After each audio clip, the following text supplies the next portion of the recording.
Project Charon 2, Originator, written and narrated by Patty Jansen. Chapter 1. You decide, Finn said. This is your ship.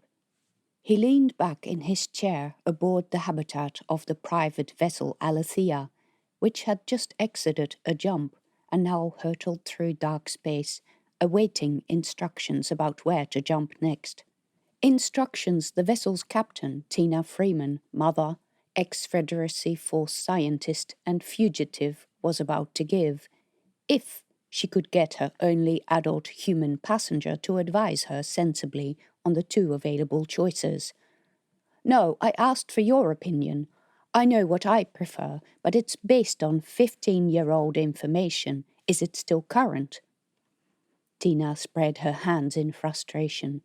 Ever since it had become clear that the presence of extra, unplanned passengers on board would necessitate them stopping somewhere and resupplying the ship, Finn had been evasive.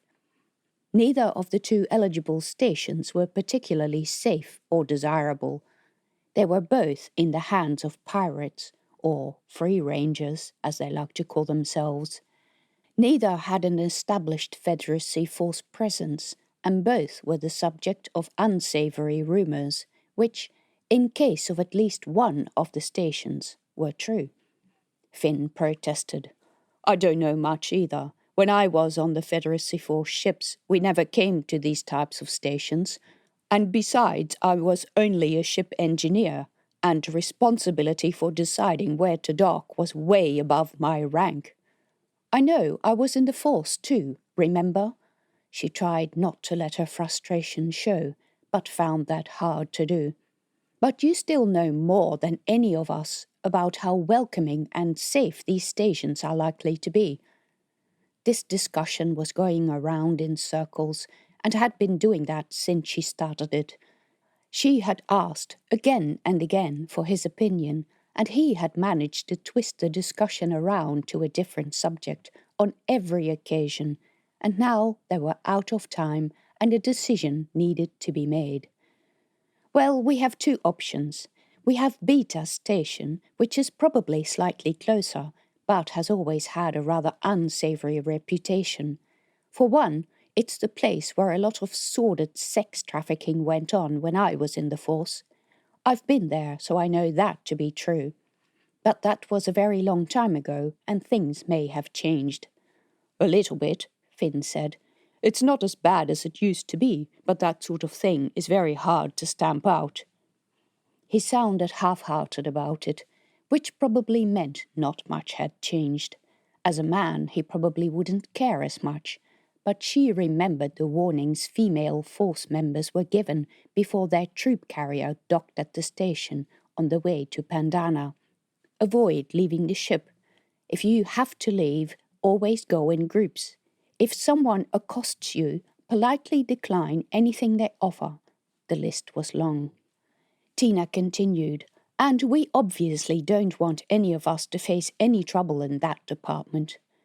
This was mostly about Rasa, the stray girl they had picked up on Kelso Station, and whose presence, and that of her 5 geese, was unplanned.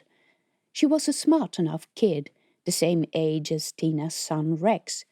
The two sat at the table, taking apart the rear airlock control panel to see if they could cannibalize and repurpose some of the parts for a lock on the door in the cabin that held Rasa's 5 geese, so that they would no longer be accidentally released into the rest of the ship at inopportune moments.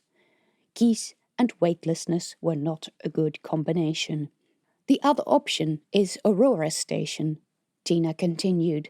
It's very big and has a large independent economy, which is now in pirate hands, Finn said. Yes, but so is Beta. Aurora has a native population of more than 1 million.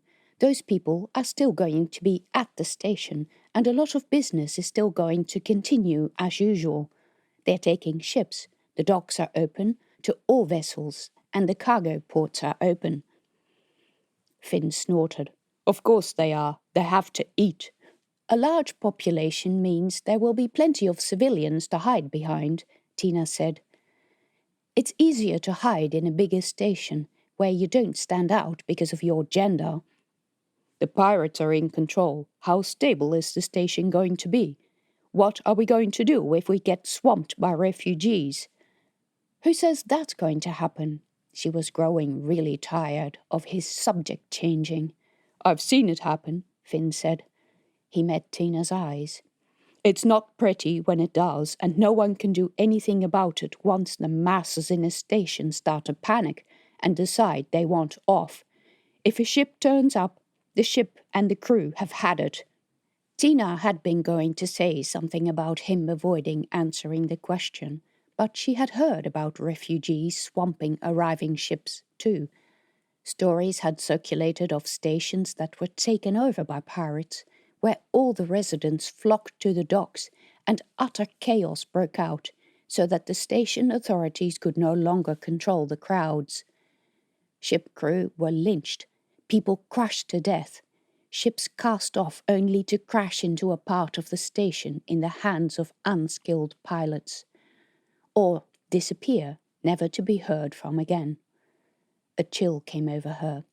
Beta is under pirate control too, Tina reminded him. The same could happen there. If there was a nearby station that wasn't under pirate control, I'd go there, but we don't have that option.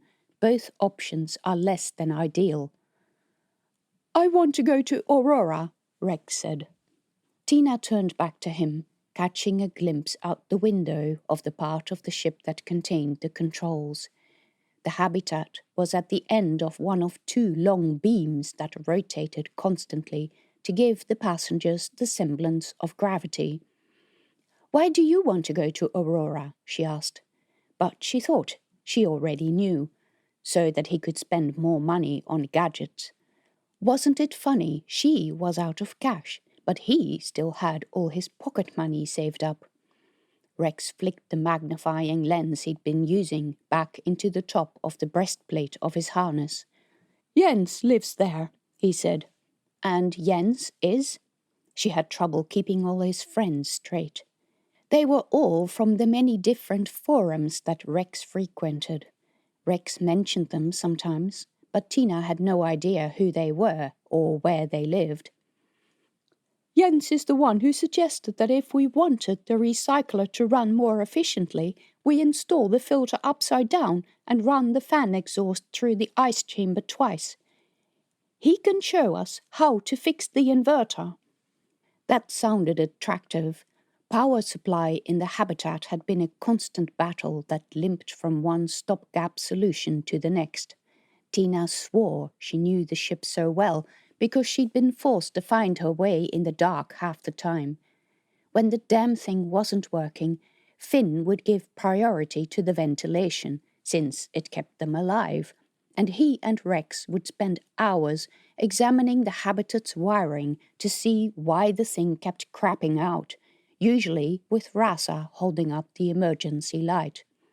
She could write a long list of don'ts based on this trip, but the top one would be, don't take a ship that's been sitting unused in dock for 15 years on a long interplanetary flight. The memory of that first time the ship almost missed the jump window because the phase alternator wanted to update its software was still etched in her mind. Fixing the ship up properly sounded really good, especially since this friend, Jens, sounded like a capable mechanic. Being a friend might also entitle her to a cheaper rate, since her utter lack of funds was also going to catch up with them as soon as they came back into anything that resembled civilization.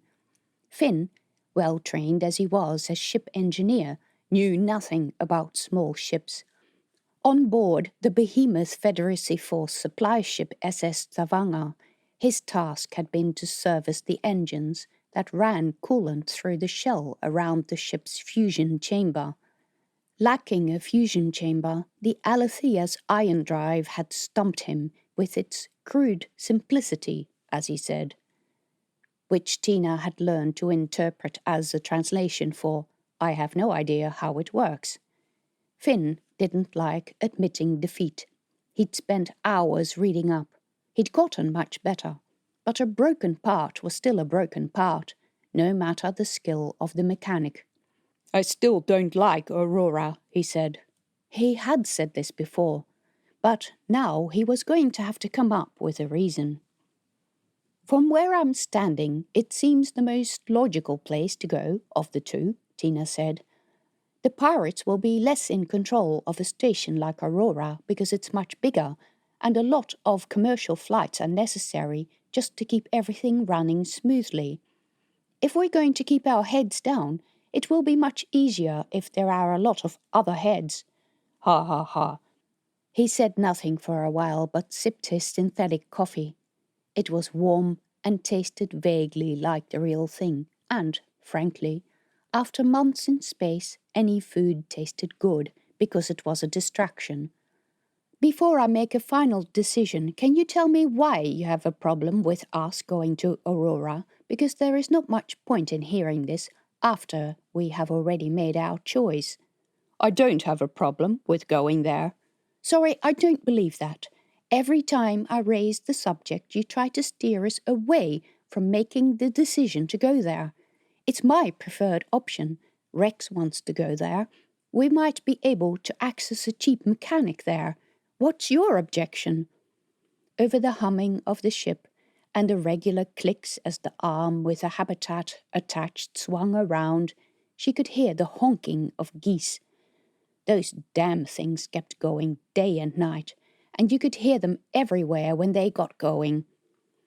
Their home was at the end of the ship's second rotating arm. At least they provided eggs. "It's like this," Finn finally said.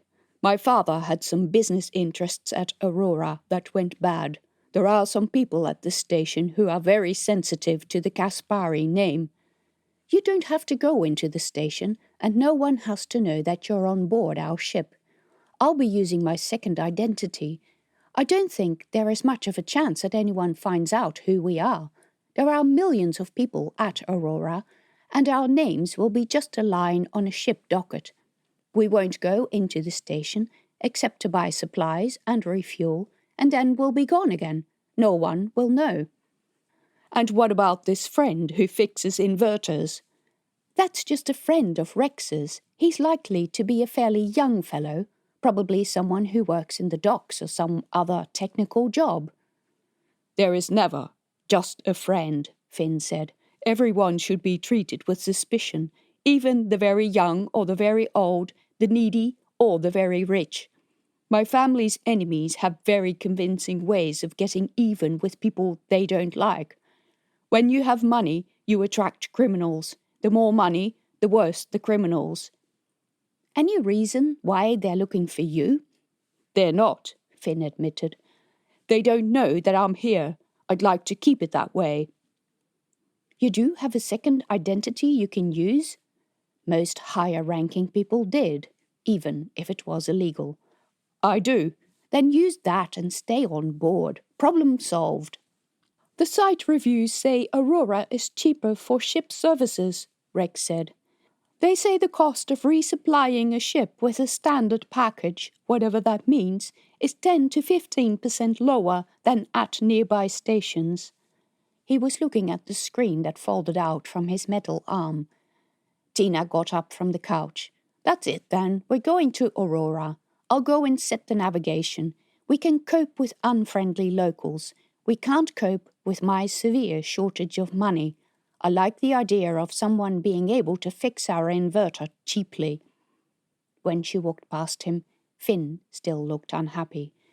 Tina climbed the ladder into the middle of the habitat and ascended into the arm that attached the habitat to the rest of the ship.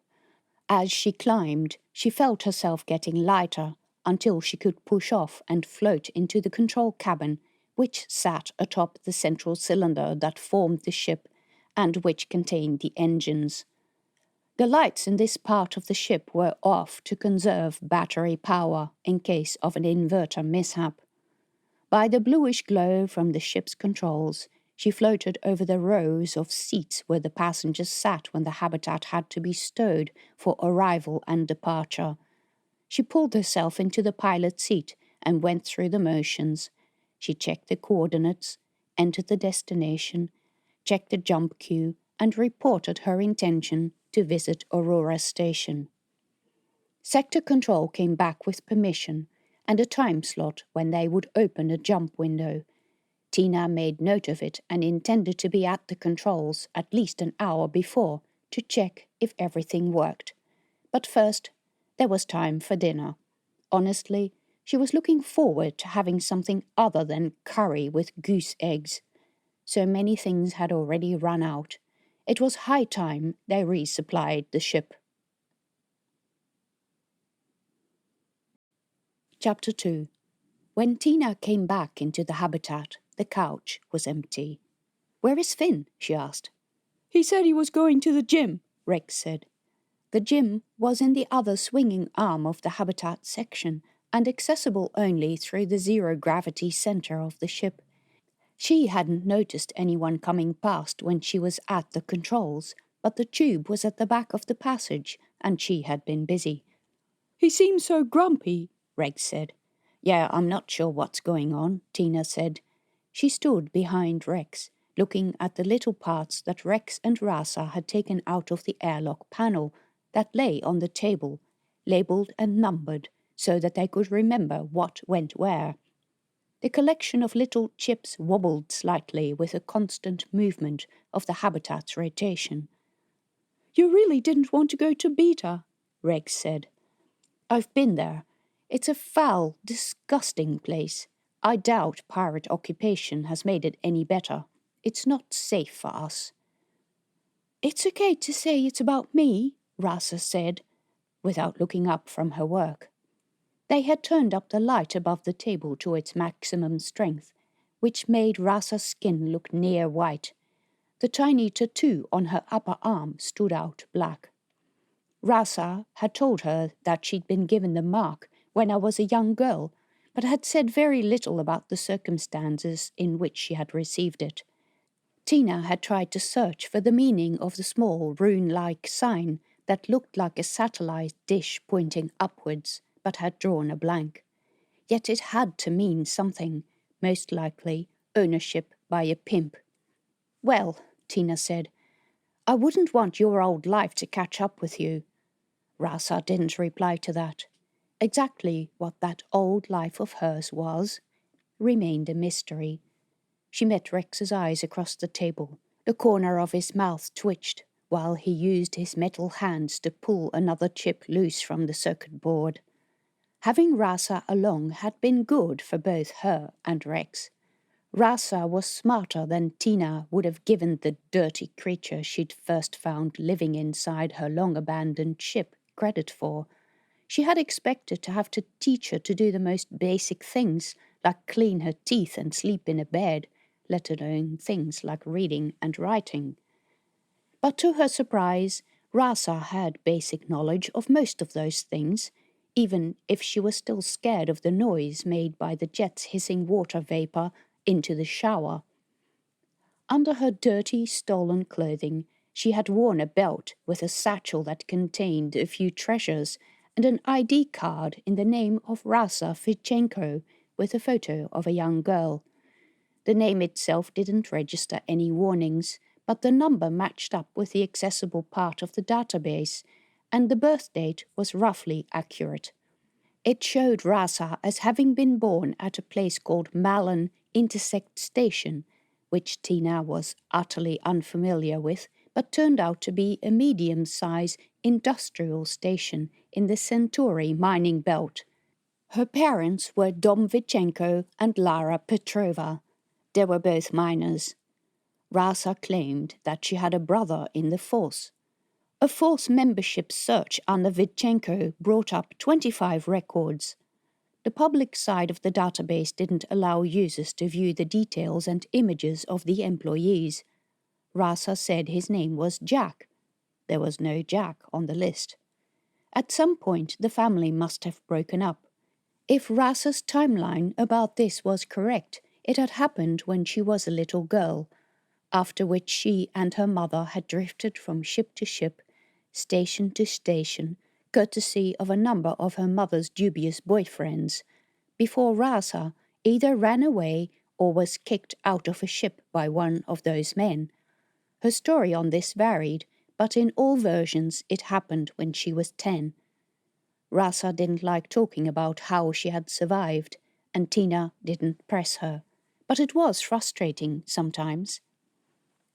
Tina started making dinner, while Rex and Rasa finished up and packed all the bits away. "How did you do?" Tina asked. "We need to buy a few things to make it work," Rex said. Why didn't that surprise her? "All I want is a simple lock on the gate, so that it can't be opened accidentally." "Yes, but that won't happen without the lock hardware. We have spare controllers, but we need a different lock." "We need a lot of things before we can afford that.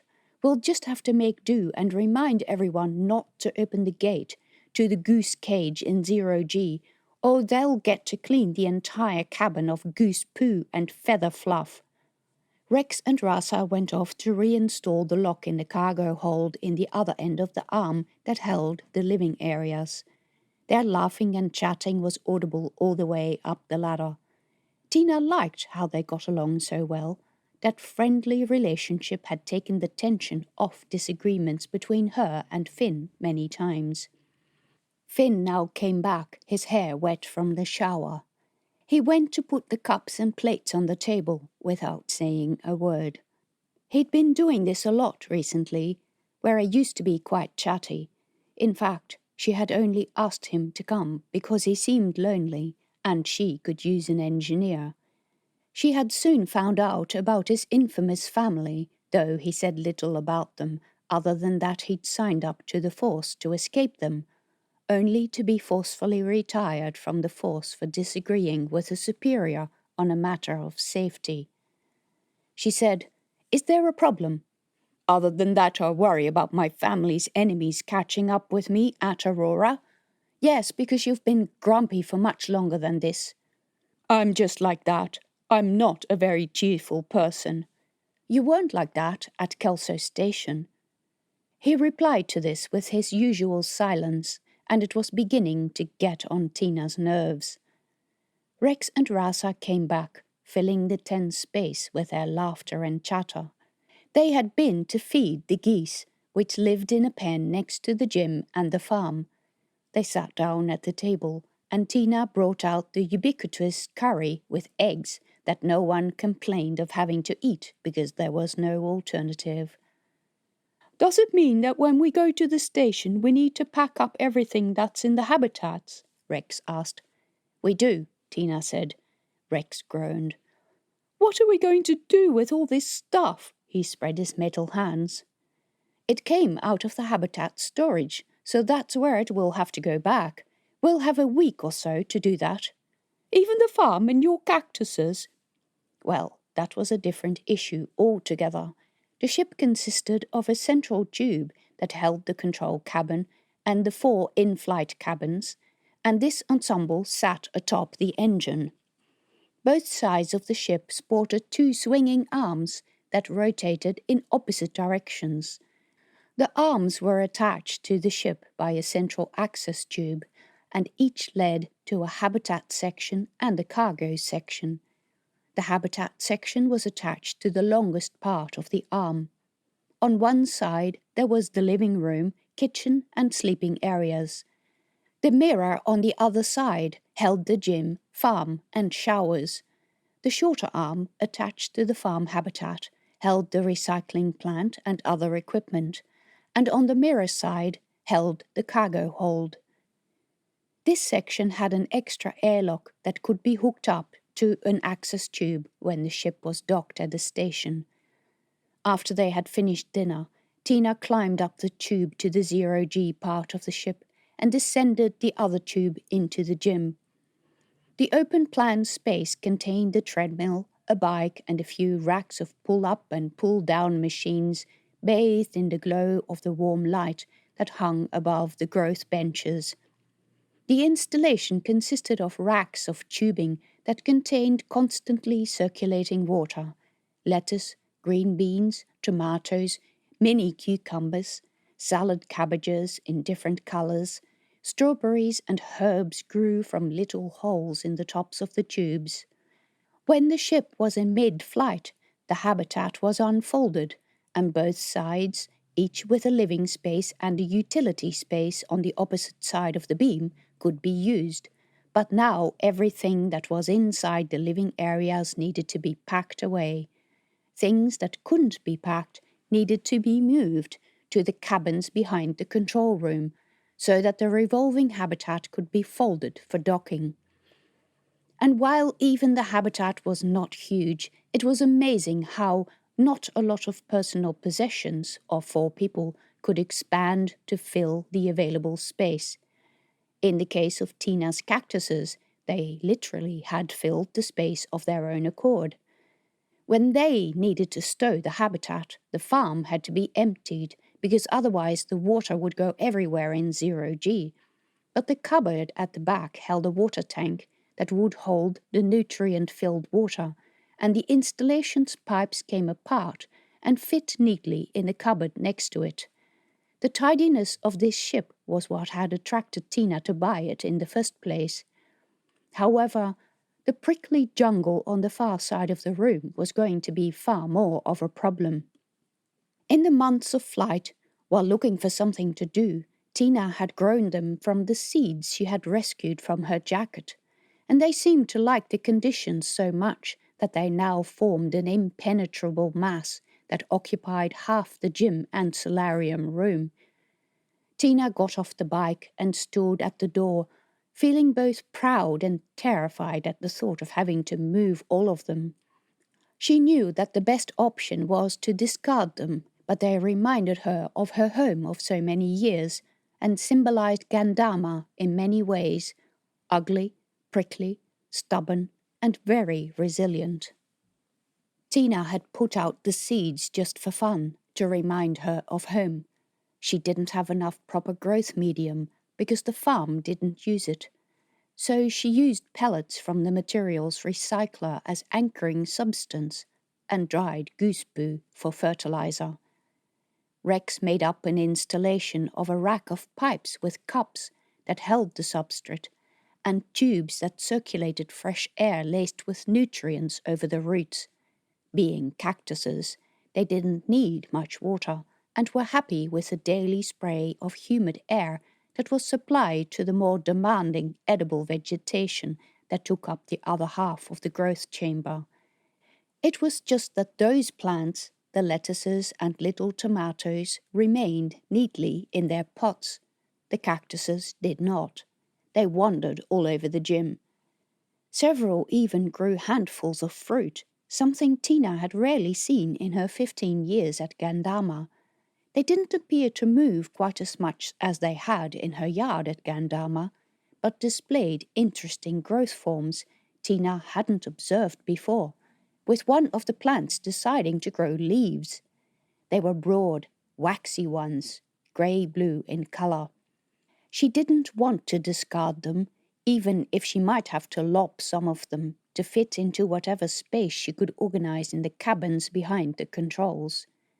There were 4 of those, 2 for sleeping and the rest for the stuff they needed to survive while the habitat was stowed and before they arrived at the station. They would have to go in with the geese. Chapter 3.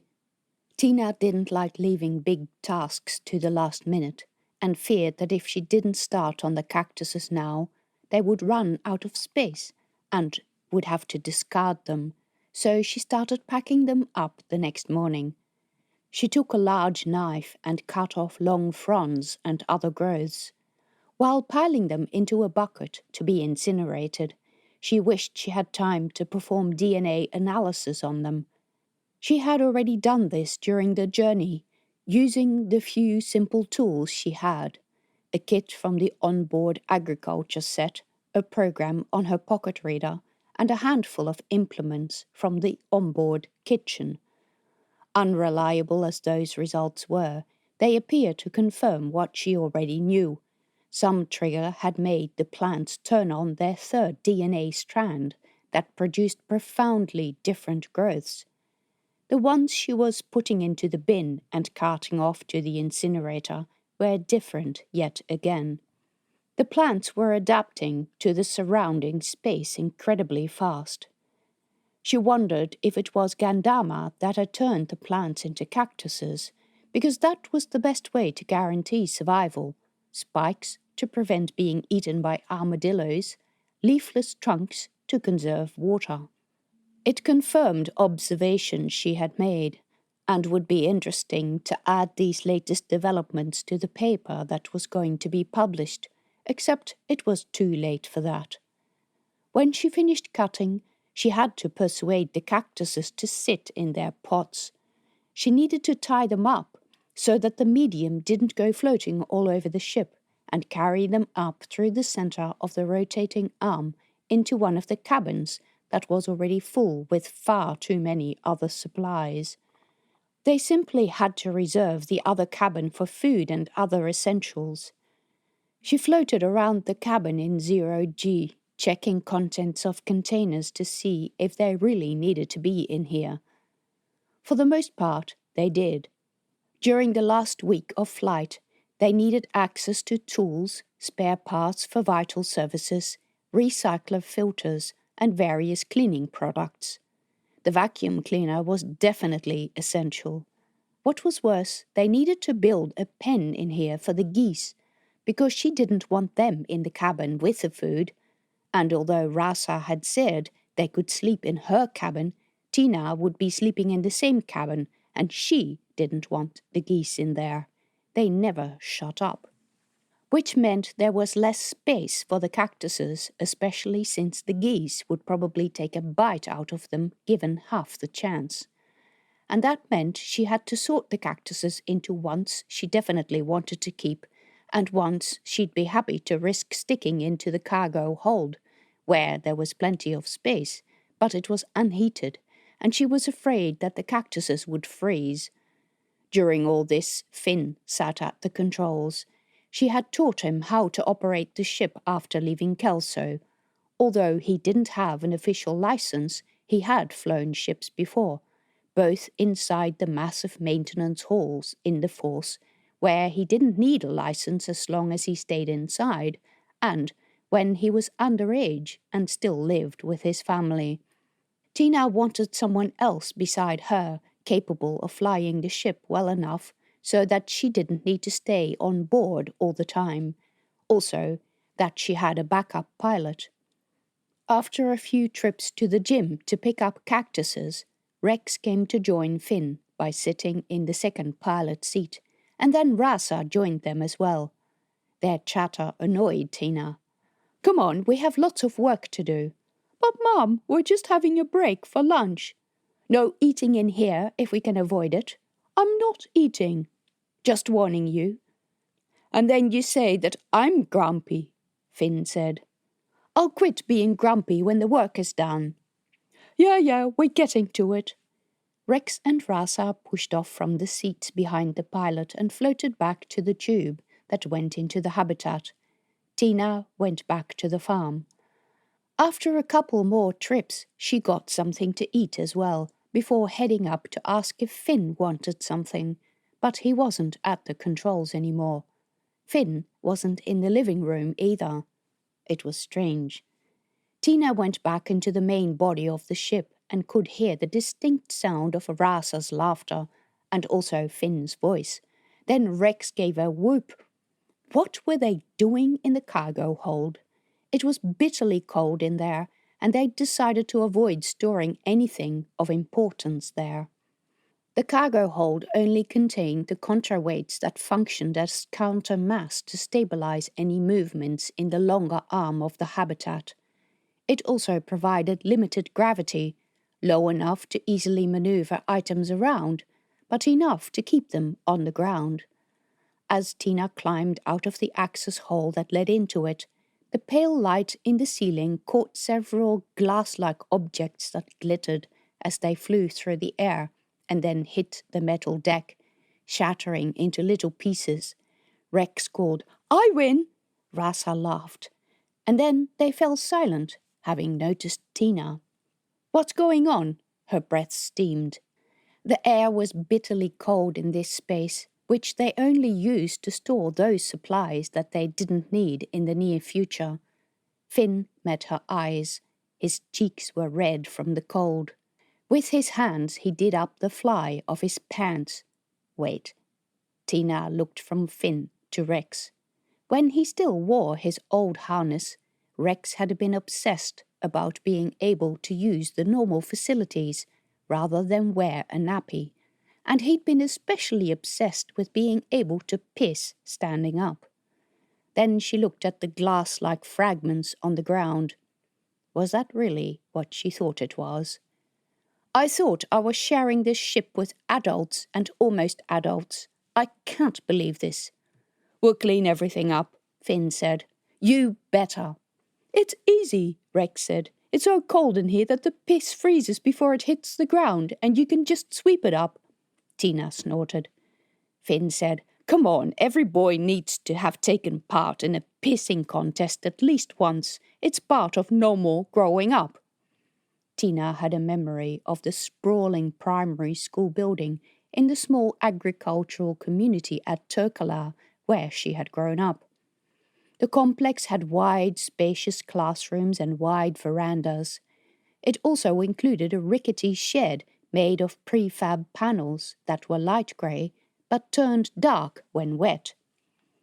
The boys were always having who can hit the highest contests up the wall. One day some bright spark even got the contestants to drink dye so that it was clear who produced which wet spot. However, he hadn't figured that fluids take a while to go through the body, even of an 8-year-old boy, or realized that the dye wasn't fit for human consumption.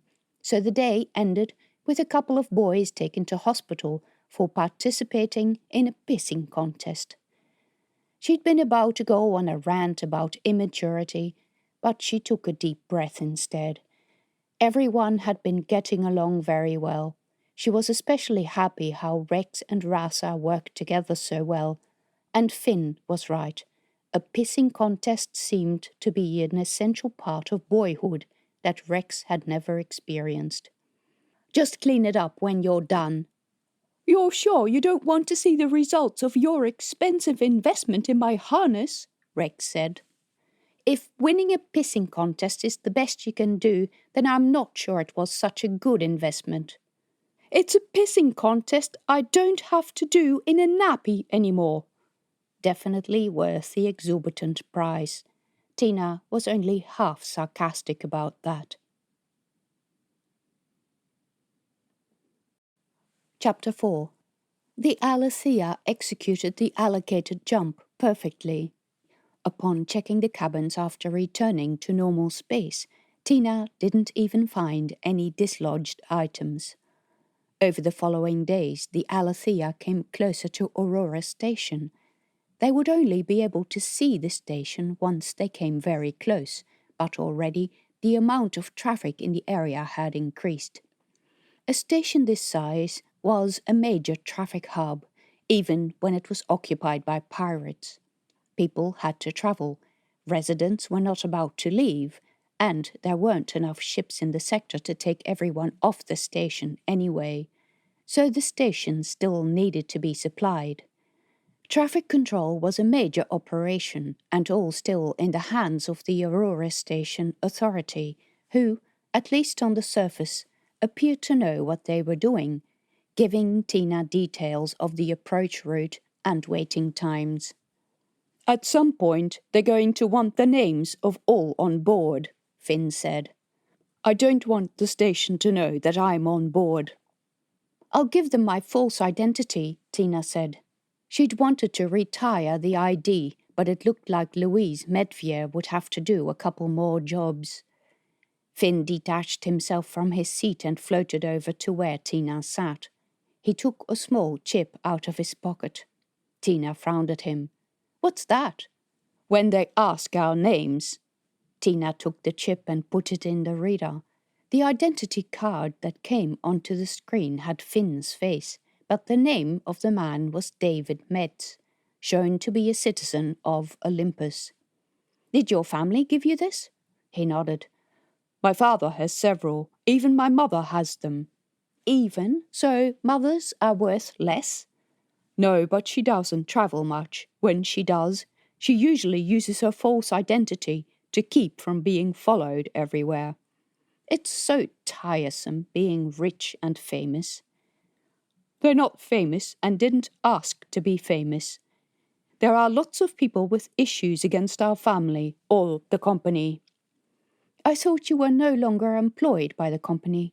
You told me that you didn't like the way your family treated you and wanted to go into the force to prove yourself. I worked for the company up till then. If you use this identity, you think they won't know? They will. I have no choice. If I had a third identity, I would use it. I fear what these people at Aurora might do to me, and what they might use me for to get back at my father. Now tell me this. I had this impression that you had fallen out with your family, and now it turns out that you're still working for them. What am I supposed to believe? He looked uneasy. Once you're a Caspari, you're always a Caspari, my grandfather says. No, I don't agree with many of the things they do, but they're still my family. And Dexter Freeman is my family too, and he betrayed us all by selling top-secret information to the pirates. But while she said that, she knew that it wasn't really the same, and he knew it too. She wasn't very good at finding appropriate metaphors. Besides, her family was neither famous nor rich. Finn sighed. All I wanted to say is that things aren't usually as black and white as all that. You're finding very convoluted ways of saying it. He sighed. I'm sorry, I'm not very good at this. Is that why you've been grumpy? He shrugged and said nothing for a while. Tina stared at the blinking lights on the controls. They were blue lights, and blue lights were good. Tina was about to push off to get back to her many tasks when Finn motioned for her to stay. I'm busy.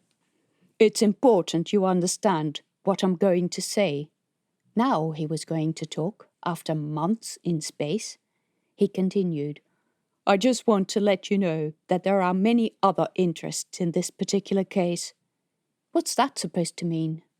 The information we're delivering to the assembly, other people would love to have it.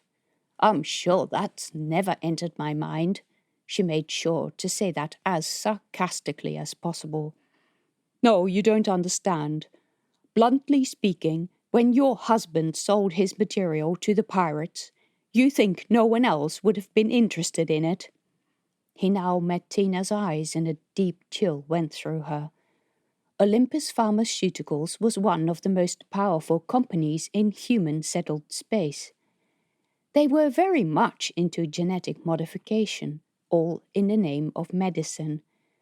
Who knew what levels of interest Dexter was trying to fend off when he went to that meeting where he passed samples of particles to people outside Project Charon, people who had later gone to the pirates, or turned out to be pirates, or become pirates because of their contact with the interdimensional particles.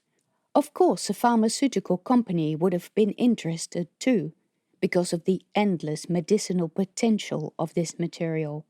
Take this pill, and you will live for a long time and become very smart. But oh, you'll also end up looking like a warty toad. But it was never like that, was it? Scientists would research, work at and take apart the material until they had separated its desired components from the undesirable ones. The stage of the process she had witnessed was the very beginning, and the Federacy was going, Whoa, we have this stuff coming out of another universe. It looks like it's dangerous. Everyone keep their hands off it. And that situation never lasted, because people didn't stick to those rules. The Federacy hadn't done a particularly good job of protecting the secret that an interdimensional rift existed. It hadn't done well in managing the rift material. They had downplayed the danger and attempted to stick the discovery away in some dusty research file, except the rumor had already gotten out. People had become frustrated at the project's management of the data, not just the ones who wanted it kept away from other people, but those who advocated for making the dust available for research as well. And so Dexter had passed it to other parties. His motive might have been money, but she thought that unlikely. Dexter was a lot of things, but greedy for cash wasn't one of them. Greedy for power, now that was another matter. He might have been authorized to hand it out by the High Command. The military might have realized they were out of their depth and might have been looking for a partner. They might have wanted to keep the meeting secret so as not to invite the naysayers. Whatever. From that meeting, it ended up with the pirates. Olympus Pharmaceuticals had missed out on it. They might not have been invited to the initial meeting with Dexter, or might have been there, but made too many demands or bid too low. Maybe Olympus Pharmaceuticals had sent Finn to find her, under the guise of being employed as a ship engineer, and he was just here to keep an eye on her, so she arrived at Olympus safely. So the company could then exert pressure on her to hand over her data. She felt cold. She had trusted him, and even liked him, but clearly trust was a fragile thing. He was still looking at her.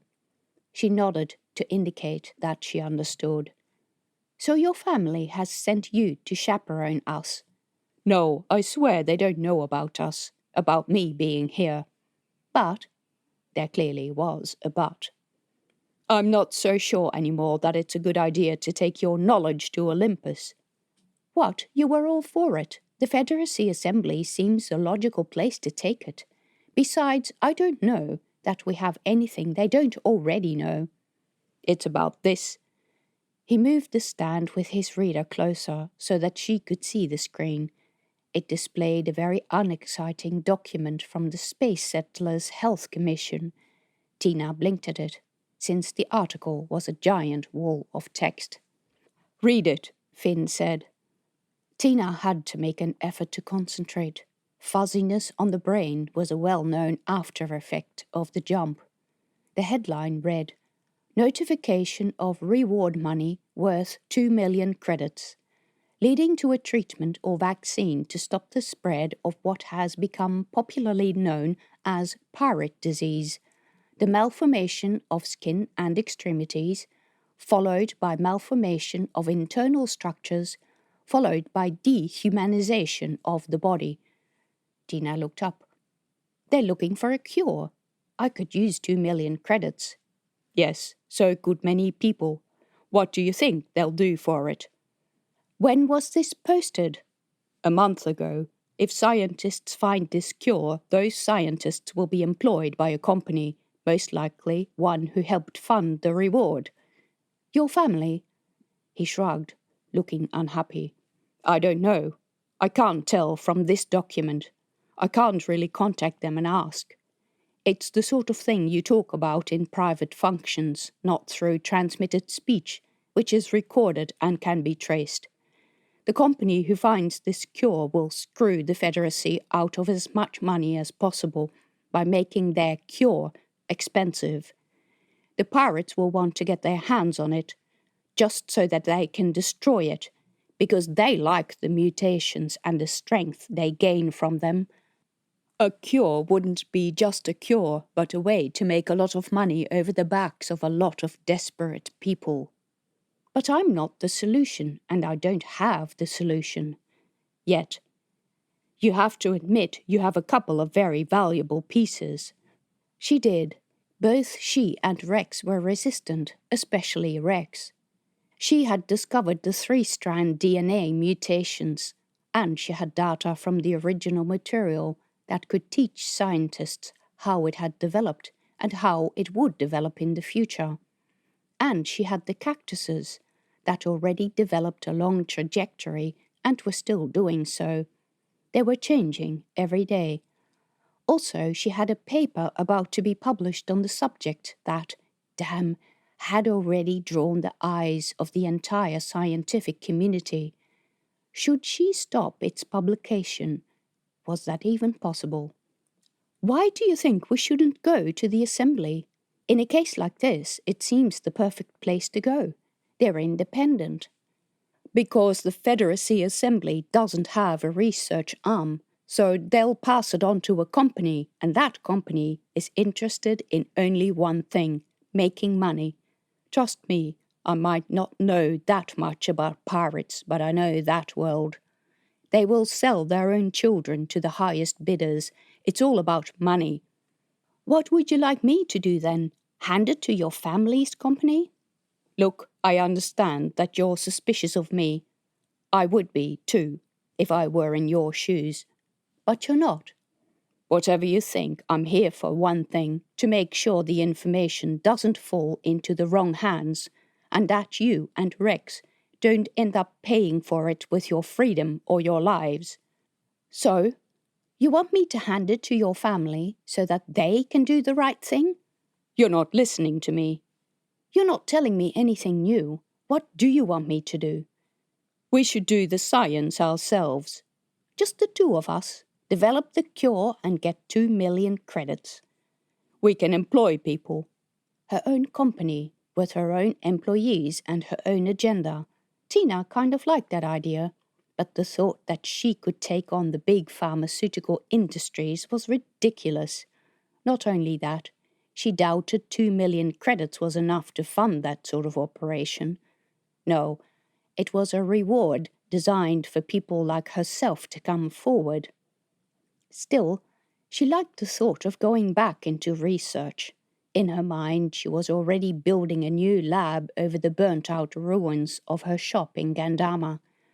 She could be a catalyst for the development that had been planned for the region, but that never happened. I have to think about that for a bit. This was not at all what she'd expected to hear. In the more immediate future, we'll still be visiting Aurora. I presume you anticipate some competition of bounty hunters to turn up there. Yes, and it's now too late to do anything about it. You said nothing when it was not too late. I did say something. Nothing specific, just vague stories about people not liking your family. I can't do anything with vague stories. If I'd known this before... She spread her hands because what did she really know that she hadn't known before? That people were after what she knew? That she was wanted by certain authorities, including for damaging station structures at Kelso Station? I'd probably still have decided to come here over going to Beta. There you go. No point me mentioning anything. You're as stubborn as my mother. Tina snorted. Men. From someone who organizes pissing contests in the cargo hold, I'll take that as a compliment. Chapter 5. Was Tina right to have trusted him? She didn't know anymore. It was all very well to make self-righteous judgments about commercial companies and the interest of pirates, but one thing Finn was right about. There was a lot of interest in the alien dust, and no clear, right thing to do with it. But she wasn't ready to have that discussion now. She'd make up her mind once the ship was refueled and resupplied. There was more work to be done. Tina was running out of space for the cactuses in the cabin behind the control room. Rasa had made a cage for the geese, and the cactuses sat against the wall behind it. Because this section was in 0G, it was sufficient to simply tie the pots to the wall. They had already installed some lights. She had to lop off a couple of extra fronds, because they were too close to the cage. Tina measured the length of a goose's neck and made sure the cactuses stayed at least that distance from the cage. When the time came to move the geese, Rasa would wrap them in a cloth bag and tie up their wings so they didn't go flapping about the cage and injure themselves or spread feather fluff through the air. But as she had already predicted, she ran out of space. There was no room elsewhere in the 4 cabins, so the remaining cactuses would have to go into the cold and dark cargo hold, with the hope that their stay would be short enough to allow them to survive. She did manage to find one light to provide warmth, but she doubted that was enough, and they were running out of time because so much else needed to be moved. Coming back into the cabins in the main body of the craft, she met Rasa, carrying a bewildered goose under her arm. As they had proposed, the bird's wings were already tied up because fluff of feather in 0G really messed with the air filters. "That's the last one," Rasa said cheerfully. The bird didn't look impressed. Rasa went into the cabin that held the cage. She opened the door and pushed the goose in. It honked and flapped about with its feet without finding purchase. Rasa pulled the bird back up straight. The cloth bag attached to a hook on the inside top of the cage. A second hook attached to the bottom of the cage, and the goose could sit on a beam that stretched across the cage. The other birds were already in their positions, and one of them had already discovered the cactuses, snaking its neck out of the cage to try to reach the plants. By the look of things, it would cover the distance too, especially if the plants moved during ship maneuvers. No, don't do that! Tina pushed herself into the room, checked that the pots were properly secured to the wall, and tied them down with another strap. Rasa shut the door to the cage. But things tended to jiggle in this part of the craft, and because there was no particular direction for them to jiggle in, they jiggled in all directions. That was bad, because they came loose all the time. This was why Tina had wanted to cannibalize some locking mechanisms from the cargo door airlock. Now they needed to remember to check inside the cabin before opening the door fully. Hopefully the bags to hold their wings made the spread of feathers less, because that first time the geese got loose in the cabin during flight was a nightmare, especially since the panicked geese kept flying into everything and bouncing off the walls. All right, so that was done. Now for the last comfortable shower until they docked at the station and would have gravity again. Coming down into the gym and greenhouse, she realized that someone was already in the shower cabin. Was it time for Rex to use it already? She checked. It was. Despite not needing assistance to take the harness off and clean the attachment points every day, they'd learned during the trip that it was still a good idea to let other people assist Rex in checking the harness's attachment points. He couldn't see them properly himself, and a closed environment atmosphere was a perfect breeding ground for infections. So she had taught Finn to help Rex, and later Rasa as well, when observing the level of care with which the girl groomed and washed her geese. In fact, Rasa had taken to the task quite well. She and Rex swapped jobs because Rex would sometimes catch and brush the geese, collecting downy feathers in a bag so that they didn't go floating about the habitat. But when Tina came into the gym, Rasa quickly pulled the door to the cubicle shut. That was strange. Why would she? Damn. Rex had turned 16 since leaving Kelso. He might not be a normal teenage boy, but he was definitely a teenage boy, with interests that aligned with teenage boys. She stared at the closed door, listening for, she didn't know what, but the only thing she could hear was the hiss of humid air out of the nozzles and the sound of the pump that circulated the water vapor. Should she knock and demand the door be left open, like usual, or should she treat him as the adult he claimed to be and give him privacy? But was she ready for that particular kind of privacy? Tina went to the spot where the cactuses no longer stood, picking up a few prickly fronds while listening for sounds from the bathroom. She didn't hear anything unusual other than the hiss of the humid air out of the nozzles and occasional talking. Surely she was imagining things. While she waited, she collected the last tomatoes, pulled out the plants and put them in the recycler, and drifted up to the storage room in the main part of the ship, where she placed them with the other food supplies. When she passed through the cabin, Finn was sitting at the controls of the ship, staring into the distance. "Going well?" he asked her. "Almost done," she said. "We'll be able to fold everything up after dinner." She thought about saying more, or even asking him for advice. But what did he know about teenage boys? More often than not, he acted like one himself. Tina went back down into the gym, at which time Rex and Rasa came out, talking about something that they had to fix. Tina met Rex's eyes. His expression was open and honest, and, if she was looking for a sign of guilt, she saw none.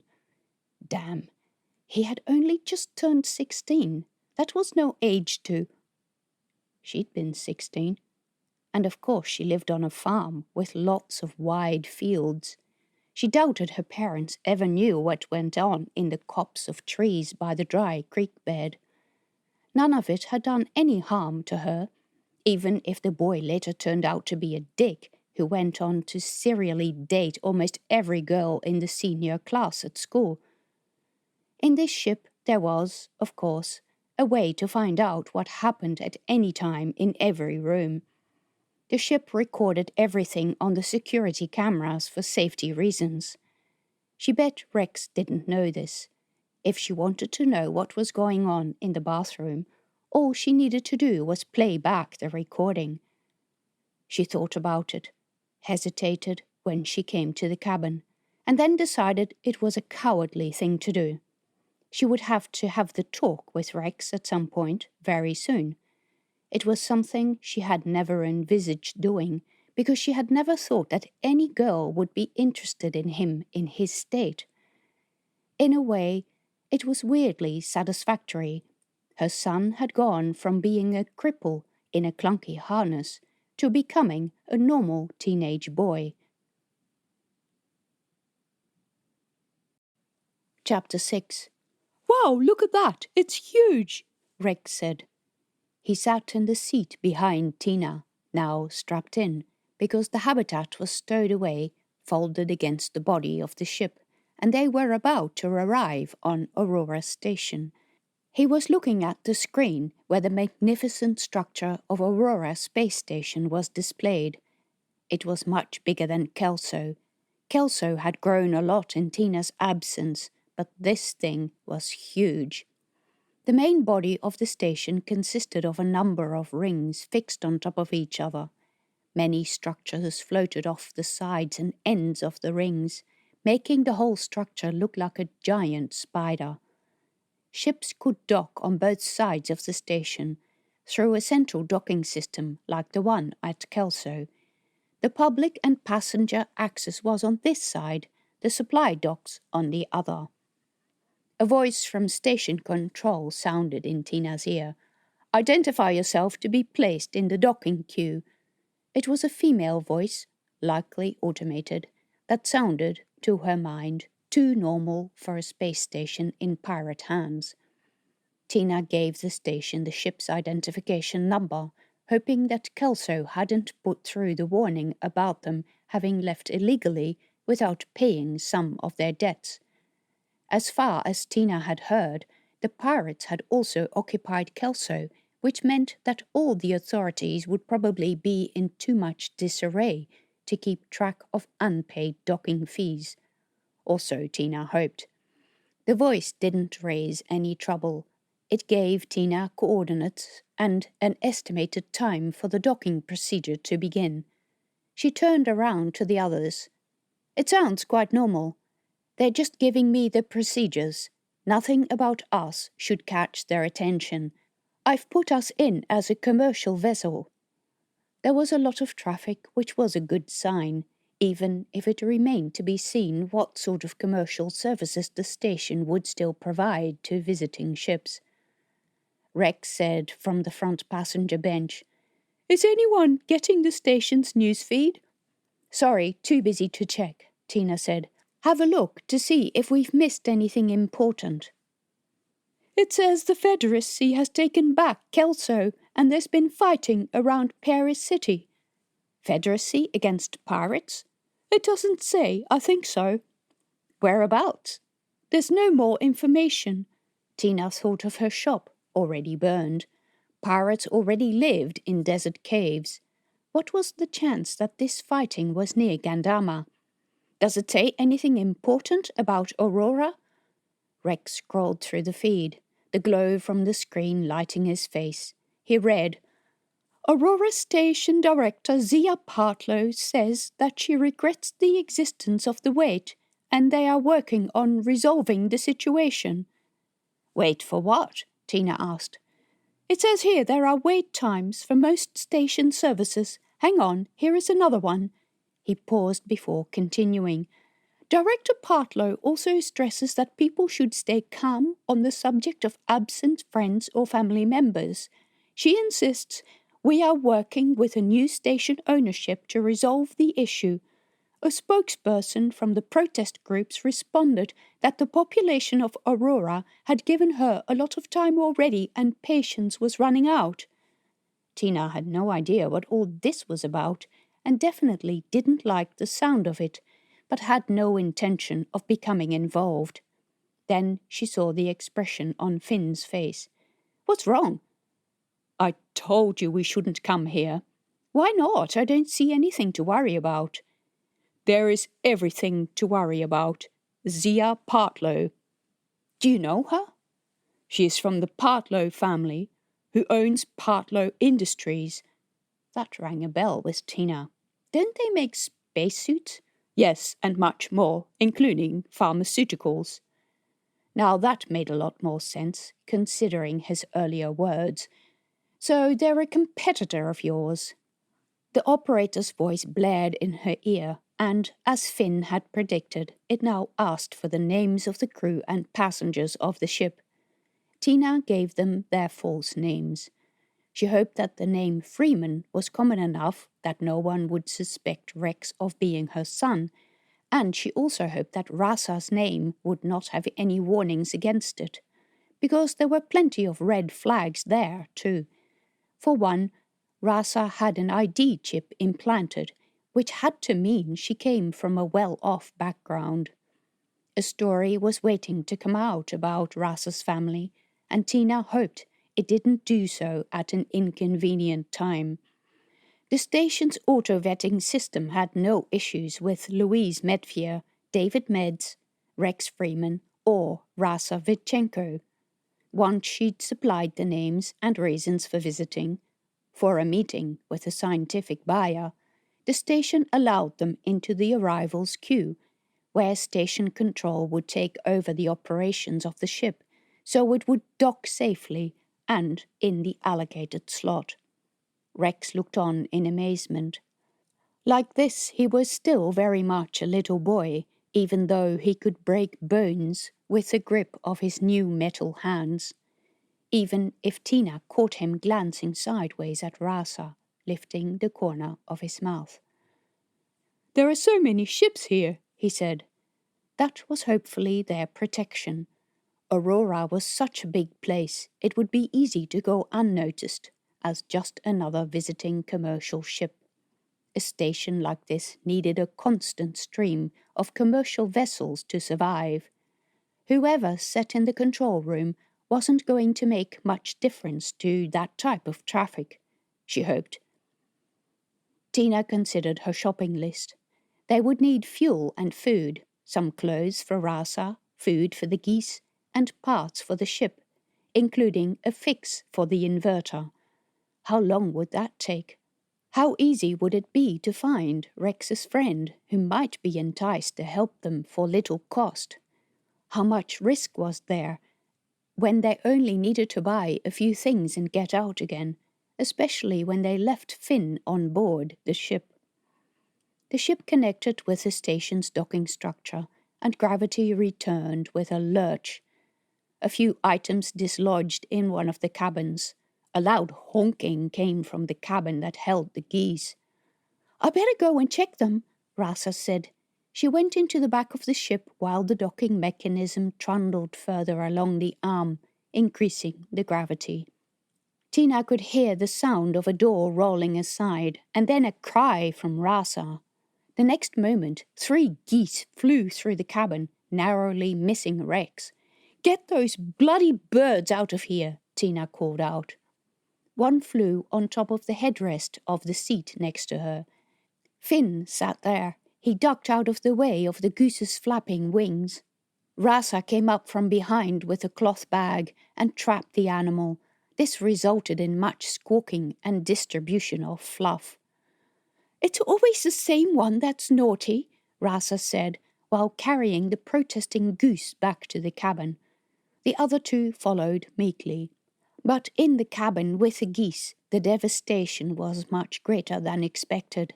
Not only had the geese escaped from the bags that tied their wings together, and from the cage, but they'd been getting into the cactuses. Entire plants had been ripped from the wall and out of their pots. "Oh, I'm so sorry," Rasa said. "I don't understand why they like these plants. They normally only like seeds. I'll help you clean it up." It was a while until the doors could be opened, so Tina collected the vacuum cleaner and cleaned up the mess made by the geese. They had pulled a couple of plants right out of their pots. The fronds carried bite marks. All the little seed buds had been bitten off. She had intended to grow those seeds, even if only to have something to do on the way to Olympus. Those geese were really very troublesome. They protested loudly while Tina and Rasa were cleaning, honking at the vacuum cleaner as she dragged it past their cage. "I am really sorry," Rasa said when they were done. "I try really hard to lock them up, but they always escape. Just let's try to find some parts to fix that lock." Tina let out a sigh. Rasa did try hard, she knew that. There was no point saying that geese weren't ideal space passengers, because everyone knew that, too. The geese were the only things Rasa owned, and they had to come wherever Rasa went. "I'll get some parts. Trade them for eggs." "It's all right. I'll put it on the account." Tina was about to go back into the cabin, hesitated at the door, but then she decided to plunge in. It might be easier to speak to Rasa than to Rex. "You like Rex?" she asked. Rasa nodded. "He's nice." But she didn't meet Tina's eyes. Her cheeks coloured. That was just as Tina feared. "If there is anything you want to talk about, I'm always here." "No, there is nothing." And after a short and uncomfortable silence, Rasa continued, "I better bring the tub of grain in here." And before Tina could say anything else, anything even more awkward, she was gone. This talking to teenager thing was not going very well. Chapter 7. Tina returned to the cabin, her cheeks glowing. She wasn't sure what to think. Rex was still her baby, and she didn't want to lose him yet. But it was amazing that she even had thoughts about what he might do to girls in locked shower cubicles. The movement of the ship stopped, and a message came from the station that the docking tube was about to be connected. "Do you see those ships over there?" Finn asked. He pointed an outside camera at a section of the docking rig where a number of ships were moored. They were ugly things, dark and square, the surface weathering consistent with having spent considerable time in deep space. "I presume those are pirate ships?" Tina asked. "They're certainly not Federacy warships," Finn said. "Have you actually been here before?" "I haven't. The warships don't come to Aurora. It's a fully civilian station, and they have no military supply base here." That never stopped them coming before, and she meant before he joined the force. "Not if there is a reason, no. But they say that officially the risk of compromise is too high. In a civilian station, it's too easy for someone to infiltrate a large population and sabotage ship supplies."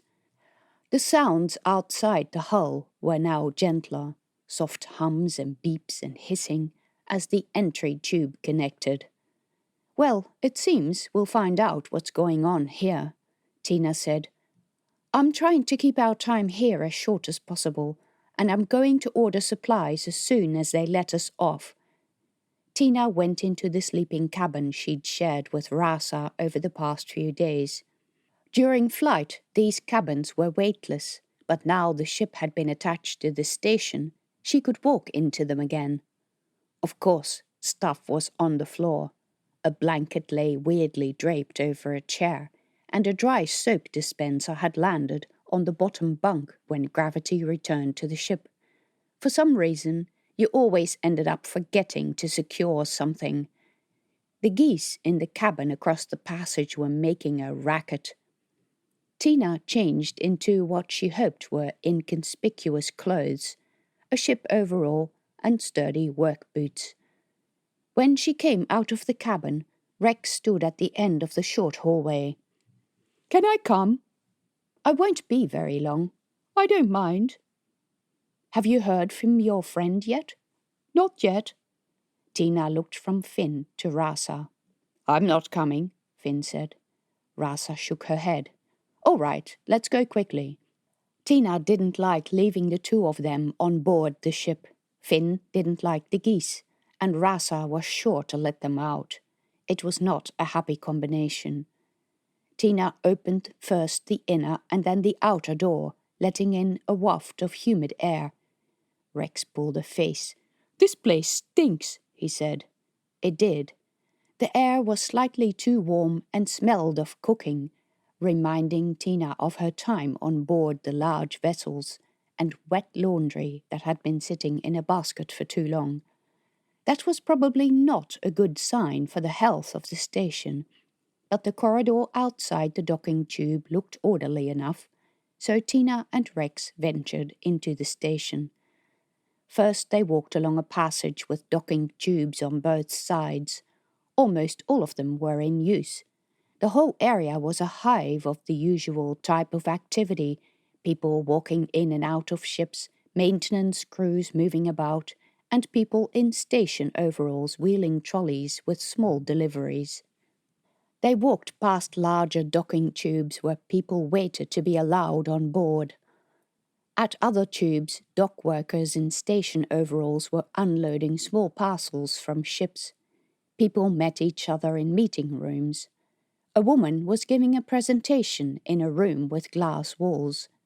A dozen or so people sat listening and watching the screen behind her, which displayed some kind of electronic device. Something she was selling, Tina assumed. So far the station appeared very businesslike, and not at all how she had imagined a pirate-run station to be. Perhaps this was why they didn't like to be called pirates. Tina and Rex followed the signs that pointed to the Port Authority. In the busy office, they completed the formalities in relation to their identification and the ship, and their preferred departure date. Tina said, as soon as possible, but she noticed how none of the dates she spotted on the woman's screen were closer than a week. The woman then asked details about the ship, including the number of passengers it was licensed to take. Tina asked her about getting supplies, but was informed that she would need to go into the station's commercial sector, where she could find the ship supply office. So they went in search of that, through a well-signposted maze of passages. The station bore all the signs of a well-organized operation. This would not be so hard, after all. "I don't understand why Finn is so scared," Tina said. "Yeah, Jens told me the place was in chaos. This is a lot better than Kelso Station." But then they turned a corner where the sounds of agitated voices reached them.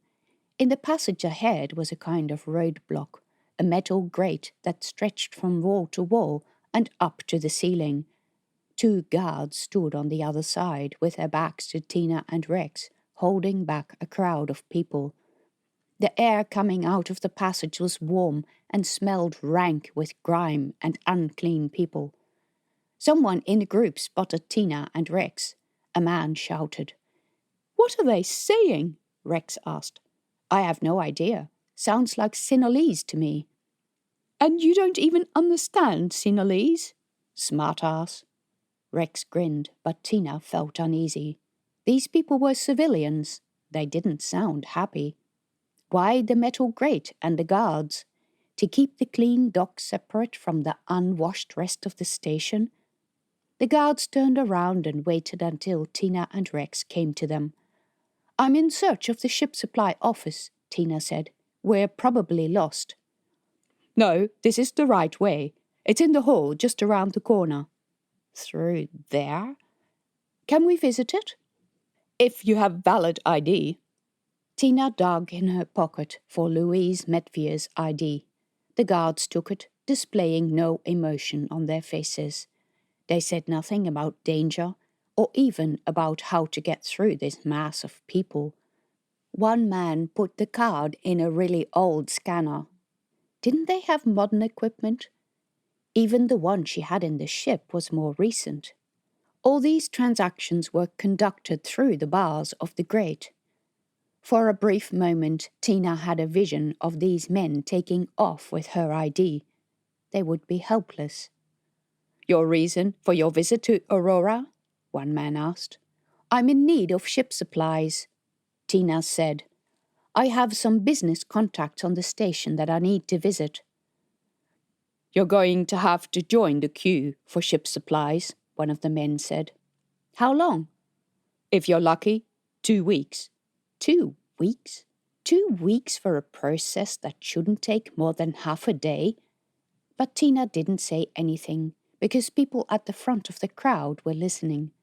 Further back, people stood on their toes to catch a glimpse of her and Rex. What are all these people doing here? The guard laughed. Wherever have you come from? Kelso. Where is that? He and his mate laughed again. That was a very strange and unprofessional reaction. Both men wore shirts with the station authorities logo, but the trousers were non-standard and worn. Also, she didn't believe those were official-issue stunners that they carried on their belts. Not real guards at all, huh? These people are waiting for available flights off the station, but passenger places are in short supply. You can make quite a bit by taking a few passengers when you leave.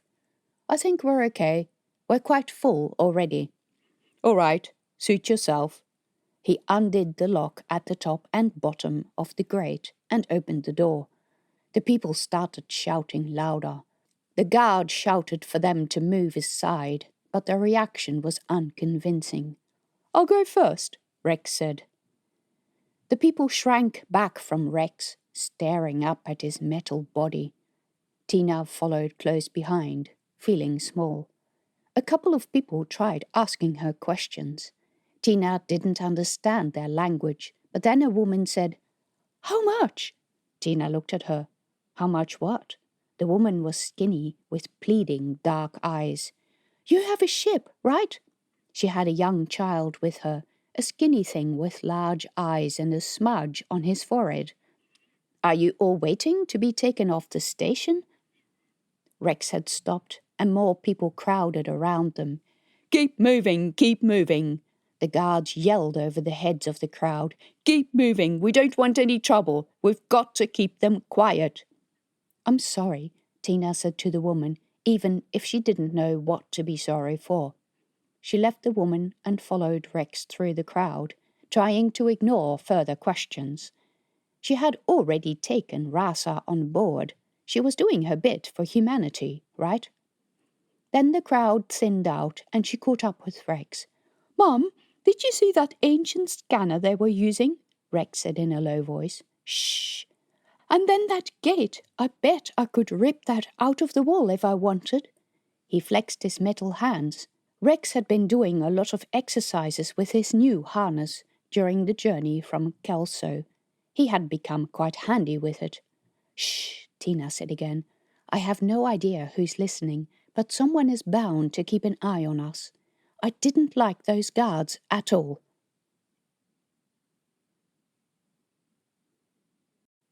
Chapter 8. At the end of the passage, Tina and Rex came to a spacious atrium area. that would have been sleek and modern if it hadn't been crammed with people and noise. The air was so hazy that the far end of the space, large enough to show the curvature of the floor, disappeared into a bluish mist. They really had a problem with dust and clean air here. This couldn't be sustainable or healthy for the station. Everywhere Tina looked, crowds and lines of people waited to enter offices. A long line of people accompanied by travel bags stretched across the hall. Some people had sat down, and others were even asleep with their heads on their luggage.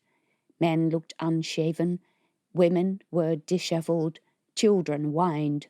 How many days had they been waiting here? Where do all these people come from? Tina asked. Not that she expected Rex to know the answer.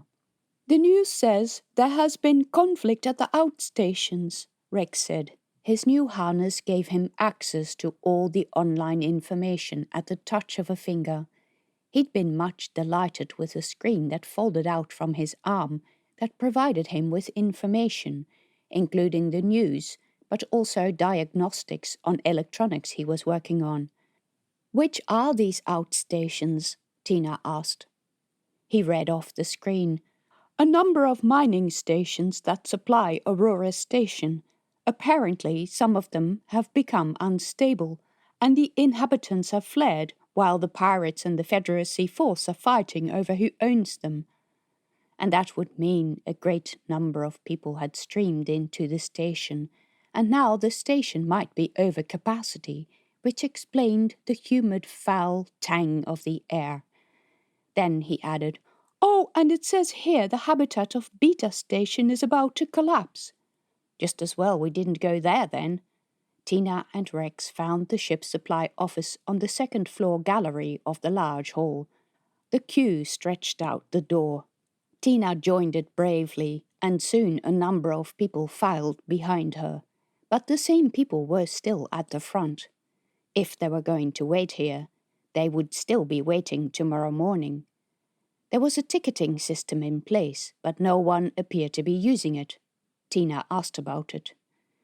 "Sure, you can get a number and come back later to see how far it's gone down the line," a woman who was also waiting said. "But everyone knows your turn comes up much more quickly when you stay here." "And how long would that be?" "A few days." A few days sounded better than 2 weeks. Maybe they could manage a few days. If waiting here could cut the time from 2 weeks to a few days, then it might be wise to stay. A good number of children waited in the line, some sitting patiently on their bags. A few others were talking to each other. A teenage boy came in and spoke to a younger boy who was waiting. The boy hopped off the suitcase and scampered out the door, while the older one took the position. That was how other people managed it. They took turns. They could manage that too, if they all took turns waiting here.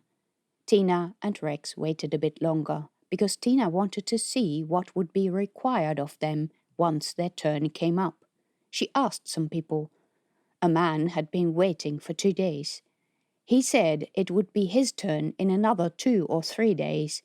He also said supplies were expensive, but he'd heard they were delivered promptly. A woman said she'd been through the system a few times.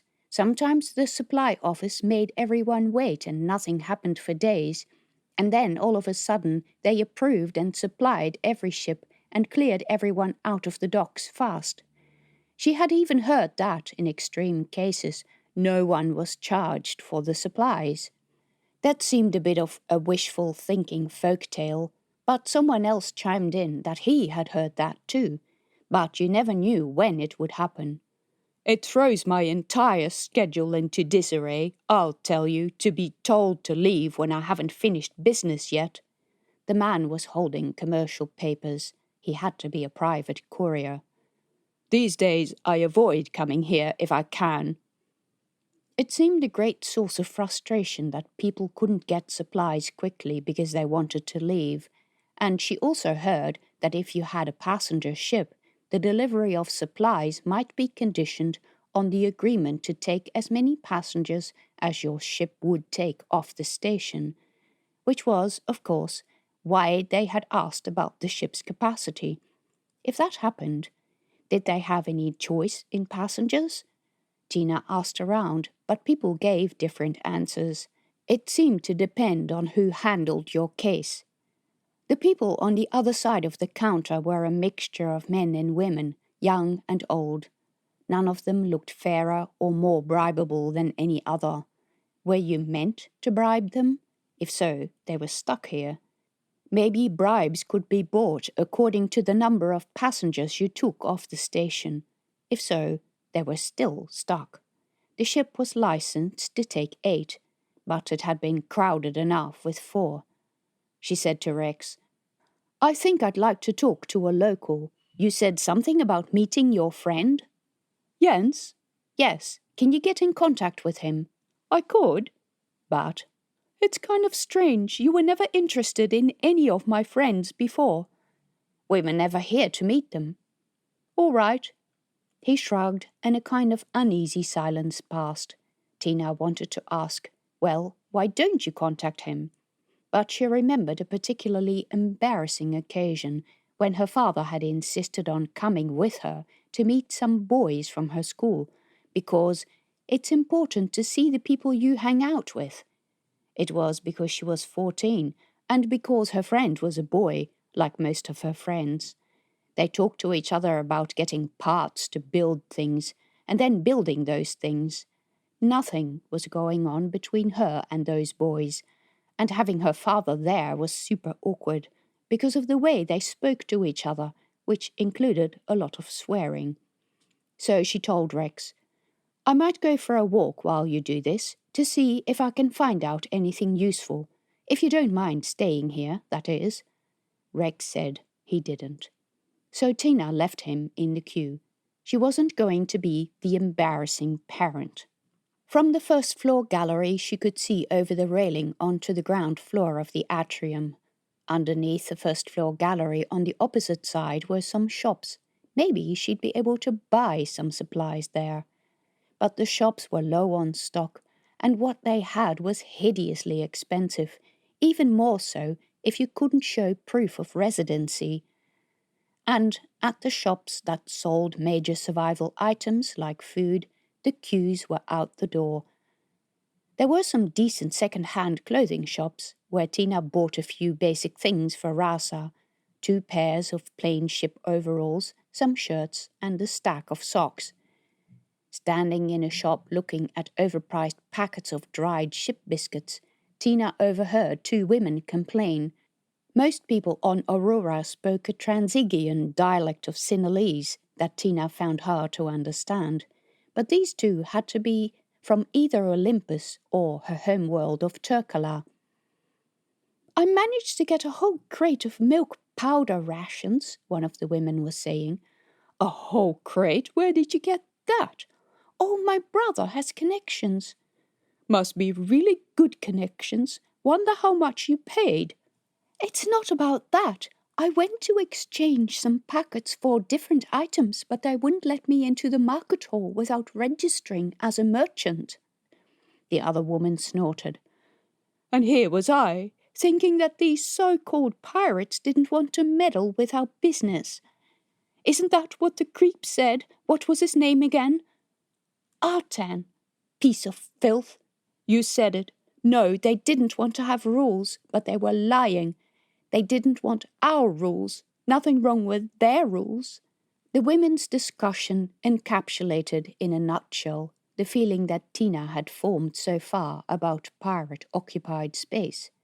It was unregulated chaos into which someone had attempted to insert some belated rules to make sure the station didn't destroy itself.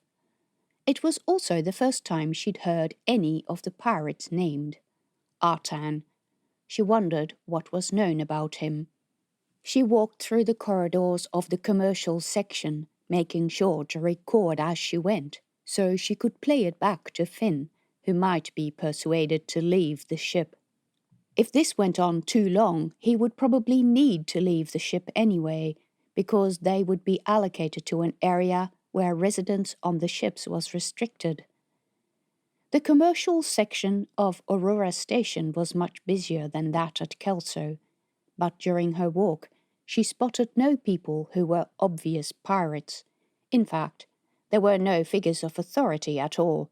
No one to lead the crowds into orderly paths. No one to tell anyone what was going on. A news screen at the ground floor in the atrium displayed looping video clips of a promotional type. A space fleet, a mass of cheering people. The sound from the clip was drowned out by the ambient noise in the hall. It could be news, it could be propaganda, it could be advertising for some kind of entertainment, for all she knew. A lot of beggars sat on the corners. As soon as you stopped, someone came up to you asking you for something. Not usually money, because they had plenty of that, but food or a lift off the station. Most of these scruffy people looked like they had been there for a long time. The shops were very busy too, and, as far as you could tell, none of them carried ship supplies. You could buy fresh fruit and vegetables, but those were from the farms on the station. She needed vacuum-packed food that would keep for a number of months. Those packages were only sold at the ship supply office, so she returned to Rex, finding that he had moved only a little bit up the queue. "I heard from Jens," he said. "He's still here and happy to see us." "You know what? We'll take the number. We can always come back later and resume waiting." She wasn't keen to leave anyone here in this soulless queue.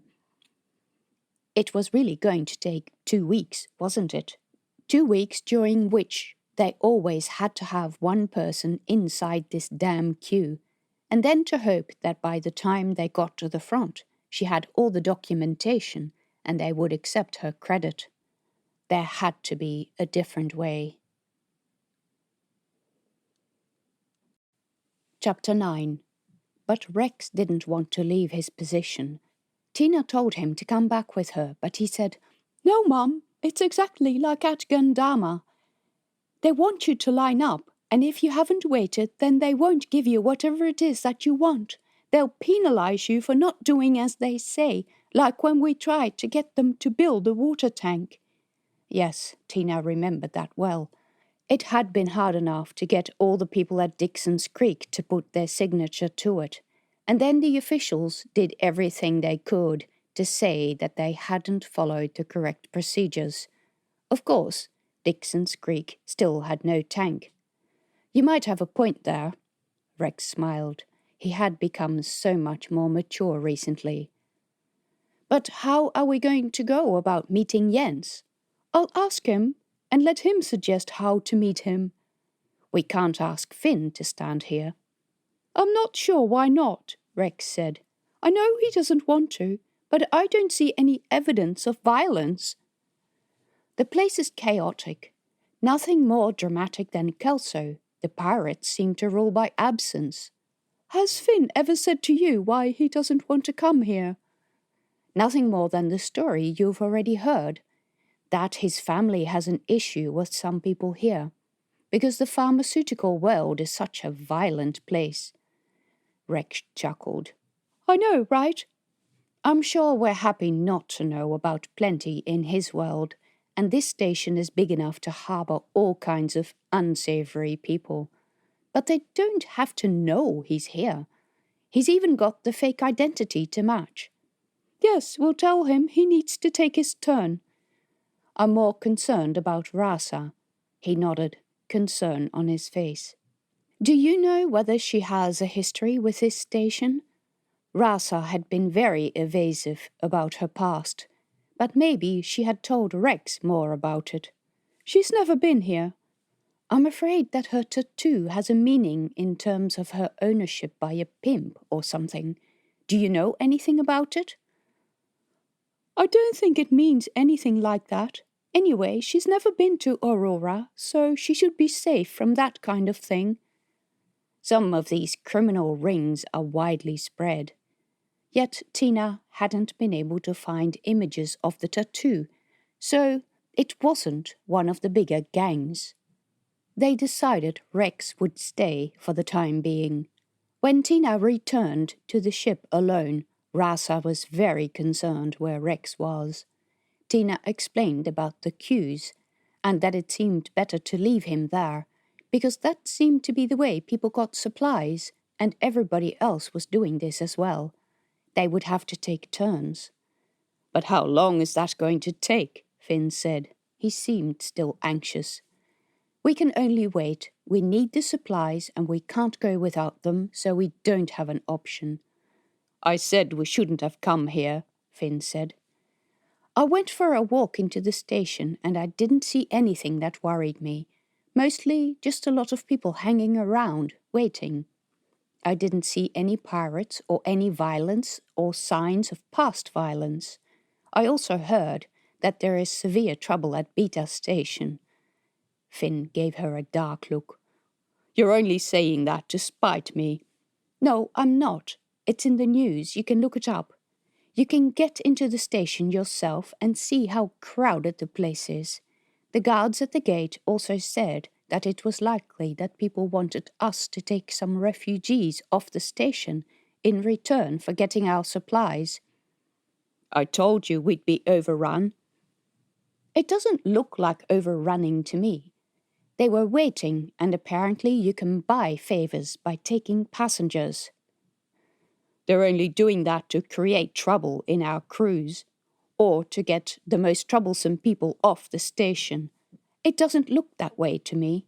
It looks like the station is genuinely in trouble and overcrowded, and a lot of these people genuinely have nowhere else to go. At this, Rasa nodded. Some of the stations are like that. They just allow people to come in, and then they use them as hostages. But why would they do that? It destabilizes the station. To create an emergency so they get money, was Finn's dark reply. But they already get money, Tina said. Authorities were always complaining about how much they needed to pay for standardized docking facilities at stations. It's often not enough, and payment is usually late, Finn said. But create an emergency and something is done quickly. Letting a lot of people die on your watch looks messy and is terrible for PR. But the station is in pirate hands, Tina said. I promise you, the Partlow family are a lot of things, but pirates they are not. They look out only for themselves. They'll do anything to get money. Why would Federacy send them money, though? If they're under pirate rule, they're more likely to send troops. Finn met her eyes, and in them she saw that he knew she was right. All the more reason to get out of here fast. He held his hands clasped on his knees. While we're talking about this, there is one other thing you need to know. I don't know how important it's going to be, but you seem to have a habit of questioning everything I say. For one, it might convince you that I know what I'm talking about. It's about the station director at Aurora, Zia Partlow. For a brief period in my stupid youth, she used to be my wife. You were married? It was the biggest disaster in my life. I did what my family wanted. It was supposed to bring together two dynasties and create a bond. From day one, my family-in-law belittled, insulted, and outright threatened me. My new wife originally tried to shelter me from it, but soon enough it was evident that they only wanted me for the political influence they thought the Kaspari family would have. And we don't have that much. We can't influence what the Assembly says, even if we have ties with many of the members. We of the Kaspari family may be eccentric and the subject of gossip and jokes, but we're not in the business of foul deals and standover tactics. He met Tina's eyes.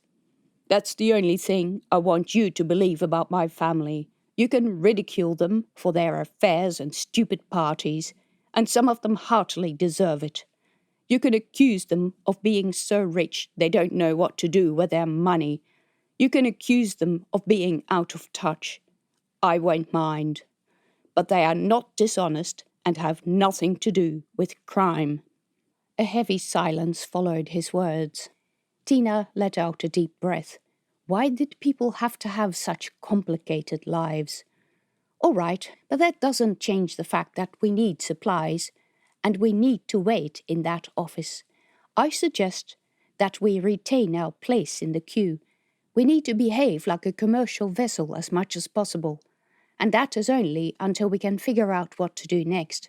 I'm sure that between all of us we can figure out a way to get our supplies sooner. But to demand them in a room full of people has probably been tried before, and I'm not sure I'd like to hear about the result of that. Finn hung his head. I'll volunteer to take over from Rex, he said. But you were so afraid to go into the station, Tina reminded him. Someone has to do it. I can do it, Rasa said. Both Finn and Tina said, no, at the same time. Rasa snorted, as if she couldn't see their objection. I used to do this all the time. Most of the ships hire a little boy or girl who does this sort of stuff. Nobody ever gives them any attention. Tina did remember seeing lots of young people in the queue. I've seen that other ships do this. We need to look inconspicuous. I've bought some clothes for Rasa so she can dress herself, and we will do her hair and make her look nice, like she is proper ship's crew. Finn had to admit defeat. Well then, let's all keep our heads down and say nothing, and do nothing unusual, and hope to high heaven that we can get through and that nobody discovers us here. It left the problem of money. Finn might be from a rich family, but he hadn't given any indication that he could help out in the money department. Tina asked him about it. Is there a possibility that you or your family could give me some money to facilitate the process? Finn shook his head. If you pay extra money to have your case given priority, you're effectively paying a bribe, and you raise awareness. It's one thing to come here and play dumb. It's another to go and break all kinds of rules. That's just asking for trouble. But they don't need to know the money came from you. No, but once you start donating as much money as they usually require, you're sure to come under a lot of scrutiny. It made a lot of sense, and Tina assumed that he had a lot more experience with things like this than she had at Kandama, where small bribes usually worked. But what about some help with docking fees and all that? I'll pay it back. After she had deducted his share. My father has control over my accounts. What? You're an adult? It's very common in families like ours. They don't trust the younger generation until they're properly settled and know they're not going to marry a vindictive partner who is only in it for the money. My father says, I already proved that can be an issue. My father thinks I'm a failure, and he doesn't know that I've left the force. Ouch. They still needed money, so Tina spent some time looking around for something she could sell. Goose eggs were the best thing she could come up with, but they weren't very expensive. She also had her collection of cactuses, but she very much doubted that people here would care much about them, even if they were also the result of a rift infection. Chapter 10. Tina left the ship with Rasa and went through the checkpoint and the crowded hall again to get to the office. Rex waited patiently, surrounded by pretty much the same people who had been there before. Now that she paid attention, Tina did notice quite a number of scruffy-looking young people in the room. Look, I've progressed a whole 10 numbers, Rex said. And how many numbers are there? 400? Rex grinned. Rasa is here to take over from you. She says it's common that captains get junior crew or pay kids to wait on their behalf. We agreed that it's best to do as other ships do. Rasa said she's done this before, and that this is what ships do. Will you be all right? Rex said. He looked concerned. Don't worry about me. I'm going nowhere. I wonder why all this queuing is necessary, Rex said. Even in Gandama, we can do most of these things online. They used to do that in most of the stations too, Tina said, until they found far too much abuse of the system, so they needed to insist that every person actually shows their face in the office to make sure that the ship exists and that all the papers are in order. It's far too easy to falsify electronic records. I'm sure there are better solutions. Yes, but they're also much more expensive. The queues are just a way to get people in here and sell them stuff while they're waiting, Rasa said, or take their pictures and scope out who they are. Another reason to hire someone to do it, someone who is unimportant and has no marks against their name. Tina and Rex left Rasa in the office. They walked back through the main hall, where it was just as busy as before, regardless of the time of day. This is a bit like Kelso, but bigger and with more problems, Rex said. Stations are nasty. They're not friendly for individuals, and it's very easy to disappear. That's why I wanted to come to the largest station, so that we have more chance of staying undetected. She then told Rex all the things Finn had said about his family and about the reward for a cure against the infection. His eyes widened. Really? And he says his family isn't in it for the money? When you're as rich as they are, 2 million credits is probably not enough to pay your monthly grocery bill.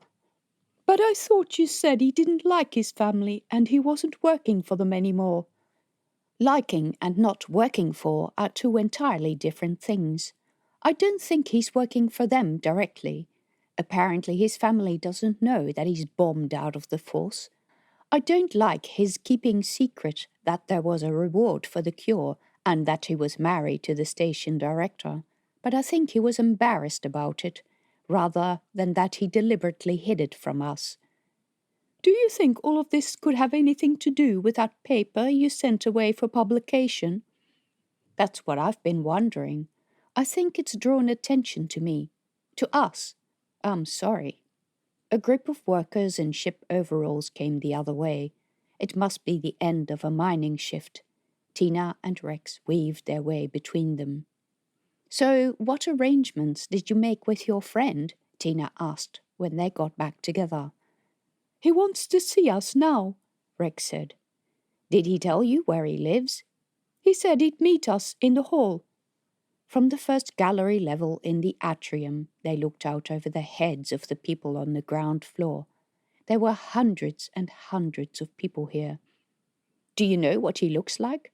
I don't, but there he is, Rex said. He was looking at the screen on his arm. It displayed a red dot over a young man who was weaving through the crowd and coming in their direction. As Tina and Rex stood watching him, he stopped and looked up. It turned out he was just underneath a balcony. He was much younger than Tina expected. He was thin and lanky, pale-skinned with elfin-like blonde hair. How old is this kid? Tina asked. Hey, I'm 16. You said I was an adult. He's a year older. You can't call him a kid. He looked like a kid. He even carried one of those ubiquitous kid weapons, a catapult, in his pocket. And he knows how to fix ships. Tina's hope of getting a cheap fix job evaporated before her eyes. He doesn't, although he could probably do a decent job, but it's his dad who does the work. All right, his dad sounded a bit better. They took the stairs down, meeting Jens on the ground level. The kid wore baggy, much-used clothes that were at least one size too big for him. All of his clothing was dark, either black or some variation of black. His most notable feature was his startling light blue eyes. Hi, Rex said. The boy said, Hi. And then they stood in a kind of awkward silence. You're Jens? Tina asked. I am. And then there was another awkward silence. These boys never expected to see each other. They certainly hadn't expected to see each other in her presence. Mothers did really spoil a lot of teenage fun simply by being present. Jens was taking in Rex and his armor. He smiled. "That's really awesome." "Thanks," Rex said. "But you have to credit my mother because she got it for me at Kelso." The eerie light blue eyes took her in. "That's so awesome. What can you do with it?"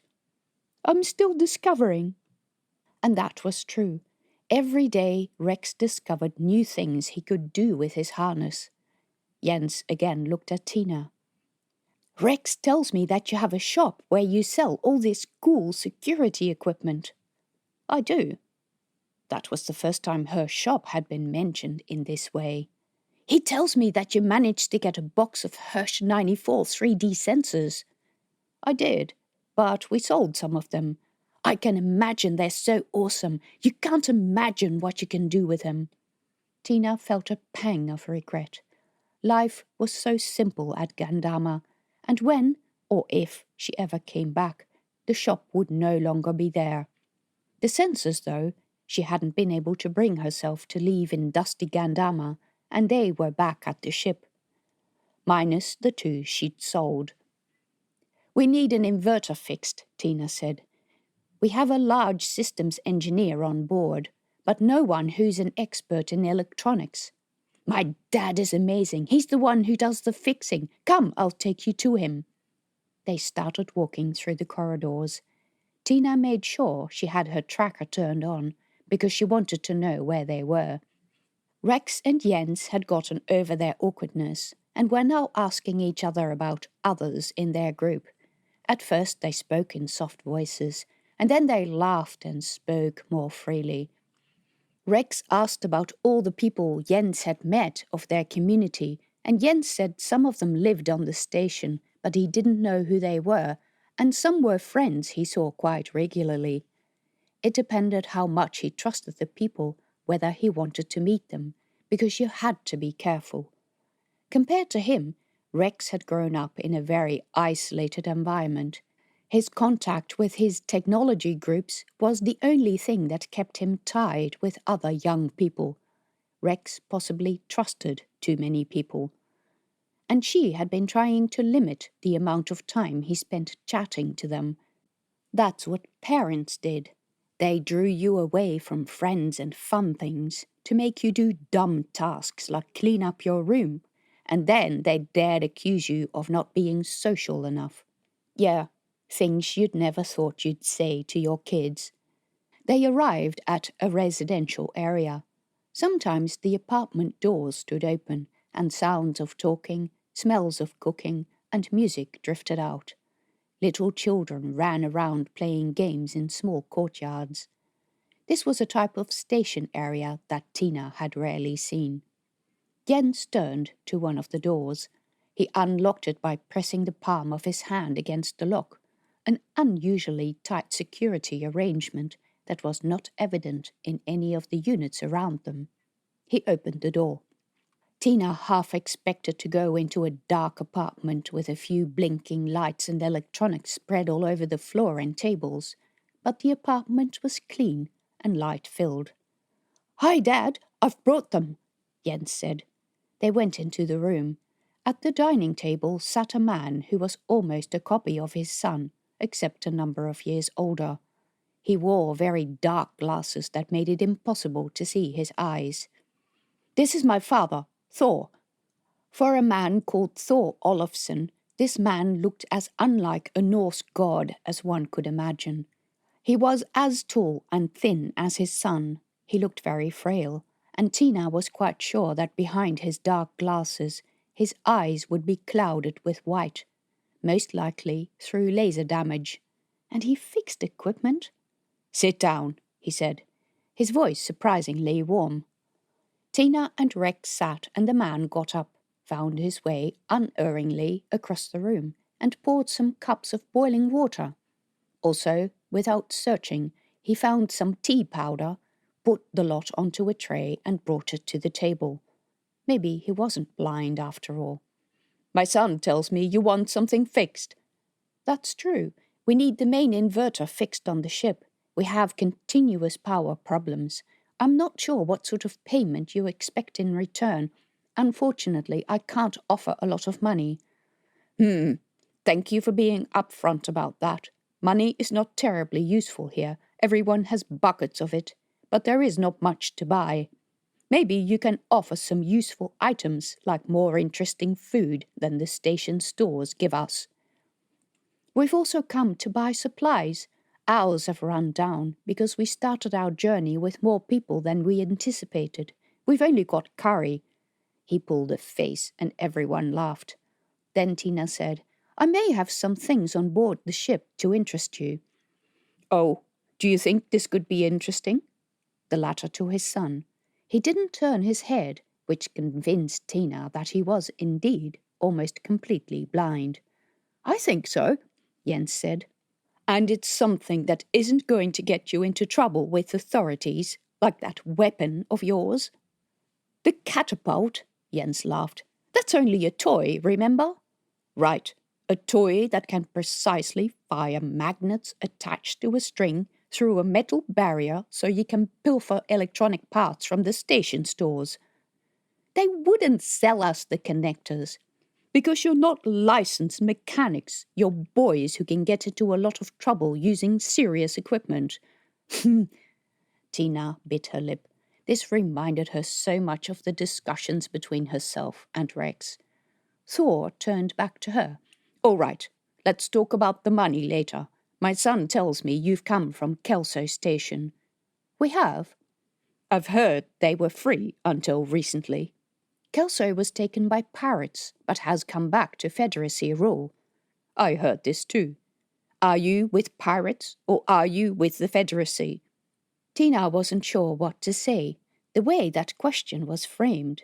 Was she supposed to be with pirates, or was she supposed to hate the pirates? "We're just commercial traders.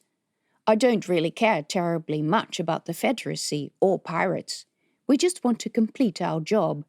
I'm carrying a passenger to Olympus, but we've had some unexpected trouble and needed to stop to have our ship fixed."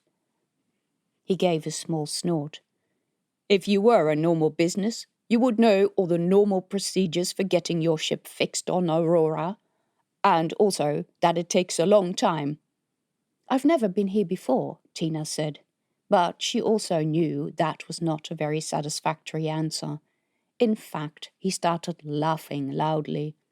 "You know that you're terrible liars, just normal business." He clapped his hand on his knee. "You're about as regular as Fernley's comet. Comes around every 100 years. Everyone thinks it's something new every visit. Come on, then. Let me know what needs fixing. Give me some details about the problems you've been having with the ship." She and Rex explained the problem as much as they were able. He nodded throughout their story. "That's a known problem with those ships. Take me out there and I'll be able to fix it. You said you had an engineer. He should have been able to fix this." "He worked on large ships."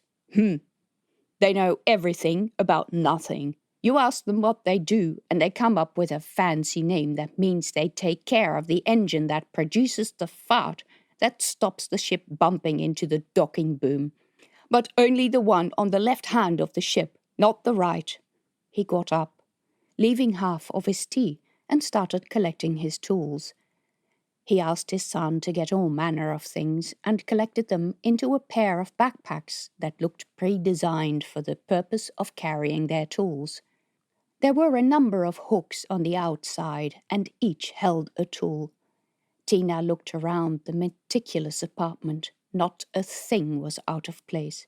She concluded that his blindness accounted for why everything was so neat. She sent Finn a small warning message that if he didn't want to be seen by a local, he had better hide in one of the cabins. Was there a chance that Jens had contact with the Partlow family? Who knew? Tina was happy that at least this part of the mission was going well. Chapter 11. Tina led the way back to the ship. She walked at the front while Rex alternated between walking next to her or with his friend Jens, who assisted his father by occasionally touching his elbow to warn of obstacles ahead. It was busy in the passages, with people milling about outside shops and offices and harassing passers-by for money, food, or jobs.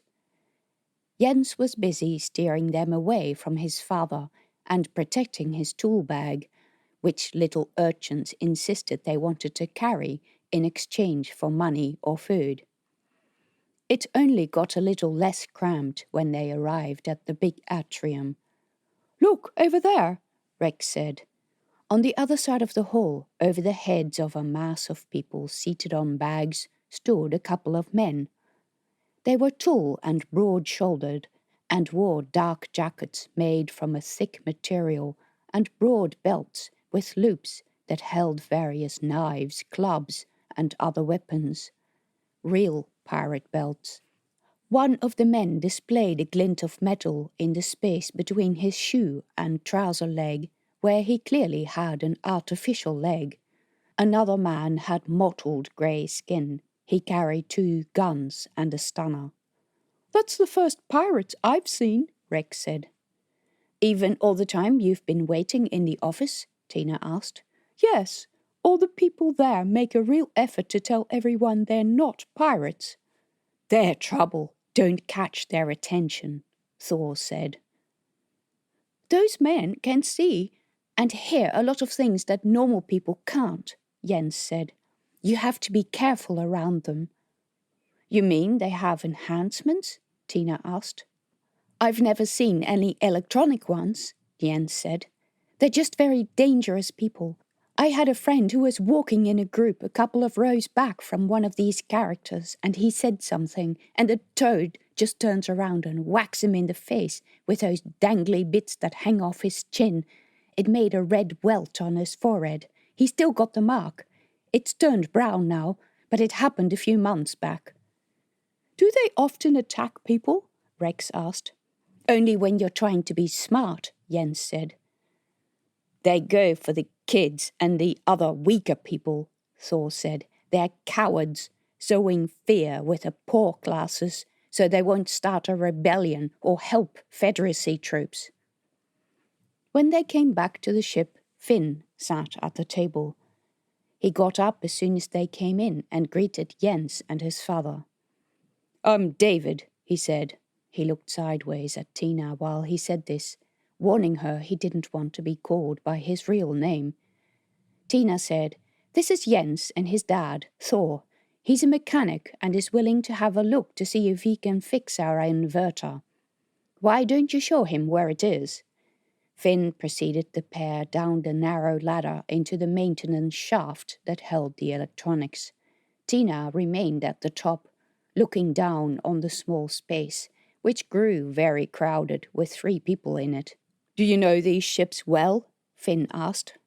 "I know all the ships," Thor said. "There is not one I haven't taken apart and put back together." He ran his hands over the control board. Finn looked up, frowning at Tina. No doubt he was wondering how Thor could do this work while blind. Tina shrugged. She saw no reason to distrust Thor, but she couldn't explain all that in one look. Thor opened the electronics panels. He removed 2 panels and set them on the floor beneath the openings, but kept the third one attached to the wall so that it made a table.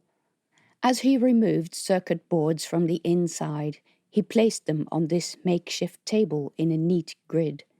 Each time he used the tool, he put it back in the same position in his belt. He extracted a device from his bag that tested currents.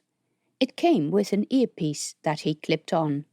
A tinny computerized voice called out readings as he probed each circuit board and slotted the ones he tested and found in order back into the cabinet. Eventually, he was left with 1 panel. "Just as I thought," he said. "These chips usually burn out really quickly." He retrieved his backpack, which he had placed under the makeshift table, and produced a foldable heat-proof surface and a battery-operated heat gun. He turned the offending circuit board upside down and, with a few quick moves and a blast of air from the gun, removed the chip. A clear plastic box from inside his pack contained an assortment of chips. He ran his fingertips across the top of each package until he found what he needed, unwrapped the replacement chip, and slotted it into the board, which he replaced in the cabinet. "Can you turn off umbilical power?" he asked. Tina went to the controls and turned off the mains. The light flickered and then came on again. "Great." Tina went back to the top of the ladder. Finn said, "Well, that obviously worked." The light flickered off. Darkness. Thor's voice came from below her. I may need to take this one in for a closer look. You said you hadn't run the ship for many years?" 15. I'm surprised it works as well as it obviously has to get you here. These old boats are tough." Tina didn't say anything about nearly missing the jump window. Rex produced a light from the tip of his metal fingers and shone it down the ladder, but, being blind, Thor had already pulled the board back out. Tina switched back to umbilical power. The light came back on. Thor shut all the covers and carefully put the circuit board into his pack, all without once asking for assistance.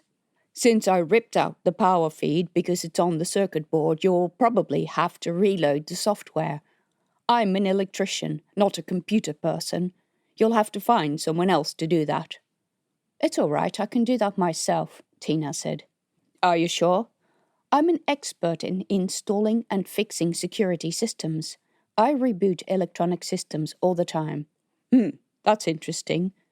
He asked her about the work and her shop while he packed up his tools and zipped up his backpack, and then produced a tiny battery-operated vacuum cleaner and swept up the little bits of wire casing and bits of metal he dropped on the ground. "I know these little specks of rubbish can create a lot of trouble once you cast off from the station." Then he was done and came back up the ladder, followed by his son, who carried the packs.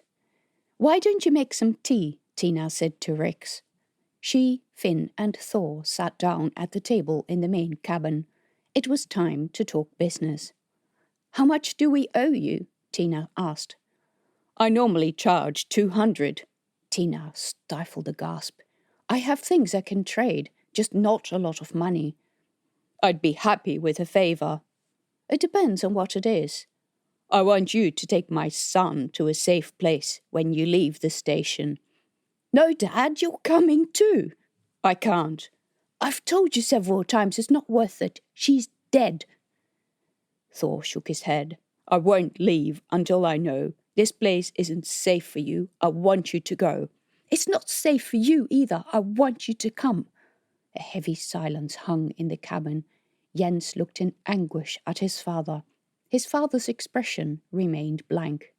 "The boy's mother left a long time ago," Thor said by way of explanation, "leaving me alone to look after him, alone and blind." He gave a mirthless chuckle.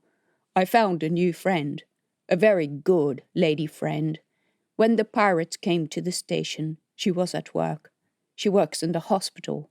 He paused. "A real good lady.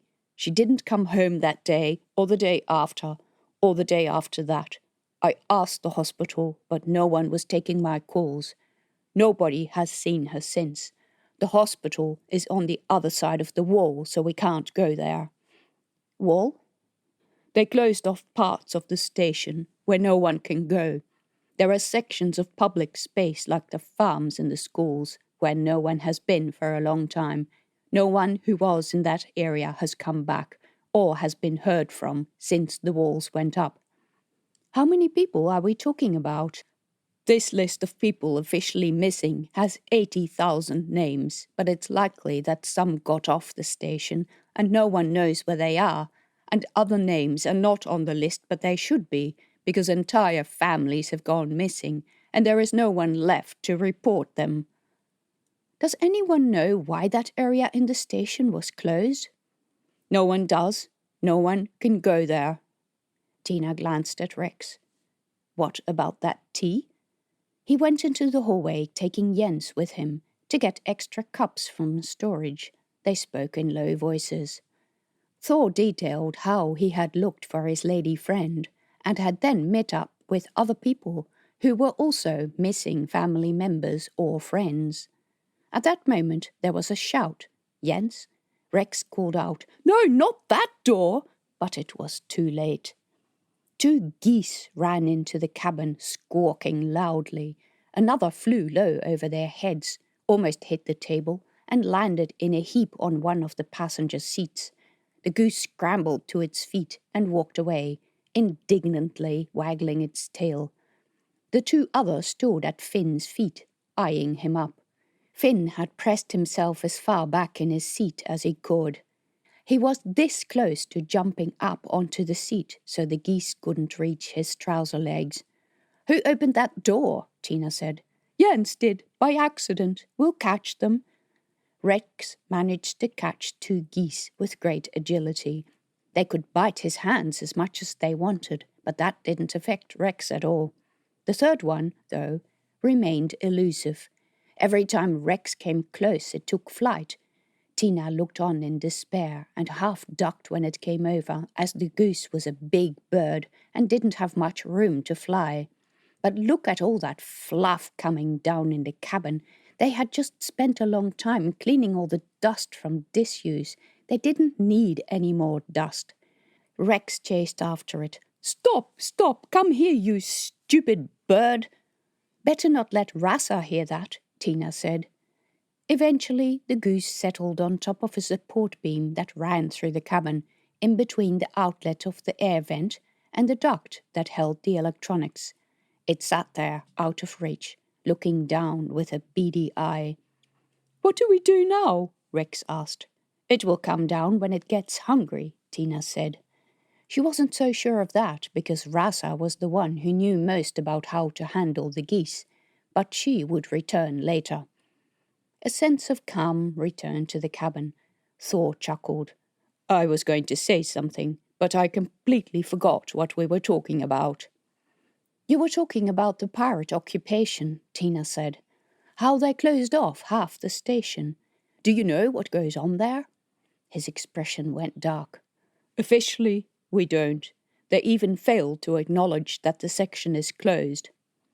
"What's the station director's standpoint on this?" Tina asked. She glanced at Finn. "Surely she knows, and she must have some communication with the pirates." "She's useless. You can lodge a complaint to her, and she says she'll look into your question, but she never does." "Would she have signed agreements with the occupiers to keep quiet in return for being left alone? Do you think she even knows what goes on in the rest of the station?" "Of course she does. It's not terribly hard to make a pretty good guess. Show them, son." Jens pulled out his diagnostic screen and with a few taps of his fingers brought a graphic to it which displayed the shape of the station. With another touch on the screen, the station became divided into red and green sections. Tina thought she recognized the entry to the docks at the very edge of the green section. "All that area is off limits?" "You got it." "So, how does this show what goes on there?" Thor said. "Humans need heat, right? And humans produce heat. We can measure heat. One of the first things you learn in space rescue and space warfare, if it doesn't produce heat, it's dead and not worth your energy." Tina nodded. She had heard that crude observation. "Well, look at this." He flicked his fingers at Jens, who changed the image. It was now in black and white, an infrared image of the station, possibly taken from an off-site satellite. How did he get access to this? It showed the station as a bunch of grey circles floating in space. Each of the circles was marked with lighter mottling. "I can't see the difference between the two sections anymore," Tina said. She could still see the docking structures, because some of the ships produced bright spots of extreme heat, especially the larger ones. "That's just the point. There is no difference in the occupation level. We know how crowded we are in here, so they have to keep an equal density of people in the restricted section, which means they've had to bring in extra people." "What with? I only saw a couple of small pirate ships in the docks, nowhere near the capacity to move a serious number of people. Large ships come in every now and then, like the massive troop carriers, she asked. Not like the SS Stavanger? Exactly like that. Do people see those ships arrive? Tina found it hard to believe. They usually close the docks when those ships are here, but I know about troop carriers. I can hear when they come to the station by the way the floor vibrates when a really big ship attaches. They close the docks? Does that mean no one can leave or arrive? Yeah, but if you're afraid of getting stuck, they usually clear out everyone they can get rid of beforehand. A lot of the people who are waiting at the port authority or supply office suddenly get permission to leave and get supplies. Yes, people in the ship supply office had also been talking about this. So, is that when they're bringing in extra people? Yeah, more likely they're transporting prisoners. That's the only way the population of the station would increase that much. That, and the ones who go missing. Wait, people still go missing? All the time, not as many as before. Most of them are young kids, often when they're 17, 18. That's why I want you to take Jens. He's getting to that age. I don't know when we'll next have the chance. But you're coming too, Dad. I'm not going to have this discussion again. You're leaving with these people when they have permits and supplies to travel. I'll join you later. A few moments of tense silence followed, in which Jens glared at his father. But one of the advantages of being blind was that Thor couldn't see this, so he just cradled his cup in his hands, his face relaxed, oblivious to his son's angry stare. Tina asked, Do you know much about the pirates? Do they have a leader? Where did they come from? We don't see much of them. They're not that interested in people they don't want to use. We see them occasionally, but everything I know is from the things I've heard. They don't mingle with us. They don't talk to us. Their leader is a man called Artan, who, according to some records, used to have a relationship with the Federacy. Have you seen him? No, but all kinds of stories go around about him, including that he looks like a walking toad. I don't know what to believe. Artan is a man who used to be called Jackson Hirsch. He used to be the Federacy Assembly representative for one of the settled worlds. He was always very outspoken and had a lot of ideas, but most of the representatives weren't too keen on him. They found him too radical. He wanted to put the bases and worlds under civilian control and wanted to install assemblies for each of them. He had lots of big ideas, but was always stifled by the assembly. He got frustrated. Why did he go to the pirates then? Tina asked. Has he always been a leader? I thought pirates didn't have leaders. Many still don't.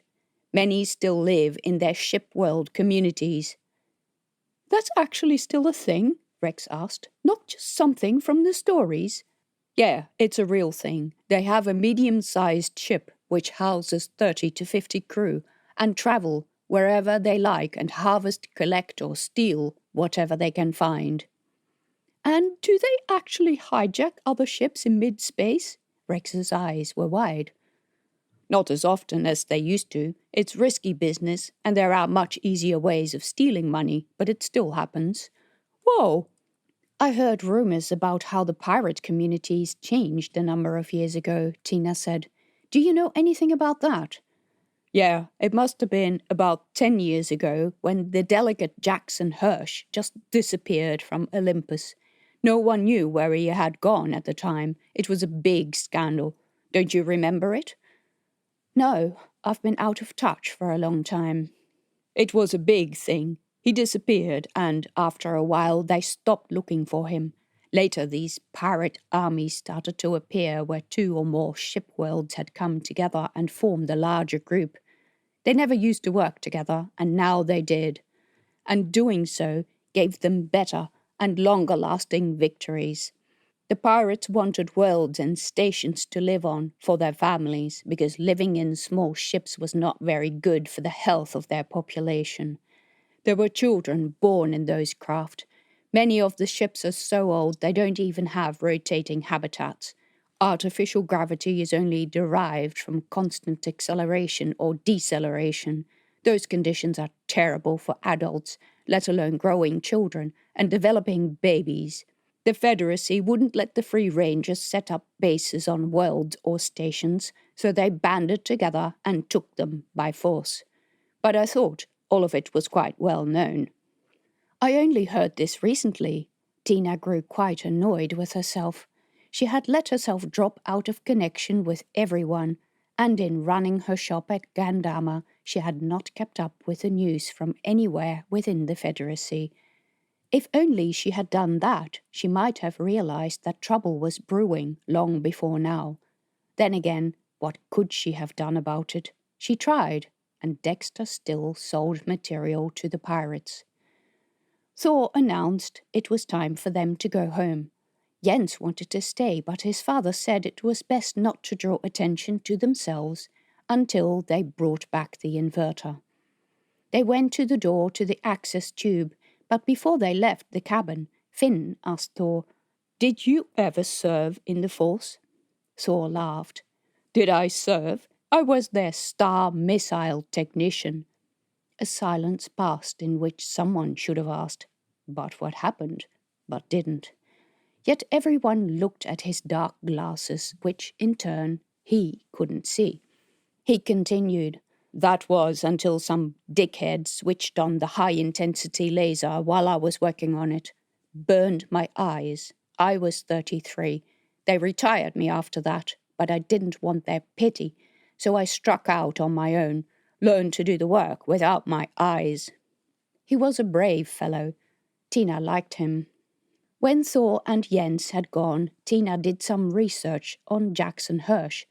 Pictures from his time in the Federacy Assembly showed him as a friendly-faced man with a thoughtful expression.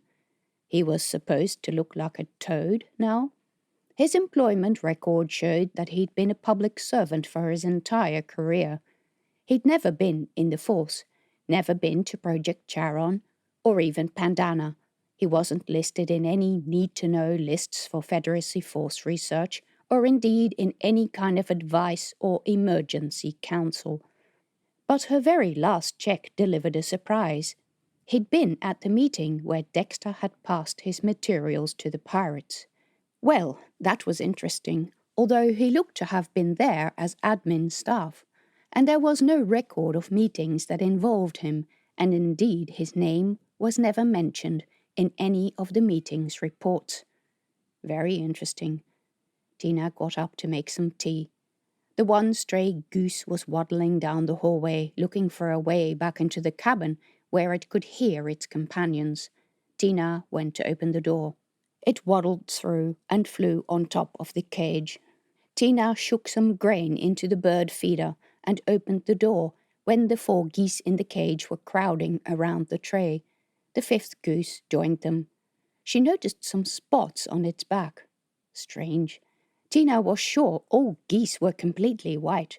It must have brushed against something dark, because there were some golden spots on its back.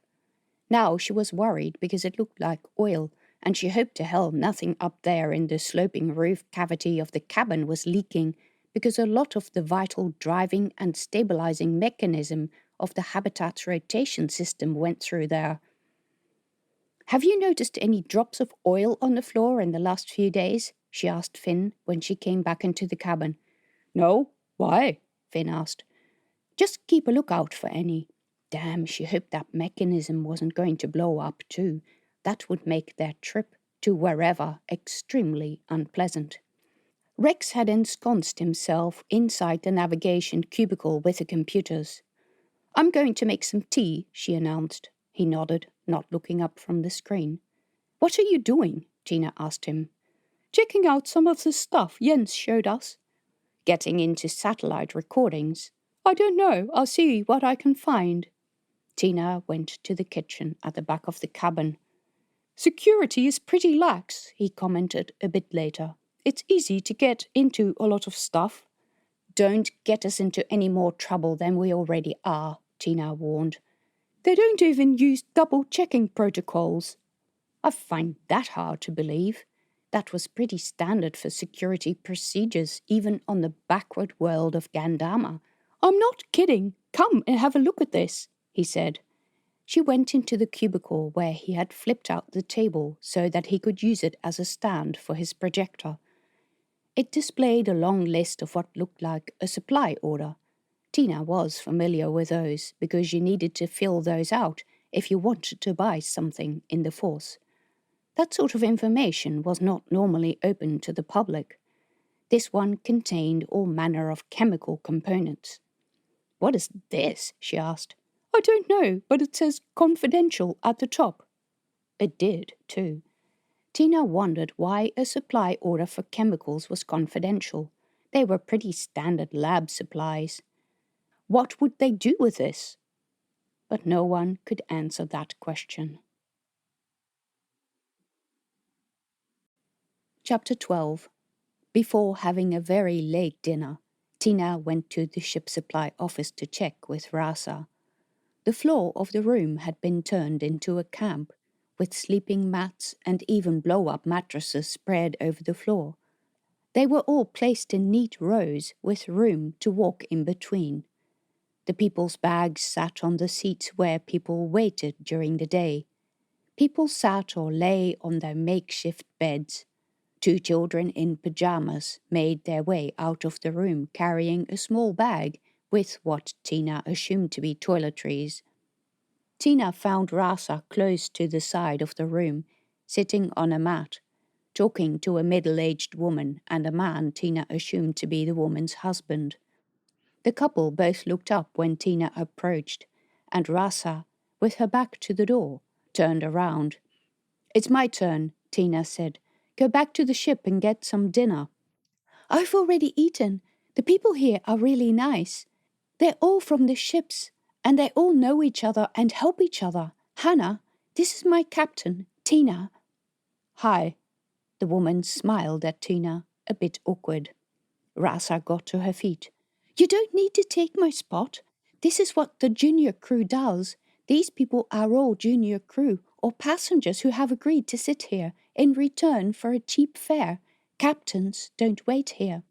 You're sure? Yes, sure. You see those men over there? Rasa glanced over her shoulder at the men who stood on either side of the door, as if they were waiting. They were big, burly types and, although not in uniform, looked and acted like guards. They're keeping an eye on everyone in here. I've already seen how they stopped some older boys harassing a younger one. They don't want trouble. They don't want fights to break out here. It's safe. I haven't seen any pirates. No one has talked any of that kind of stuff to me. No one unfriendly, leastways. So Tina returned to the ship, where she found Rex and Finn together in front of the computer. I told you she wouldn't want to come, Finn said without looking up from the screen. At least she can't accuse me of not offering. Those offices are the safest places to be in the stations, Finn said. If she has to be somewhere in the station, that's the best place. Tina didn't agree, but there was no point in arguing. She made some tea and watched Finn and Rex from the bench in the cabin. Whatever they had found sounded interesting, though, so she looked over their shoulders. Rex had broken into another database and had pulled up maps of the vast station, with areas where the public was allowed to go and areas where they weren't. This was not a heat scan, but a highly detailed map of the sections of the station and all its rooms, labelled with their functions. She spotted the hospital that Thor had spoken of, and the school. Rex and Finn had also discovered an area that might function as the pirate control center on the 3rd level of the school, which contained a staff meeting room. It was well within the closed section of the station. They had managed to intercept a number of messages that originated from this area, a room on the upper floor, which appeared to be instructions about operations of the station and the delivery of goods. Exactly what was being delivered wasn't clear. Finn suggested chemical supplies, necessary for operation of the air scrubbing plant.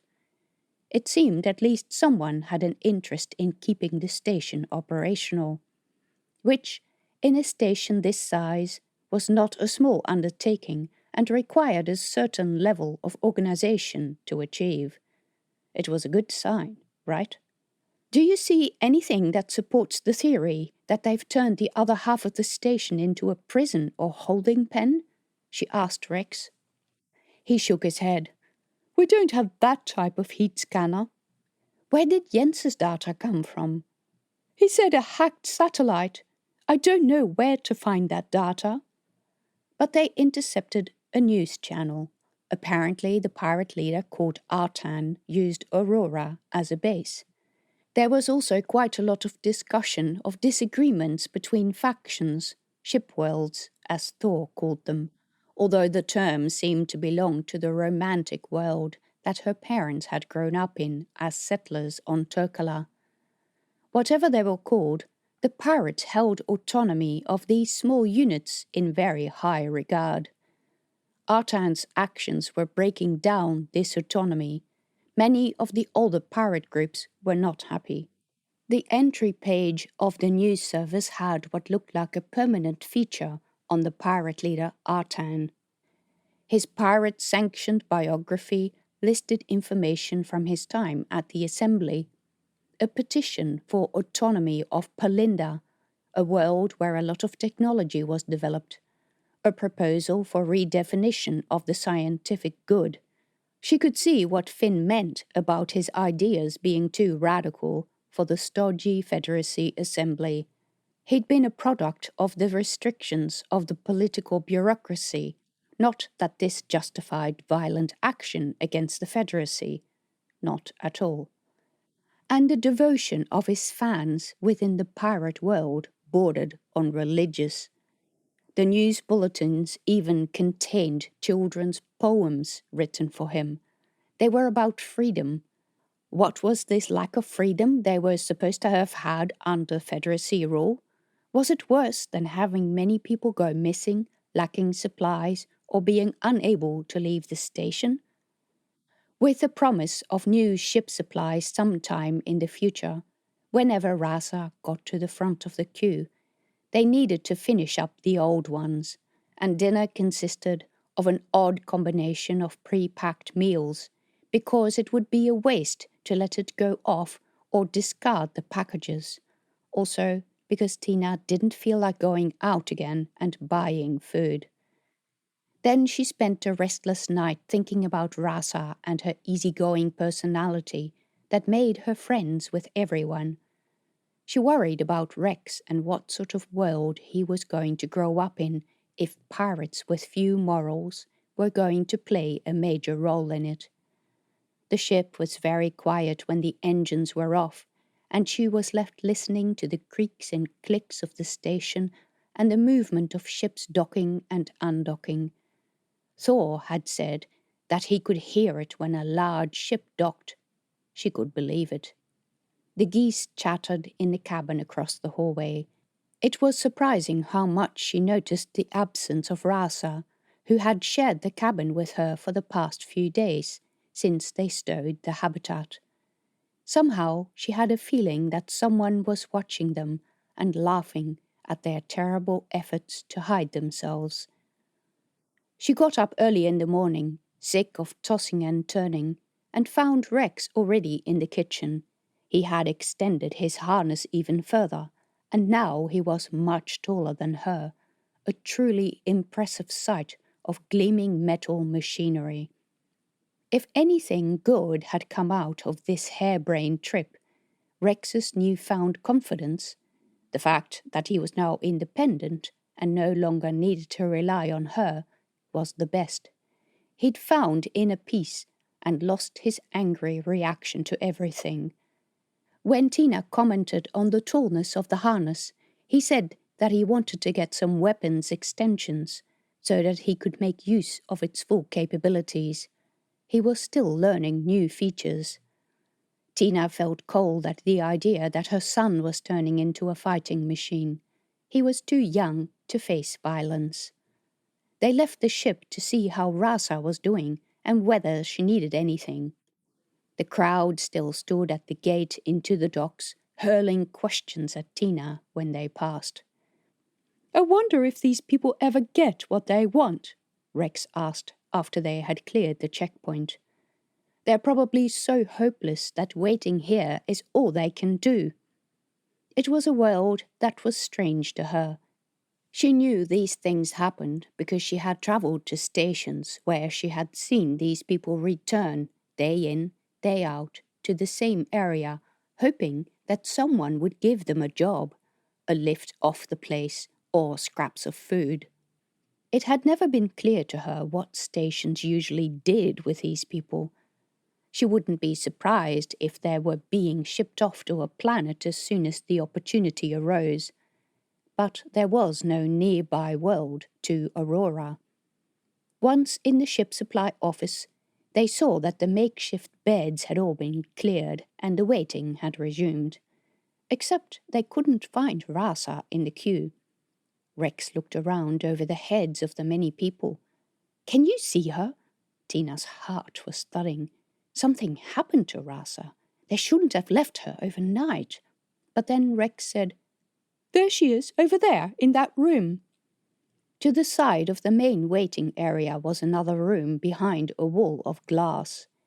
Inside the room stood easy chairs and screens to watch the news.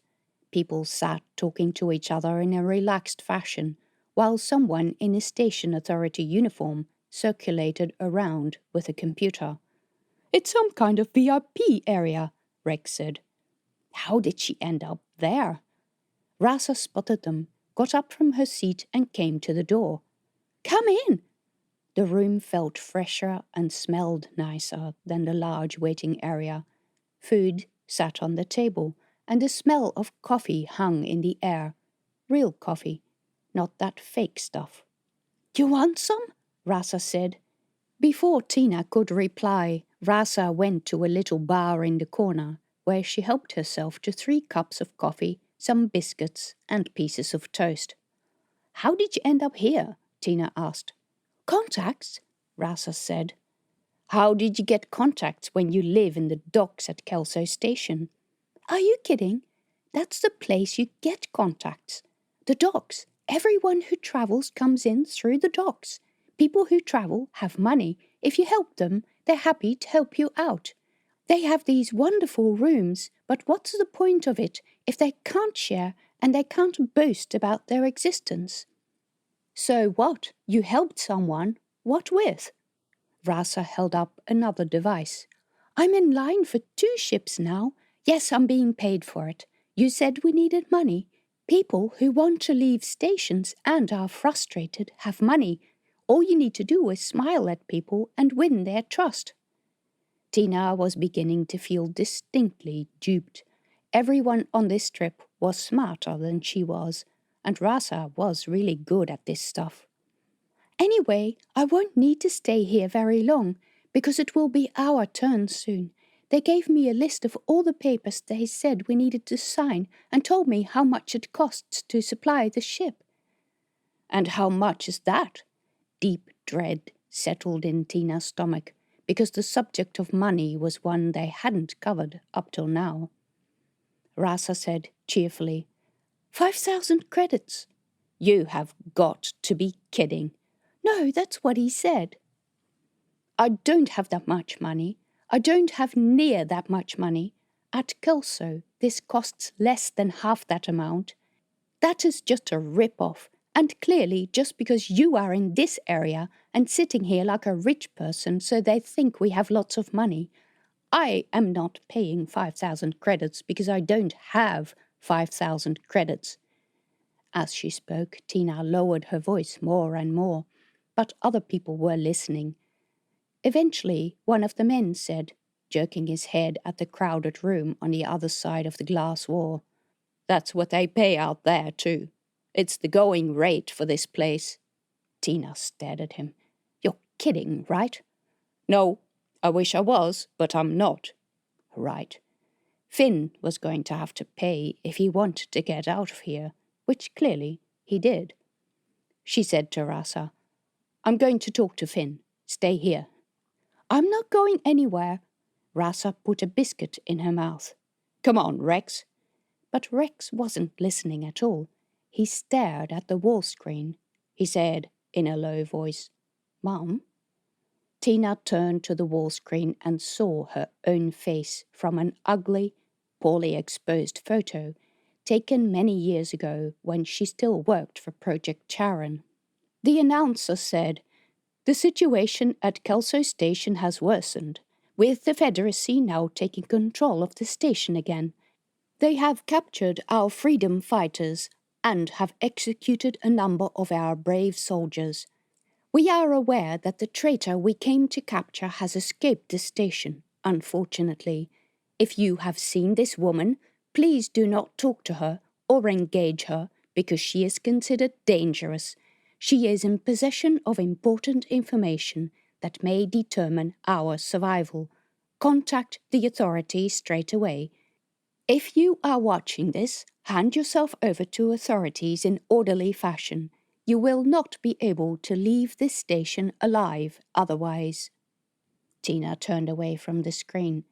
People were still watching the announcement, and she didn't think any of them had recognized her yet. We've got to get out of here, she said to Rex. Chapter 13. Mom, that was you on the screen, Rex said, while he and Tina walked down the stairs from the ship supply office to the entrance to the docks. So I noticed. They said you were dangerous. All these people here had better get out of our way then. Ha ha! This is nothing to joke about. I'm not joking. You're lucky they didn't show your face as well or say anything about my highly recognizable companion. Keep your head down and don't look so tall and impressive. Are you jealous now? I don't want us to be singled out, because the danger was not in people recognizing them, but in security cameras recognizing her facial profile. Their system security might not be the most modern, but surely this station would have that basic security feature. But as soon as she and Rex came to the ground floor of the atrium, a lot of cheering went up from near the lifts. A group of people was congregated around the screen. What's that about? Rex asked. No idea. I hope something unrelated to us. They crossed the hall, but even while they passed the checkpoint into the docks and walked the corridors, they noticed a lot of people talking excitedly to each other. People were coming out of doors and getting together in groups. Voices were raised, and there was lots of clapping on shoulders. It was disturbing that some of these people looked like pirates. What was the news? That Kelso Station had been destroyed? That the pirates had invaded the Federacy Assembly? The upside of the mysterious good news was that nobody paid attention to Tina and Rex as they passed through the corridor. She turned away from any place she thought a camera might be hiding. There were so many pirates around all of a sudden. She had never seen that many in this station before. Had they come out of the closed half of the station? The pirates and associates talked excitedly in groups, and many went in the same direction as Tina and Rex, in the direction of where the ships were moored. Tina waited for a moment to let a big, noisy group of them go past, but they just kept coming, and they didn't look at her and Rex at all. Something has definitely happened, she said. You don't say. I wonder what it is. It looks like something is going on in this station, and everyone is rushing to have a look. It was a distraction, and distractions were useful for trying to get away. But it came at the wrong time. Rasa was still in the office, and Tina couldn't see, without knowing what was happening, how they would be able to use the distraction. She increasingly felt that Finn had been right about the danger of coming here. Aurora was a very high-profile location on the pirates' map. But if she admitted she'd been wrong, Finn would probably gloat over it all the way to Olympus. and that was an awfully long time to listen to his gloating. Still more and more people came out of doors and passages and went in the same direction. The route to the ship went through several lift foyers that gave access to different sections of the docking structures, some for small ships, some for residents of the station, some for large ships. In the largest of these halls, many people crowded around a lift door, watching a screen that hung above the exit. Many of them were pirates, making no secret of what they were, in full outfit. Some wore badges on their jackets, presumably showing to which shipworld they belonged. A number of them were also people with warty skin. Tina did notice that the interaction between the shipworld pirates and the warty pirates was sparse. They didn't often stand together. They didn't talk to each other. "It seems it's mainly pirates," Rex said. He could see over the heads of the crowd. "It looks like they're celebrating something." The giant screen on the wall was now showing a live projection of a ship being docked at the station. This was definitely Aurora Station. The umbilicals were in place, and station staff were opening the access tube doors. "That looks like a Federacy ship," Rex said in a low voice. It did, too. Not just that. It was a Federacy Force warship. She wasn't sure of the type because a portion of the ship was obstructed by the station structure, but the top half of the Federacy's crest with the Great Deer constellation was visible on the side. Tina and Rex got stuck in the crowd because it was so busy it was impossible to get through. The people around them talked excitedly. From the conversations, it was clear that most were sympathetic to the pirates. The rumor went that the pirate fleet had captured a Federacy starfighter. It was the first time it happened, and such a prize it was, too. "I hope they will let us see inside," one of the people around them said. "How many crew are in the ship?" someone else asked. "Yes, how are they going to deal with those people?" Someone else said. "They'll probably have a public punishment." "No, they'll give the crew to the farm." Farm? What farm? The press of bodies around them grew more intense as people continued to come into the hall. Several of the warty people took up position behind them. "Don't look behind you," she told Rex in a low voice. "They might recognize us." She still felt the prick of their gazes in her neck. The lift door opened and people started cheering. A single man came out, raising his hands, balled into fists, above his head. He wore a metal-studded jacket of dark leather, a broad pirate belt with fearsome trophies like an axe and a knife with a huge blade, and knee-high boots. His face was unrecognizable as human, his skin dark red and warty. Long tentacles dangled from the line of his jaw. He gave a loud cry. People in the hall cheered. "What's he saying?" Rex asked. He held up the display on his arm with a translation function enabled, but the shouts and cheers from the crowd yielded nothing, except a squiggly line across the display. A small icon popped up in the corner. "It says it has a positive identification." "Huh, so it does. You're getting the hang of this, Mum." Rex touched the corner of the screen. It brought up the picture and information she had already seen. The pirate-sanctioned biography of Jackson Hirsch, or Artan. People started to push to the sides.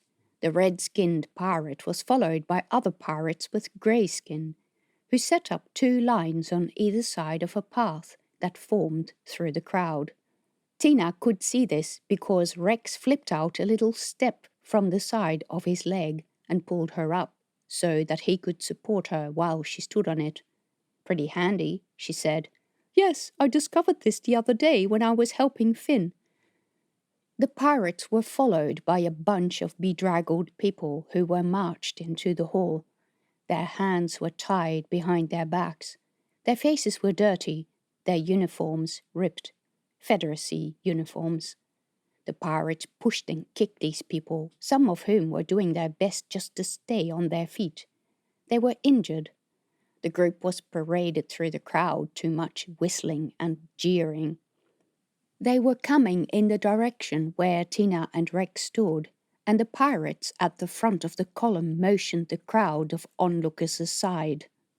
Tina and Rex ended up only a couple of rows back from the thoroughfare. The line started with the formidable figure of the pirate leader. Apart from his dark red skin, he also displayed a veritable garden of growths on his skin, hanging from his jawbone, his ears and neck. His nose had regressed into his face until only 2 holes remained. His mouth was small and surrounded by dark lips. Tina made sure that she was not in direct view of him, because she felt that those beady eyes could see everything. He was followed by a number of his soldiers, each of them pushing a couple of Federacy soldiers in front of them. They were close enough that she could see the emblem on their chests. They were from the starfighter Manila. Tina felt cold. That was the ship where her daughter Evelle served. "Come on, we can get through now," Rex said. He let go of Tina's arm so that she could descend from her perch to the ground. But Tina wasn't moving. She hung onto Rex's metallic shoulder and studied the faces of all the captured soldiers who filed past, some injured, most of them looking tired, weary, and dirty. Rex shook his arm. "Come on, Mum." But Tina still wasn't moving. Standing out amongst the prisoners was a young woman with spiked-up blonde hair. Even though Tina hadn't seen her for almost 20 years, she recognized her face, because a mother never forgets the faces of her children. It was Evelle. Chapter 14. Tina saw her daughter only briefly. Her face was pale, with dark smudges and a bruise on her cheek. Her uniform was ripped at the shoulder, showing a red graze on her pale skin, and her hands were tied behind her back. Her weapons had been removed from her belt, but she held her chin high. She looked straight ahead, ignoring all the people who stood on the side and who either cheered or jeered at the prisoners. She marched past with the column, disappearing into the passage on the other side of the hall. "Mum, what's going on?" Rex said. "Who are these people? Why is everyone cheering so much?" Tina said in a low voice. "The pirates have captured one of the Federacy's major warships. Those prisoners are Federacy troops." The entire group had passed, and everyone had started walking again, even if only slowly. There were far too many people in here, and they were far too close for Tina to tell Rex what was going on. She couldn't risk anyone overhearing, at least not any of the many people around here who were sympathetic to the pirates. Everyone in this crowded hall and crowded passages had become an enemy. Of course, they were that already, but she had always assumed these people to be station citizens, caught between 2 warring parties and not caring much about either side. Tina led the way through the passages. The crowds thinned out, so it became easier to move. She set a good pace, and Rex followed her, with his powerful footsteps that went zoom, zoom, zoom each time the harness engaged. They arrived at the ship, where Finn was down in the engine maintenance compartment. When Tina and Rex entered the main cabin, he came up the steps, wiping his hands on his trousers. "Shut the door, I have something important to tell you," Tina said to Rex. She went over to the controls and made sure that none of the recording devices were on. "Good, now I finally get to know what you're so grumpy about," Rex said. "Tea?" Finn asked in a mock cheerful tone. He was in the kitchen at the hot water dispenser. No one responded. "Fine, I'm making some anyway." He pulled out some cups, the jar of powdered tea and proceeded to pour hot water into the cups, which he then carried over to the table. Steam rose from the surface. "Two things have happened," Tina said when they were all seated around the table. "First of all, for your benefit, Finn, when we came to the ship supply office, Rasa was in a different room. She managed to get into the priority queue, and she said she should be able to get a permit to leave the station today." "She is good, isn't she?" Finn grinned. "You didn't wait until I got to the part where she said it would cost 5,000 credits." "What?" Finn said. "I don't have 5,000 credits," Tina said. "I spent all my money on trying to do not too badly to the businesses at Kelso Station. My accounts are empty. My credit is maxed out. It looks like we're stuck here unless someone else comes up with some funds." She looked pointedly at Finn. "Is Rasa still in the queue?" Finn said, as usual, deflecting the question. "I left her there, but I'm thinking we may need to retrieve her. When she gets to the end and it turns out that we can't pay, there isn't going to be any point in her staying where she is. I intended to come back to talk to you about that, just in case you might have some money. But on the way back, something else happened that, frankly, has thrown doubt over us leaving at all. It seems that the pirates have captured one of the Confederacy's starfighters. There was a great cheer about it, and when we came to the docks, we saw the crew being led away as prisoners." Finn's face turned hard. "The poor guys. That's worse than being shot to pieces." His expression was dark. "Yes, but there is an added complication. One of those crew members happens to be my daughter." Now Rex whirled to Tina. "What? Evelle? Was she on that ship?" "She was. When we were at Kelso, I had heard that she serves on the Manila, and I saw her with those prisoners. She looked a bit beaten up, but otherwise proud." "Did she see you?" "I don't think so. At least she didn't make eye contact. I wonder whether she would recognize me, even if she had seen me." "You recognized her?" "Yes. Evelle would probably recognize her." "Obviously, it complicates things," Tina said. Finn met Tina's eyes. "Don't try to be a hero. I don't think there is anything we can do for them. There are far more than 1 million people on this station, and if most of them are aligned with the pirates, then everyone on this station is going to be our enemy." "Yes, and they're already looking for us," Rex said, helpfully. "Mum's face was in a general broadcast warning." Tina put her hands flat on the table. "I'm not leaving the station without making sure that my daughter is safe." "You haven't seen Evelle for 16 years, Rex said. "You've told me many times that she left. She yelled at you, and she never answered any of your messages." "She might have been a spoiled brat when she left, but she's still my daughter. I will save her, even if she's a hard-faced bitch without a shred of gratitude, because I can't expect that piece of shit Dexter to look after her safety. He's not here anyway. I know where she is. I know she is in danger. I will try my best to get her out of that situation." There was a moment of tense silence in which both Rex and Finn were wise enough to keep their mouths shut. After a while, Finn said, "Well, that certainly puts a different perspective on the question of whether we should or should not leave Rasa in the ship supply office." "Exactly. When she gets that permit, we have to act. We have to pay, and we have to leave. Apart from the fact that I have no money to pay, we don't want to leave anymore." Finn nodded, although his expression was dark. "Are you sure you really want to take on a pirate stronghold?" "There is no want. I have to do this." Rex nodded. "You better not interfere with Mum when she gets like this." Finn didn't, although he heaved a sigh. Even through all of this, Tina wasn't sure what he had wanted.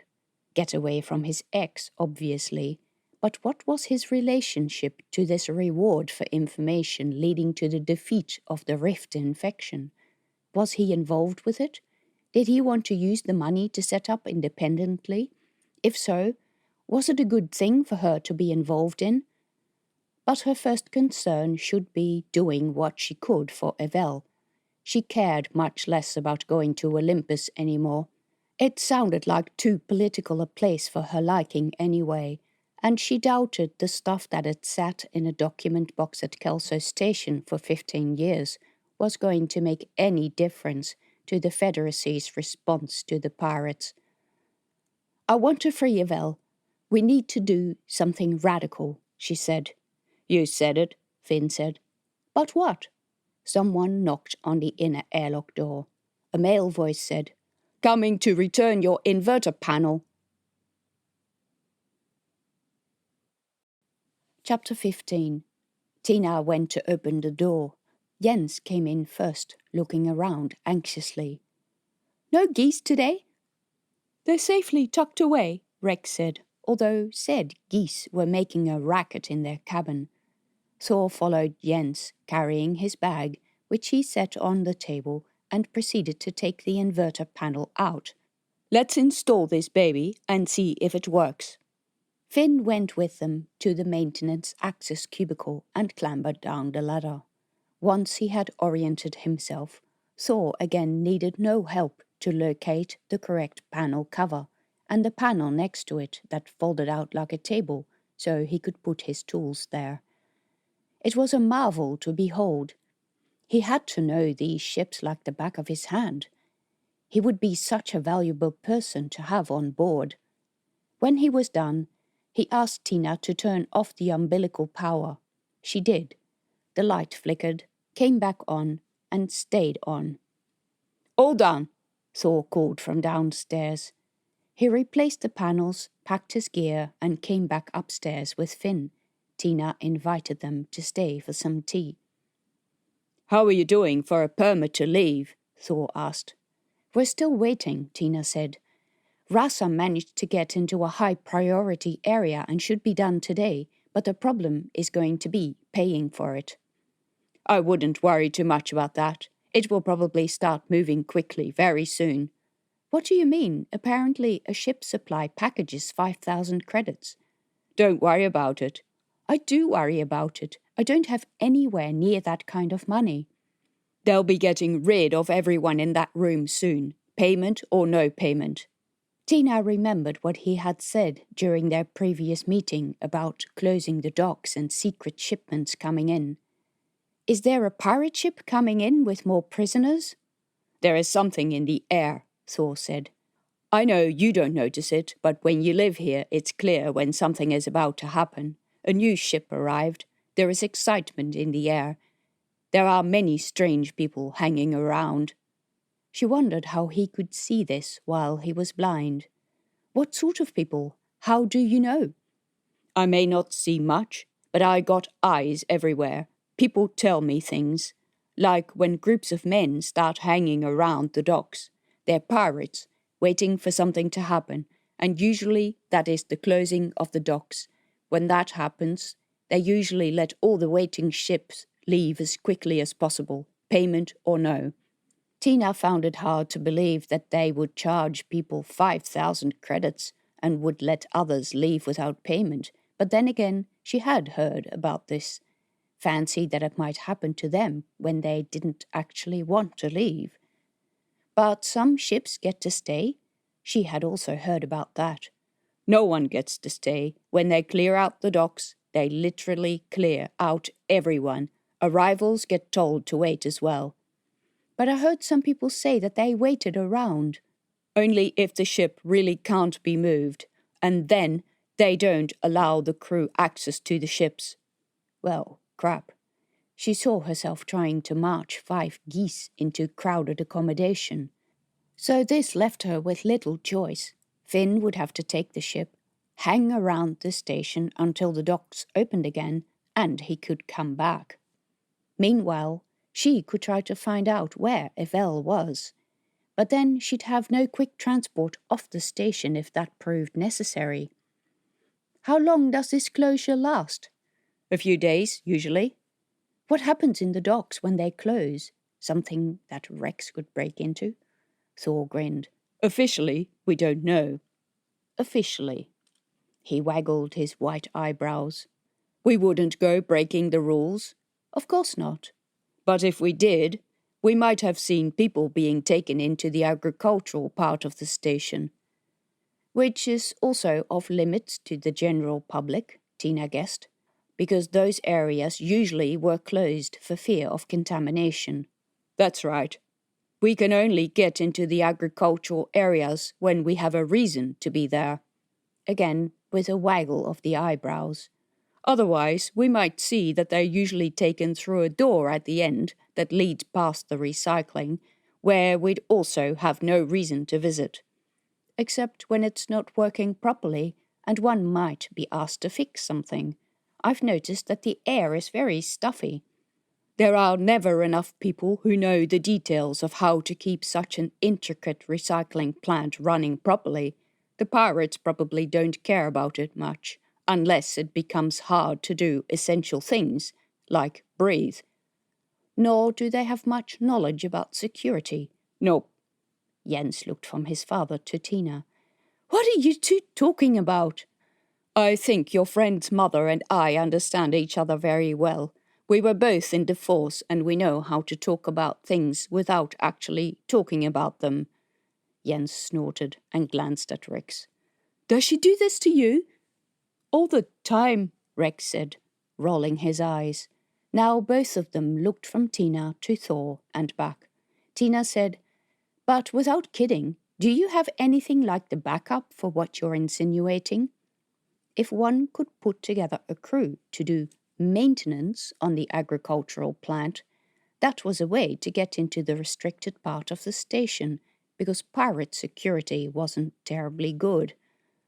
I have, but many people lack the guts and will. They're too afraid they'll go missing as well. They have families to look after. They're cautious. Your partner was taken. He nodded. I have little left to lose, but I'm just a blind loner. I have friends, but we lack numbers. My daughter is crew of the starfighter Manila that was just brought in. I saw her being marched away. She's probably in that restricted area. Thor sucked in a breath. I heard about that ship. That's a gold mine of Federacy tech and data right there. I think Artan will be very careful that he doesn't waste the crew's knowledge. What do you think he's going to do with them? It's hard to say. We all know something illicit is going on in the other half of the station, and that a lot of people live there. But we never see any of them being brought in or taken out, and we can only make guesses at what they're doing. Which is? But a sound at the entrance to the access tube interrupted the discussion. Tina got up to check, finding Rasa in the tube, her face bright. I got it! What do you mean? We got permission to leave. Stuff will be delivered later. But no one has paid anything yet. I know, but a man came in and just gave everyone a permit to leave and restock. No one paid anything. They said we would have to carry supplies ourselves, though. There is some sort of warehouse where we're supposed to pick them up. What about fuel? That's getting done right now. Without me signing for it and paying? Yup, they seemed in a hurry. They want everyone out. See, I told you, Thor said. Tina met Finn's eyes. He didn't seem to like it much more than she did. He said to Rasa, Did you get confirmation that we're allowed to leave? Don't you believe me? I do, but it could be that someone is trying to play a trick on us. Rasa took the reader that contained the station's ship details and flicked through a couple of menus. Here it is. She handed the reader to Finn. He gave it a look, his face blank. Tina knew that blank look, though. It meant something bothered him. She held out her hand and he passed the reader to her. Tina read through what appeared to be a pretty normal departure permission note, but she tapped the name at the bottom. Zia Partlow. That is the problem, he said. She's the station director, Rasa said. She didn't know about Finn's prior relationship with her. I know, Finn said, his voice dark. I'd hope to never see her again. She seemed nice. You met her? You talked to her? Was that wrong? She came into the room and told us all we didn't have to wait anymore, and collect our supplies for free. You talked to her personally? Finn almost shouted at her. Rasa shrank back. We didn't say much. What did I do wrong? I got permission. I said thank you, that's all. Did she ask any questions? Just the name of the ship. Finn got up from the table. We've got to go, immediately. Come on, let's go. Actually, I intended to stay, Tina said. There is still Evelle. Finn stared at her, his nostrils flaring. Tina could see the thoughts whirling through his mind. He wiped sweat from his forehead. Just what was he so afraid of? Before she could ask, a clang sounded through the hull of the ship. Tina got up from the table. I better check what's happening. She went outside the docking tube, where it was indeed, as Rasa had said. A couple of men in station overalls were setting up the power systems so that the ship could be recharged. No one asked for money. It was the strangest thing ever. Not only that, they were doing the same to all the other ships in the passage. A great sense of excitement was in the air. Tina went back inside and explained what the sounds were from. I told you this would happen, Thor said. Finn had already started bustling about, packing away items that would float through the cabin in flight. We need to decide what to do, Tina said. I think some of us should stay here to find out where Evelle is, and, if possible, do whatever damage we can do to the pirates' illicit operations. Finn gave her a concerned look. Are you suggesting that you stay on the station alone? Everyone who wants to stay, except perhaps you, because someone has to fly the craft and it can't stay here when the docks are closed. Anyone who doesn't feel safe can go with a ship. Rasa should probably go with you. Rasa said, No way. But Tina didn't want to leave Finn alone with a ship. She thought she could trust him, but she was no longer certain. She was pretty sure he wouldn't defect to the pirates, but wondered if he might panic and take off to Olympus without them. What am I supposed to do? Rex asked. You're staying with me, Tina said. I need you. Rex glanced across the table at Rasa, an anguished look on his face. He asked, What if they can't come back to the station? The closure is not forever. It might be. Impossible. They'll still need to eat, and they'll need all kinds of supplies that are only provided by commercial carriers. But Rasa has told the station director the name of the ship. Ship names are not secret. Anyone can look them up. I don't understand why giving out the ship name is significant. You don't know this woman, Finn said. If she decides she doesn't like you, she will hound you to the edges of settled space. She doesn't forget. She has a team of people to act on her paranoia. It sounds like you know her, Rex said. Is that something I missed? Zia Partlow is his ex, Tina said. Rex snorted. This is like one of those stupid family dramas. If this is what being an adult is like, then I'm happy to stay a teenager. Rasa laughed. Tina said, That would be funny if we weren't talking about two of the most powerful families in settled space. Look, I don't know what the issue is either, but I know we can't trust the people in control of this station. We don't know if they're going to side with the pirates, but ultimately they still need supplies and will need to open the docks, and then you can come back. At which point they'll be waiting for the ship, Finn said. Tina spread her hands. Why? If they want us, they know we're here. They can just keep us here.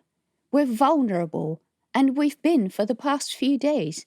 Why let us go and then wait for us to come back? It makes no sense. Finn sighed and leaned forward, with his elbows on his knees. I just want to protect you from these people. They'll eat you up and spit you out. Rex and I will be fine. You leave and come back when the station reopens. We'll meet with Thor's friends to see if we can do anything about Evelle.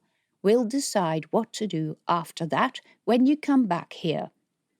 What about the supplies? Rasa asked. We'll get those now. If they're free, we grab as much as we can. Who knows when we'll next need to restock? For one, I'm sick of curry.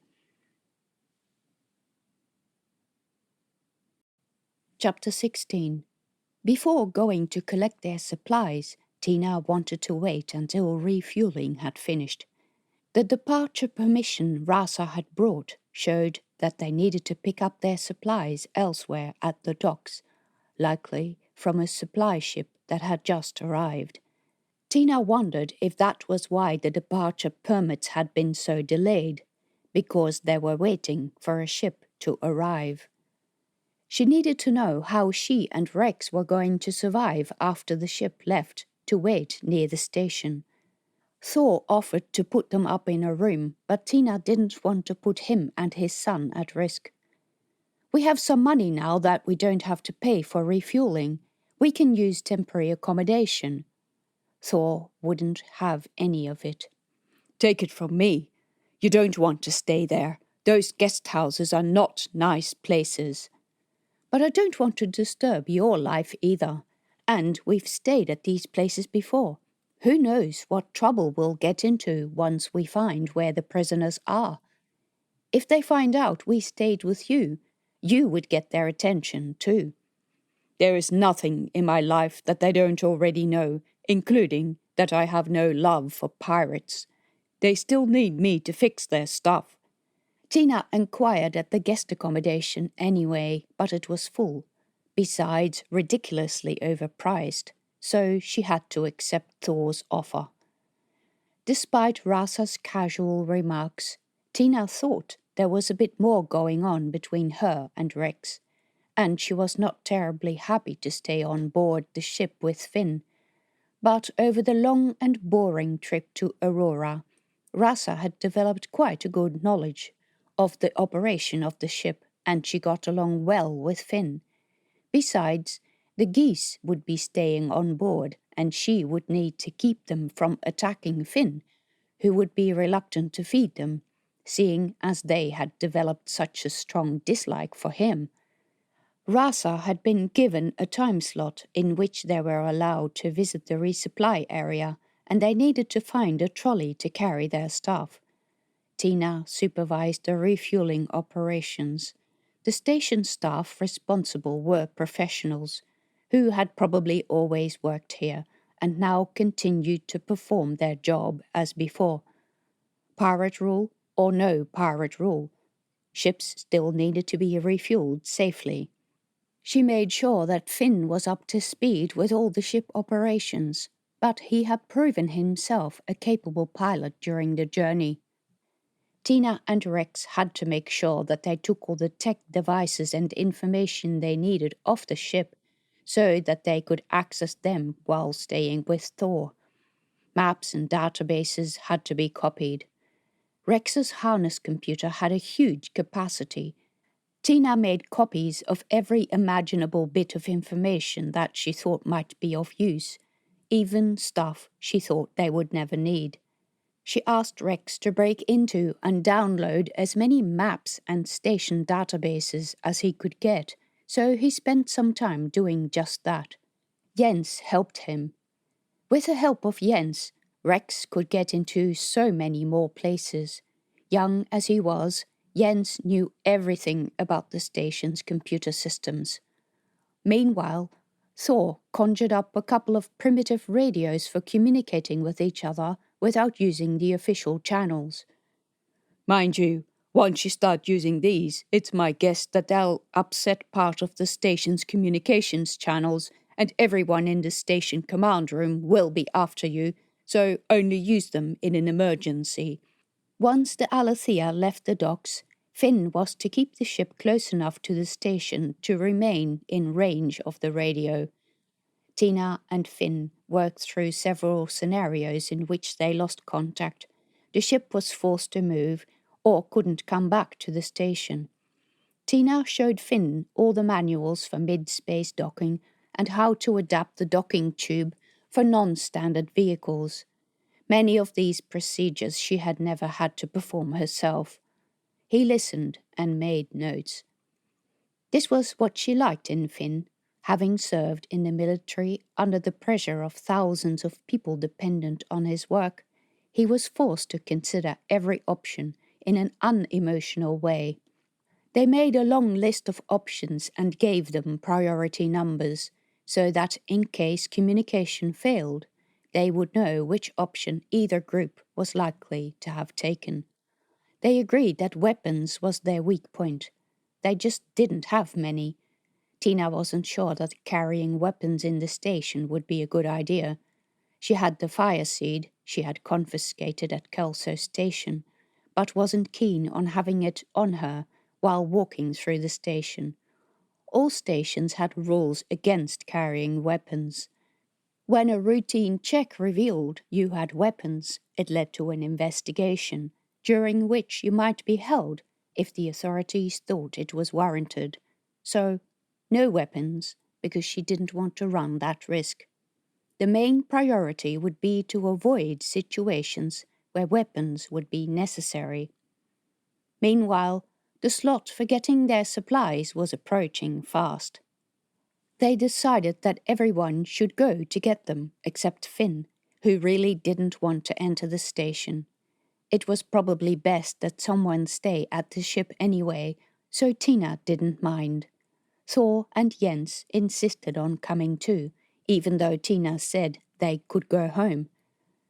So she, Rex, Rasa, Thor and Jens went to collect the ship supplies. Tina had found a small trolley in the cargo hold, but doubted it would be big enough to carry everything they needed. They would probably have to make several trips. The area surrounding the ship was a hive of activity, with station crews walking around, refueling ships, and ship crew ferrying in supplies. Tina and her companions followed the stream of people coming from a different area within the docks, with crates of pre-packed rations and other essentials. People were talking to each other in loud and happy voices, and a steady stream of people were coming down the hallway carrying all manner of things. They had electronics, furniture that someone had unbolted, and, strangely enough, sheets and blankets. On the corner of one of those, Tina spotted the insignia of the SF Manila. "They're coming from the Federacy ship. They're looting it," Tina said. Ahead, they came to an entry tube that was wide open and seemed to be the source of all those people.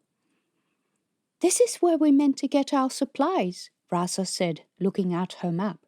This meaning the wide dock space where the Manila lay moored. "You're kidding," Tina said. "No, that's what it says on the instructions." "That's right," Jens said. "Out of anything the pirates bring to the station, they never let any part go to waste." Tina was horrified. "It looks like we can just go in." She tried to spot if there were any guards posted, but there didn't seem to be any. The people walking in and out were just civilians, station residents, and a mixture of seasoned merchants and irregular travellers. She even spotted young children going in. "Let's go," Rasa said. They followed the stream of people into the ship. Tina struggled with feelings of sacrilege and betrayal. This was a secret ship. It was Evel's home. You never got to enter a Federacy fighter warship. Access was limited only to the crew. Even if you needed to travel on a troop carrier, and Tina had done that plenty of times, there were specific areas that were out of bounds, where sensitive equipment was housed. It looked like this ship had been thrown completely open for anyone who wanted to come in. Through the entry port, Tina, Rex, Rasa, Thor and Jens followed the stream through a maze of corridors where people wandered around, taking the crew's possessions from their bunks. She had no doubt that somewhere the pirates would be trying to get more valuable information out of the ship, but they seemed unashamed about looting it. She wanted to know which cabin had been Evel's, and wanted to protect her daughter's possessions from these strangers. Evelle might have kept mementos like photographs. Maybe she'd kept in contact with her father.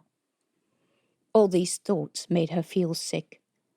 A bit further down the hallway, the stream of people turned left and down a set of stairs in a central hallway, where there were also lifts and screens displaying the status of the ship.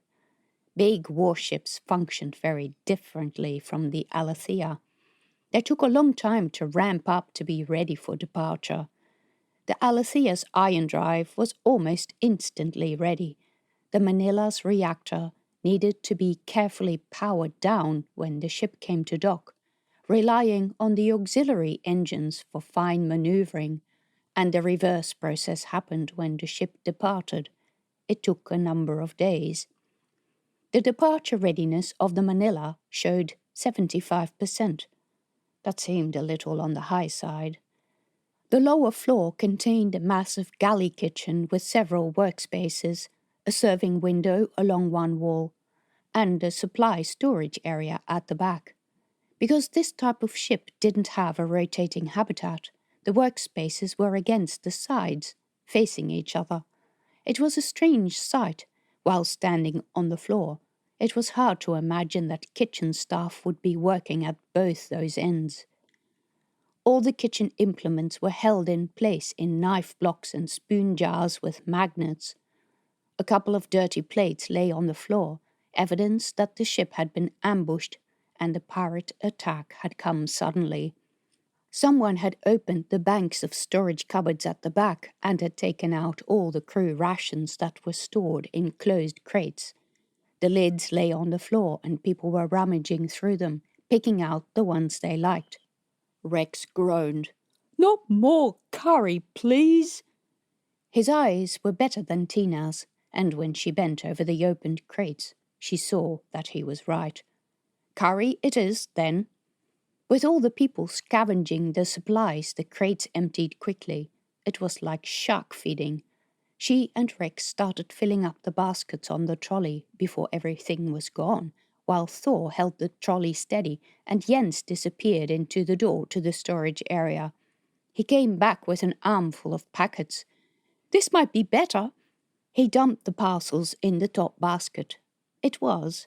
These parcels were much more varied, and many contained single items, not complete meals. There were even luxuries like bread and real meat, all wrapped up in preserving parcels. "That must be the officer meals," Tina said. It was everyone for themselves. There was no control about who took what, for how many. It was sickening, and, at the same time, the reality was that they had to take part. "Let's just take as much as we can put in the trolley," she said. "We're going to need to come back to get more, but this will be a good start. Pack it in as efficiently as you can."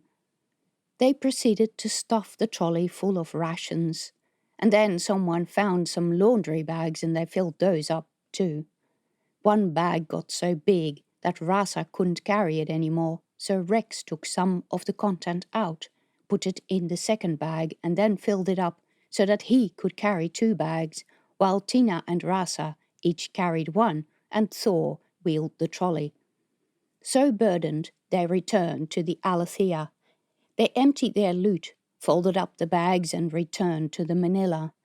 They filled up their bags again and took the contents back to their own ship.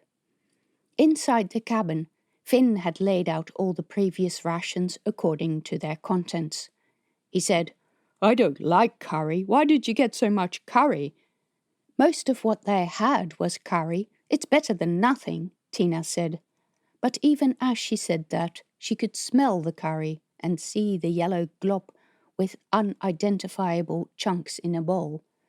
"We probably have enough to get us to Olympus, but I'd like to go for another trip," Tina said, "just in case we strike misfortune, because I don't want to be stuck and have to visit one of the stations again."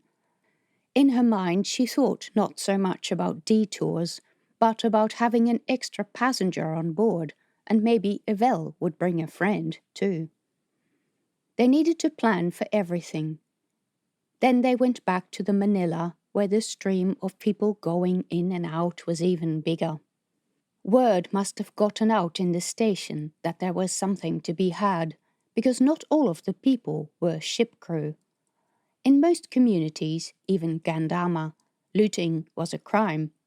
Nobody seemed to care here. "Isn't that what pirates do?"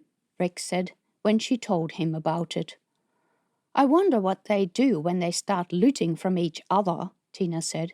It's all very well looting from someone you don't know, from a society that's not yours. But once people start taking each other's possessions, that's when it becomes troublesome. Maybe that's why everyone's so suspicious. They went down the stairs into the landing that led to the galley. The big screen showed the ship at 77% readiness. She swore last time it said 75. So the ship was being prepared for departure, even while it was being looted. What were the pirates going to do with it? Chapter 17. They filled up the trolley for the last time. Still more people streamed into the galley. The crates with rations had long been emptied, and people were now scavenging parcels from the sections that couldn't be removed. Others were opening whichever cupboards along the sides of the galley walls they could reach, climbing on each other's shoulders if necessary, and handing down storage boxes and drawers. They collected plates and cups and cutlery. They argued with each other over which side of the kitchen was theirs. "Are we all done?" Tina asked. She didn't like how the atmosphere was turning aggressive in the galley. By now, most of the ship crew was gone, and the people rummaging through the cupboards were pirates. Arguments broke out over certain items. Most of them spoke various dialects that Tina didn't understand. Men and women in different dress codes worked together. A group in dark red appeared to be a family, a grandfather, a father, a mother, and 2 teenage daughters. All of them pirates, but unarmed and interested only in pots and pans. The grandfather was guarding a horde of them, shooing away a young boy in blue clothing who tried to sneak off with one of the pans. Those groups were the real free rangers, from the tight-knit, highly independent ship worlds, and they appeared to be different from the other ship crews in that they looked for items to sell. A mutant pirate with grey skin and a toad-like appearance came to the door and looked in. The grandfather clamped his jaw and glared at the man. That was an interesting exchange. Artan, Jackson Hirsch, wasn't born a pirate. Tina didn't know how he came to be a pirate, but she hadn't given much thought to the possibility that the real Free Ranger pirates didn't like him at all. The toad pirate remained at the door, returning the grandfather's angry stare. The Free Ranger mother in dark red collected both her daughters, and the group sidled out the door, leaving behind a number of pots they couldn't carry. The boy in blue ran to grab them, but another boy had noticed them, and a fight broke out. The blue mother yelled at the other boy, and his family yelled back. In particular, a young man got very angry and came at the blue mother. He grabbed her by the arm, and for a moment it looked like he was going to attack her. "Oi, stop that!" Tina called out.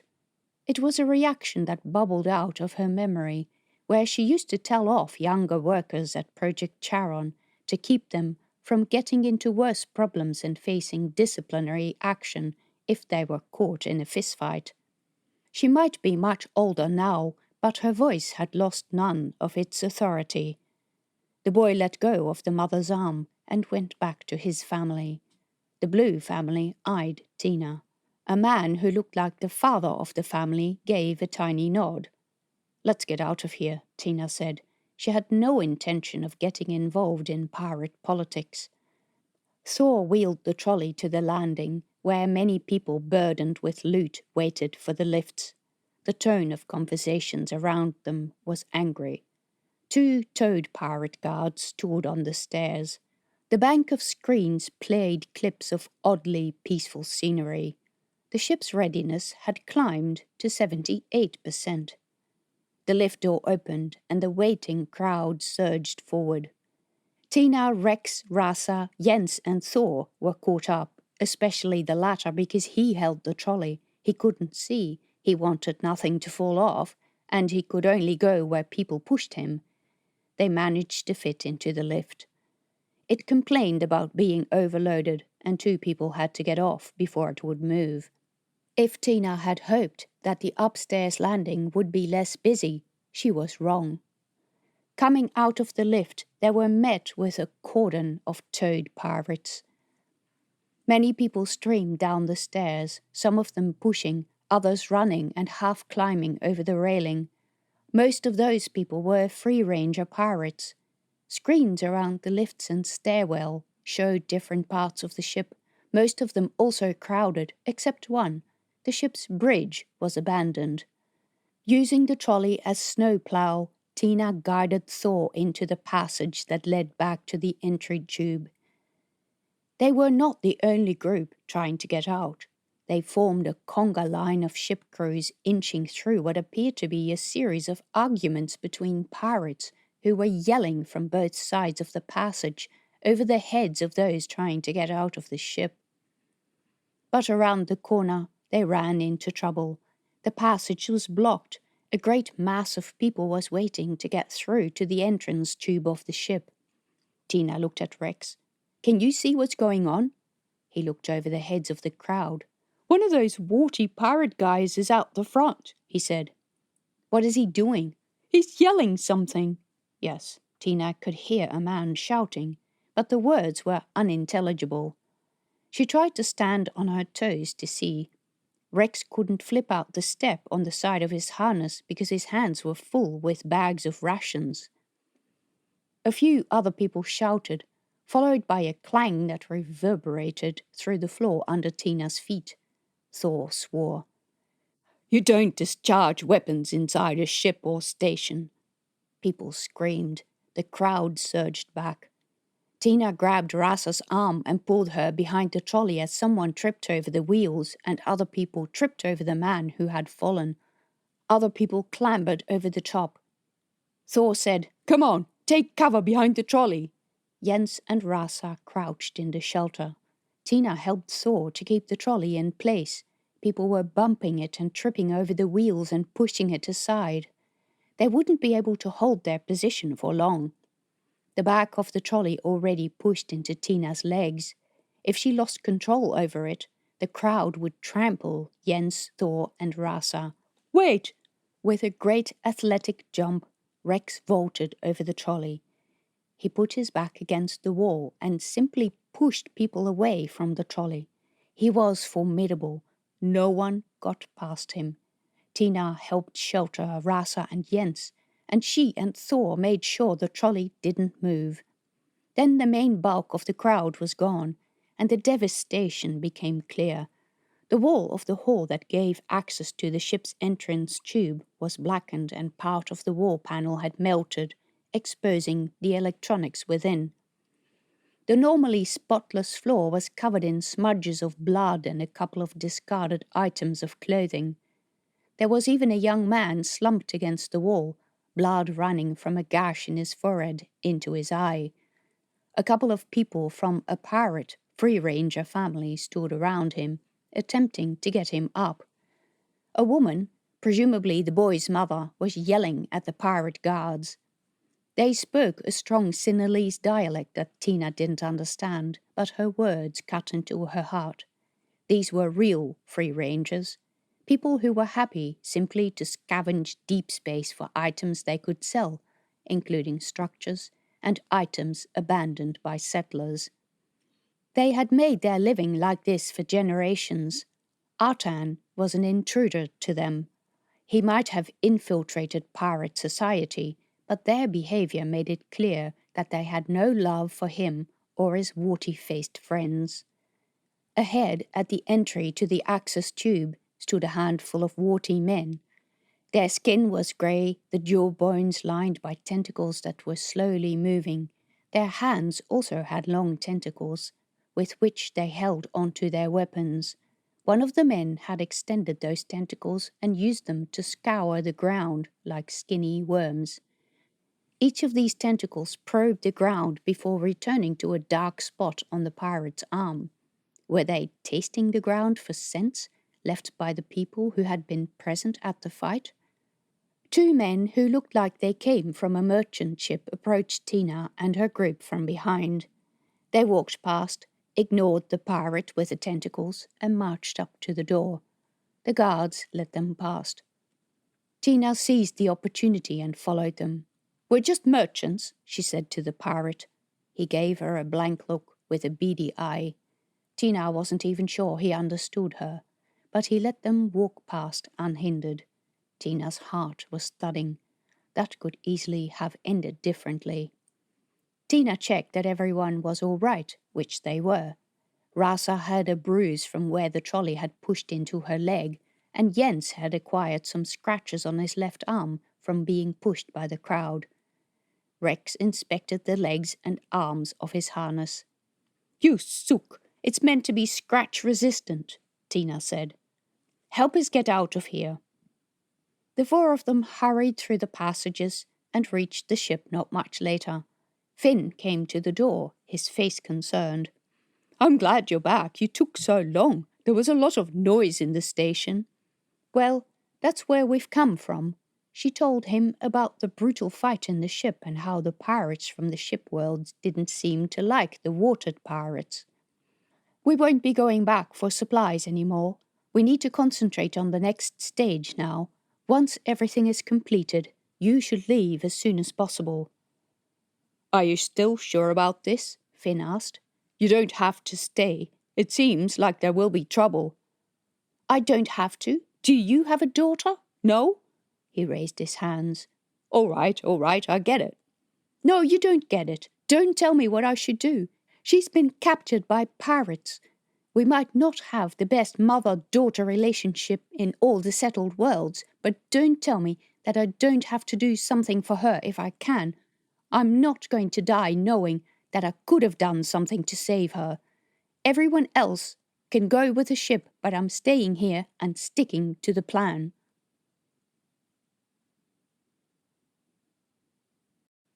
Chapter 18. It was time to go. Tina and Rex collected their bags. Tucked away in Tina's bag, wrapped in her jacket, was the fire seed she had confiscated at Kelso Station.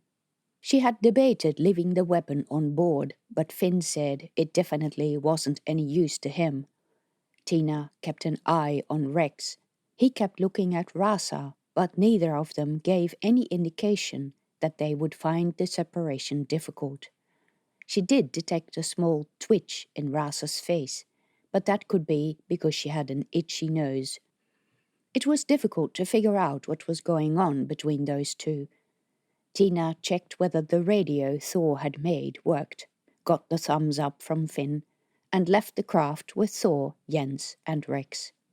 It felt strange to leave her most important possession behind with someone else.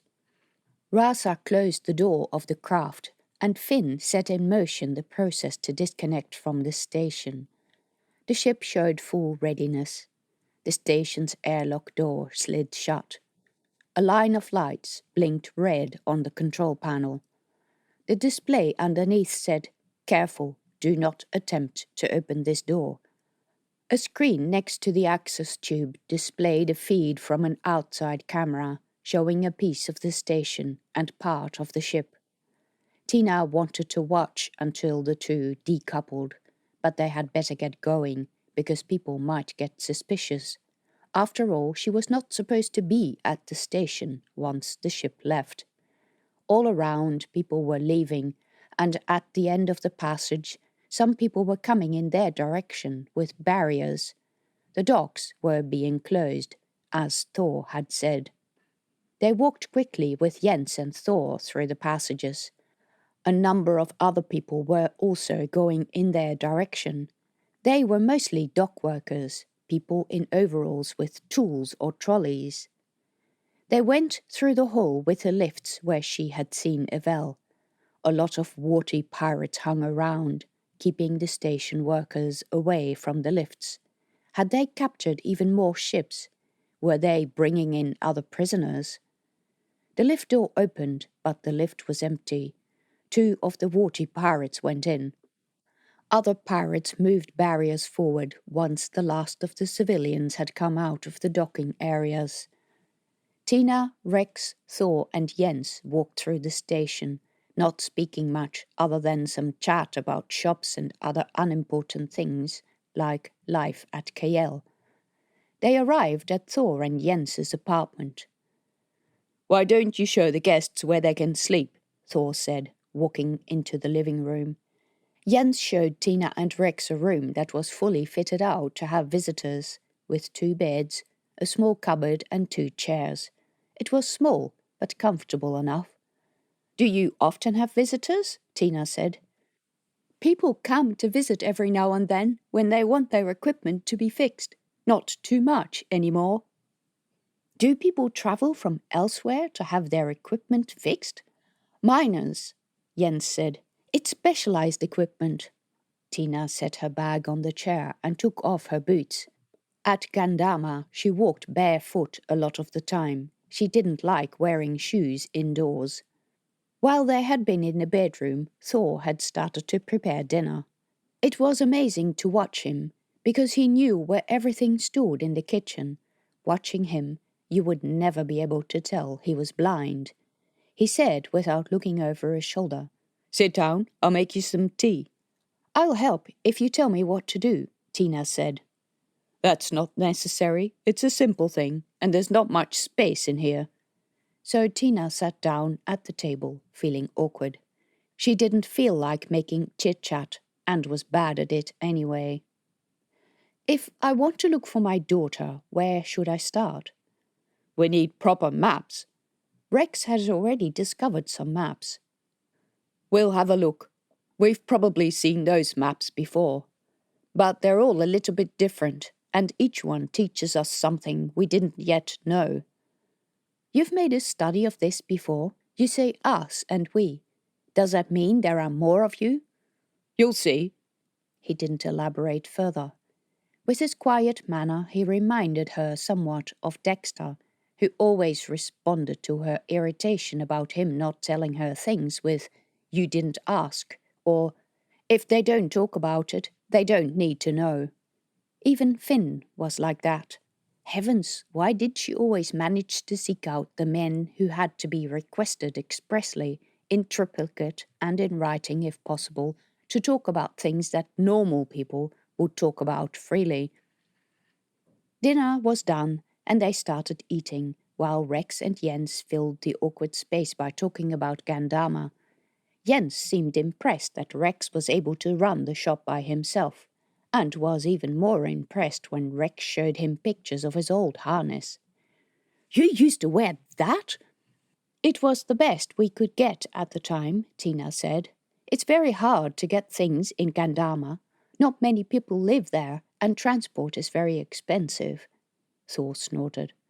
"Which is why I never went to a planet. There is less of everything there, and it costs twice as much." "Except fresh air and plants and animals." "I've seen enough of that stuff with those birds of yours," Thor said. Tina couldn't imagine how someone couldn't want to see blue skies and waving fields of grain. All of a sudden, she was back in her youth in Turkala, where she would sit on the veranda looking over the fields. She and her friends would catch lizards under the planks of the veranda. Even back then, she was always growing and keeping things. Her family had been surprised when she signed up for the force, but joining the military was not the reason. She joined because the military paid for her studies, and they needed biologists. "So how did you even start the shop?" Jens wanted to know. "Is it hard?" He seemed keen to go to a planet.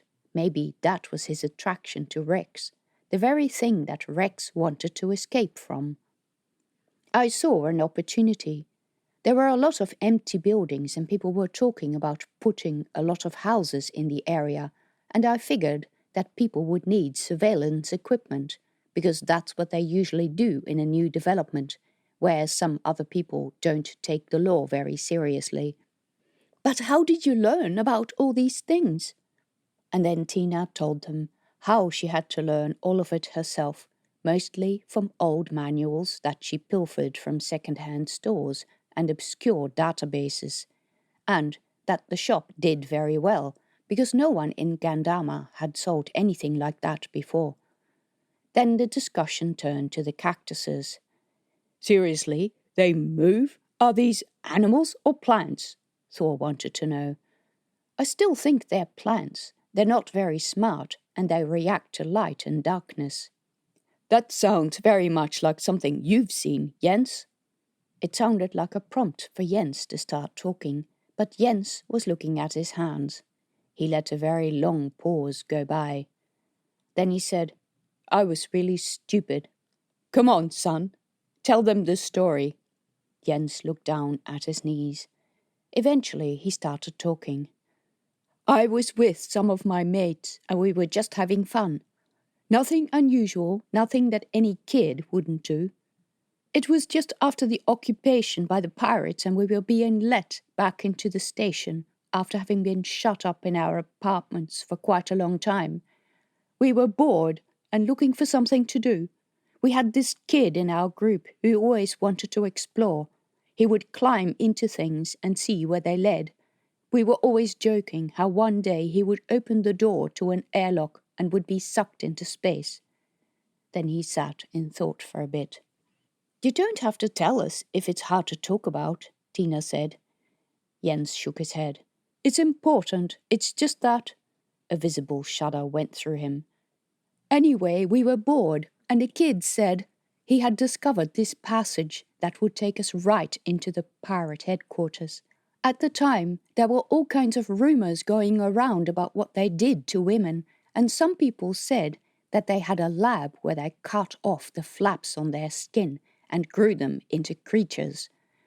No one had ever seen these creatures, and I have no idea how that rumor started, except that some of the pirates would sometimes walk around with bandages, and we wondered what they were for. Anyway, we got into this passage, which was a maintenance passage that we had used before. I knew it because it leads all the way around the station, with lots of little side passages to secret storage areas and control rooms that are used by maintenance staff. It also has exits to the normal habitat areas. It's just a second network of corridors that can be closed off in case there is an emergency, with rooms where people can shelter or hide. It's like an inner shell of the station. And no one lives there? Tina asked. It's not very big and wouldn't house all the people permanently, but it's a place where people can survive for a little while, in case of a disaster. That was an interesting approach. Most of the stations functioned with segments that had doors that could be closed hermetically. Jens continued. So the pirates took possession of the station, but they weren't terribly interested in us. Many people left the station after the occupation. The pirates didn't stop them. In fact, as you've already seen, they encourage people to leave in big waves. Tina said, I'm guessing this goes hand in hand with the capture of a ship that carries enough supplies to resupply all the ships that are waiting to leave. You got it, Thor said. He nodded to his son. The difficult part of the story was yet to come. So we got into these corridors and we walked for a really long time. Of course, I know it only felt like a long time because we were in a narrow corridor with very little light and no people and no doors, and every moment you wonder whether you're going to blunder into something that you're not supposed to see. So it feels like you're in there forever because it's scary and dark. And then we got to this stairwell and we went down 2 or 3 flights of stairs, I don't remember. There was a door at the bottom of the stairs and we opened it. He let another silence go past. He had clamped his hands on his knees, his knuckles white. The room was full of people, he said, and again he said nothing for a while. I guess these were not happy people, Tina said. Jens shook his head. I don't know if they were alive or dead. They were in these large tubes with blue light inside. I didn't want to go any closer. Some of them didn't look like people anymore because they had so many growths on their skin that they looked like giant walking plants, like those cactuses you were talking about. He paused for another while. Anyway, my friend, his name was Marcus, went looking around.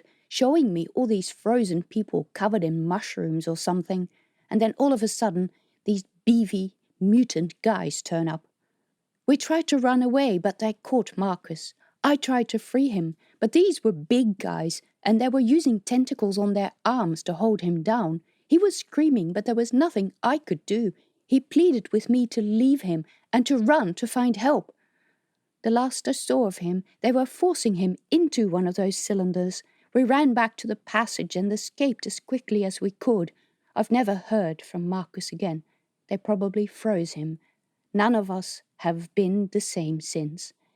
Every time I see those warty pirates, I see that big room. One of the others in the group, he was just a kid, killed himself by walking out of the airlock. It made him crazy. Wait, they actually produce people like that on purpose? Tina asked. Thor nodded. There have been rumors, but no one had seen it. Why? They are very strong, and people say that the modified people live a very long time. Tina had also heard that. But then to live looking like that wouldn't be much fun. That wouldn't make a difference if you're a pirate, Thor said. You know, I don't think they're true pirates, Thor shrugged. Pirates, free rangers, whatever they want to call themselves. No, I think the free rangers are different. They are the original pirates, the people who live in ship worlds and live off retrieving and selling discarded space junk. They're not toad people. Do you know where this room was? Tina asked Jens. Would you be able to find your way back to it?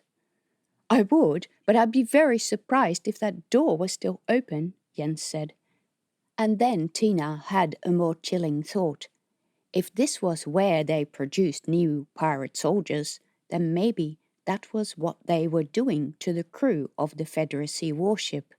Do you know how long this process takes? She asked. She felt sick. I know nothing about it, Thor said. I don't want to know anything about it, Jens said. Then another thought. Do you think that the people in the station who've gone missing are also there? That they're trying to build a giant army of horrible people who are barely still human to destroy all of us? Thor shrugged. Who knows? But the implication was there. It was just too horrible to contemplate. Yes, Tina had noticed how these infected people had increased in number and were popping up everywhere, but I assumed it was an infection. It may be, but it's not an infection that is passed from one person to the other easily. You have to have serious contact with whatever it is that causes the infection. I have a friend who you'll meet later who is a scientist. He can tell you more about it. So it was an infection that the pirates under Artan were deliberately spreading, and she and Rex had value because despite having had exposure to it, they were resistant. They were important, not as a defense against the infection, but as a weapon against the pirates. And the pirates wanted her and Rex because they wanted to keep anyone from having that power over them. That was a theory, at least. Finn was right. A lot of people wanted to profit from her genetics and her information. She was tired and was about to propose that she and Rex turn in early so that they could start on their plans tomorrow. But then there was a knock on the door. Jens went to open it. 3 people came in, 2 women and a tall man with greying hair and a short beard. Tina recognized him immediately. She gasped. Vasily! He frowned, his expression blank. Have we met before?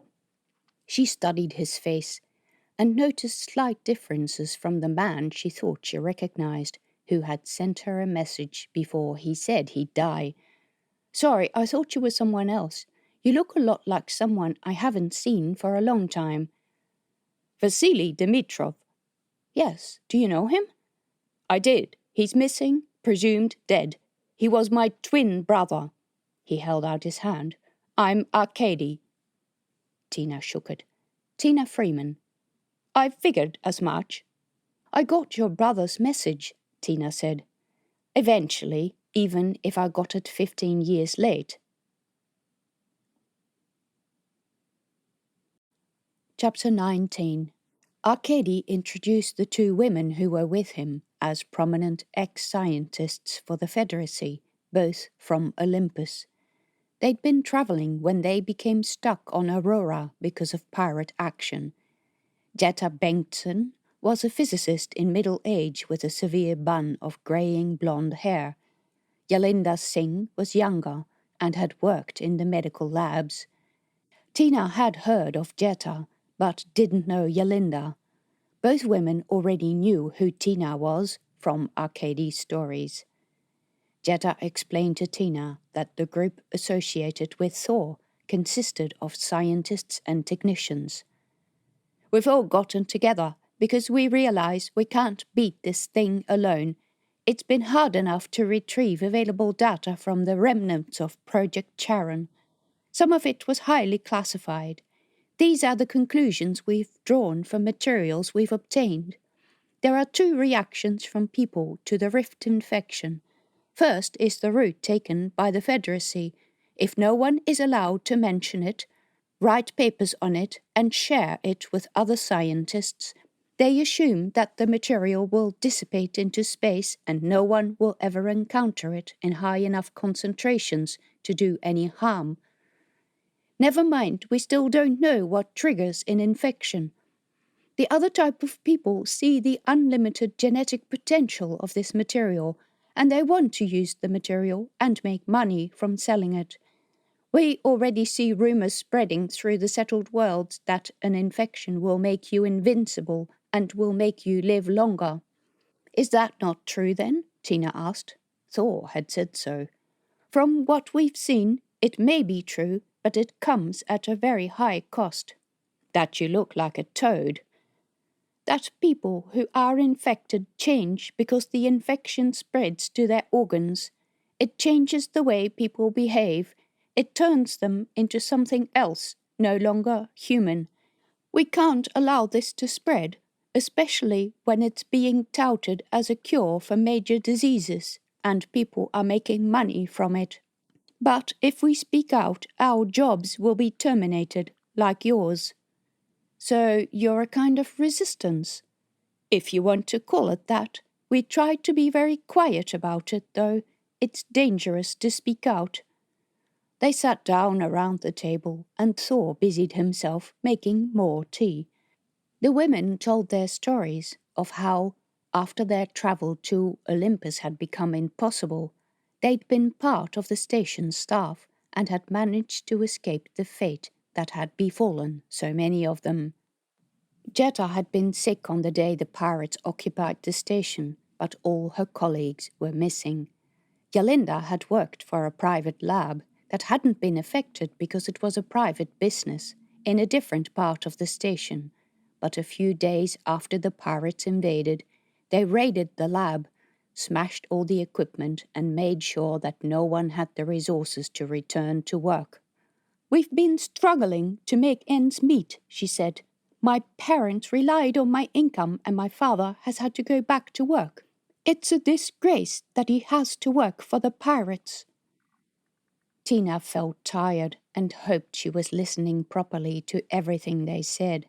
This was too important to allow herself to doze off. She said to Arkady, "Do you know what happened to your brother? If you received his message, you're probably the last person to have heard from him." There was some information in his letter, but not much about where he was and what had happened. He said he might be dead, but it's been sitting in the document box for such a long time that I have no idea what happened since. We last had contact with him at about the same time. We only received a vague farewell letter. He said he didn't want to say where he was for fear of exposing people who were with him who might still be able to escape to safety. We've done some work and have revealed that he was somewhere near Project Charon when he sent the message. We think he was either already captured or soon to be captured by pirates. Did you work for the Federacy as well? Tina asked. No, my brother and I both had the same training, but I chose to go for the big money and started working for private enterprises. That's where I first found out about the effort by pirates to buy up samples and knowledge about this strange rift material. I warned my brother because I knew he was working on it at the time, and we grew concerned about the things we were seeing, that people were using it to deliberately infect living organisms like plants. I saw that when I worked at the project. There might have been some internal papers about it. When was this? It must have been close on 20 years ago. I was working for the project at the time. Why didn't your brother contact me then? It would have been much easier because we were working in the same place. You were considered too much of a risk. Dexter was known to be sympathetic to commercial interests. He was frustrated that the full potential of the rift material was not being used. He said that if the Federacy wasn't going to do anything with it, people would come in and steal it to do illegal things. How ironic. Anyway, you were not in our sights. You were also having a lot of trouble with your daughter at the time, so we didn't think that you would have any interest in being in the Scientific Ethics Society. Tina had heard of this society, and she remembered a number of people going to talks and meetings after work. She'd gone to a couple of talks, and yes, she had wondered why she'd never been invited to become a member. But Evelle was also giving her grief back then, and if she'd been invited, she would have declined anyway. Hang on, are you saying that this society is the Resistance? The group I knew about just organized talks. I didn't have the time to attend many of them because of all the things I was going through at the time, but I did go to some. That's what we used to call ourselves. We did talk about a whole lot of things other than ethics, but it was a way to disguise our concerns from those who might care. People expect scientists to debate things, so no one thought anything of it. We scoped out possible members of a more secret group at the meetings, judging by the opinions they displayed. Is that what you're doing now, banding together with scientists to beat the pirates? I don't know that we're powerful enough to defeat the pirates. We have grown much bigger and include a lot more people. We've started giving so-called education lessons to tell people what is happening. We don't talk about the pirates or about station management or anything political, so we can fly under the radar. How many people are we talking about? On the station, probably about 2,000. 2,000 out of how many? The station is said to have a population of 1,000,000. That was before the occupation. At the moment, it's much less. And I'm only talking about 2,000 people who are members of our organization and who regularly come to gatherings. I'm not talking about their sympathizers or their families. If we take all those people into consideration, the numbers are going to be much greater, especially if we become more active. So, how many people are there on the station at the moment? Bearing in mind that we aren't privileged to look into the station operation databases, we guess probably about 300,000. That's just the public side of the station. Yes, a great number of people disappeared during and shortly after the occupation. We simply don't know where they went. Others left, but this is a small proportion because many people were long-term residents who didn't have the means to leave. And you found no indication of what happened to the people who disappeared? Other than that we suspect there are still a lot of people in the restricted side of the station, no. We don't know if they're the missing people. We don't know if they're different people.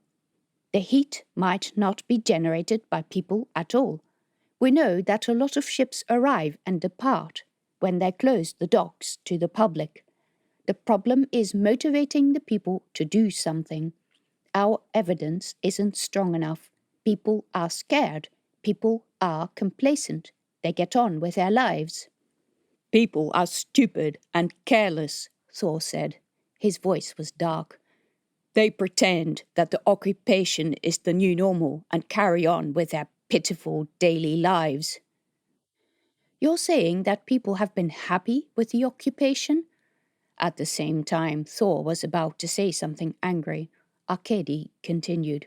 I wouldn't say happy. Thor snorted. They are happy, though, because they occasionally get free things and the pirates leave them alone for the most part. There is less control, and people often like that, even if it also leads to bad things. Arkady said. You have to understand this.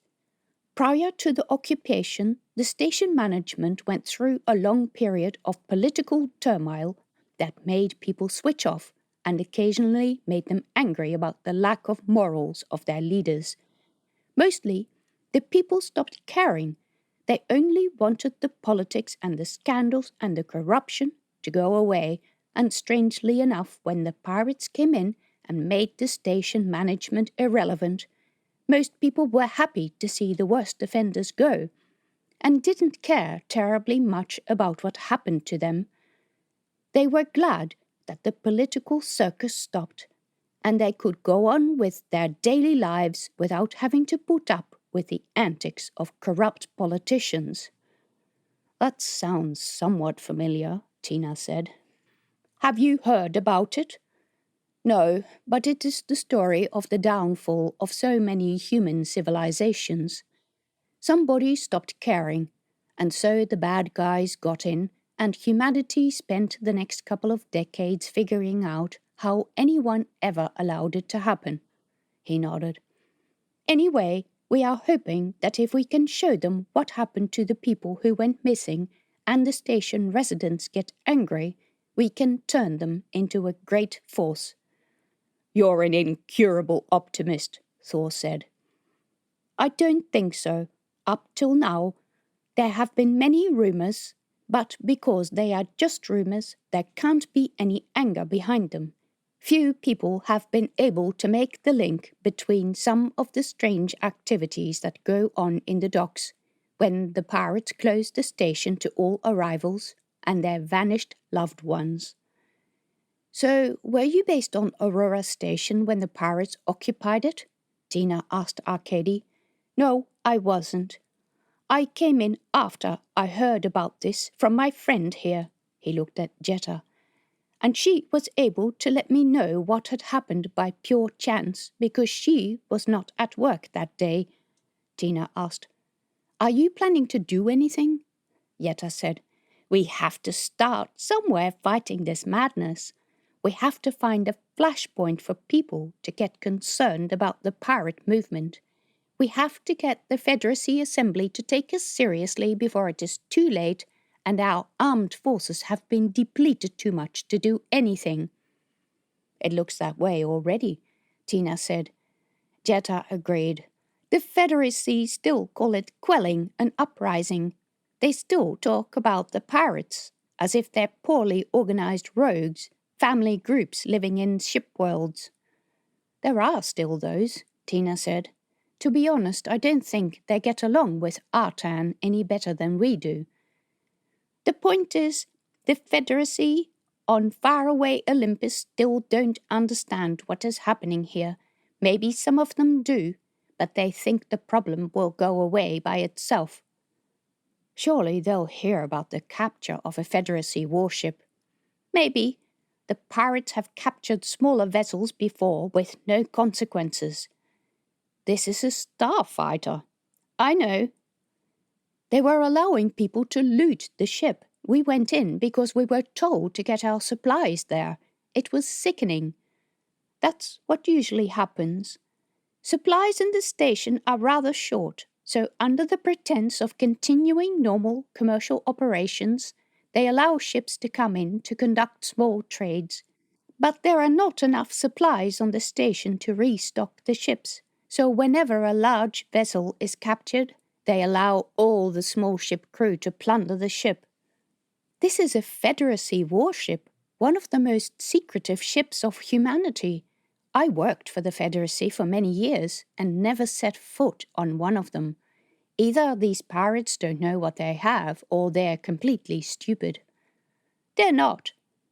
They know very well the treasure trove of information they'll find here. Artan knows what he's got. He will have posted his men to stop people taking anything of importance from the ship, like anything from the engine or the bridge. I am guessing, going by previous occasions, that some shipworld people were trying to get into one of these places, and they were stopped, and this is how the fights today broke out. It could well be. Tina hadn't seen how it happened. She brought the discussion back to the reason she had stayed behind. Do you have any idea where the crew of the starfighter would be? Oh, I wouldn't hold out too much hope for them. Likely they never made it off the ship. They did. I saw them being led away. Arcady took in a whistling breath. Artan must have plans for them then. Maybe he needs them to operate the ship. When we were inside the ship, it was ramping up for departure. He frowned at her, and Thor said, Are you sure? I didn't notice anything. Normally, when the big ships fire up, the floor vibrates in a very soft way that most people wouldn't notice. I didn't feel that. The readiness indicator was going up, at least according to the screen in the stairwell. I saw that too, Jens said. Thor said. Maybe the software running the display was faulty, Arcady said. Could be, Tina said, although it's my experience that if a military ship says it's ramping up for departure, it really is ramping up for departure. They have too much duplication on board to be dependent on one faulty routine. True, Thor said. I agree. So why is the ship ramping up for departure without the crew? Arcadia asked. Maybe the crew are being kept at close quarters and they have defected. Never. I understand you were in the military, but... Never, Tina said again. How can you be so sure of... That crew contains my daughter. She is the meanest military hard-faced bitch you've met in your life. She would not hand herself over to a bunch of toad faces. I saw her. She had not defected, and nor had any of the other crew members. Those highly specialized people on board these starfighters would not do that. Whoa, calm down, I was just speculating. The crew are on the station. They're not in the ship, they're alive.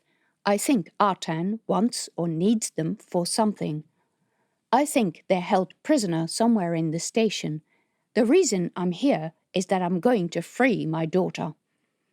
That is a very big and dangerous task.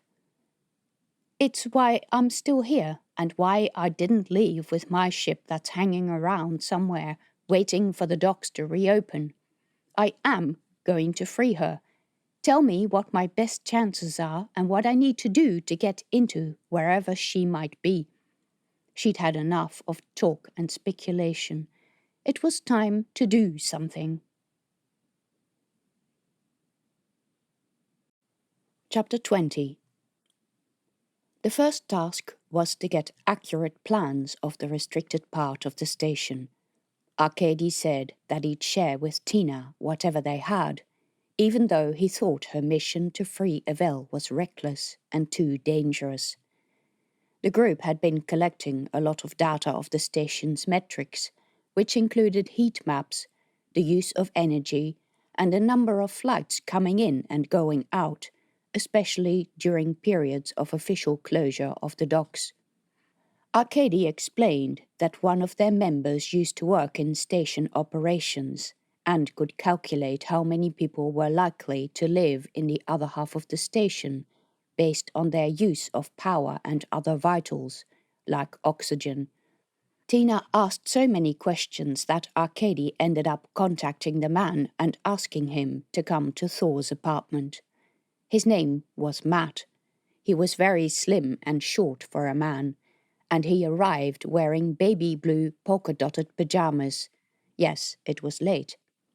When Tina raised her eyebrows at his attire, he said, "My daughter's. She's out there somewhere. She's a teacher. We have to keep believing."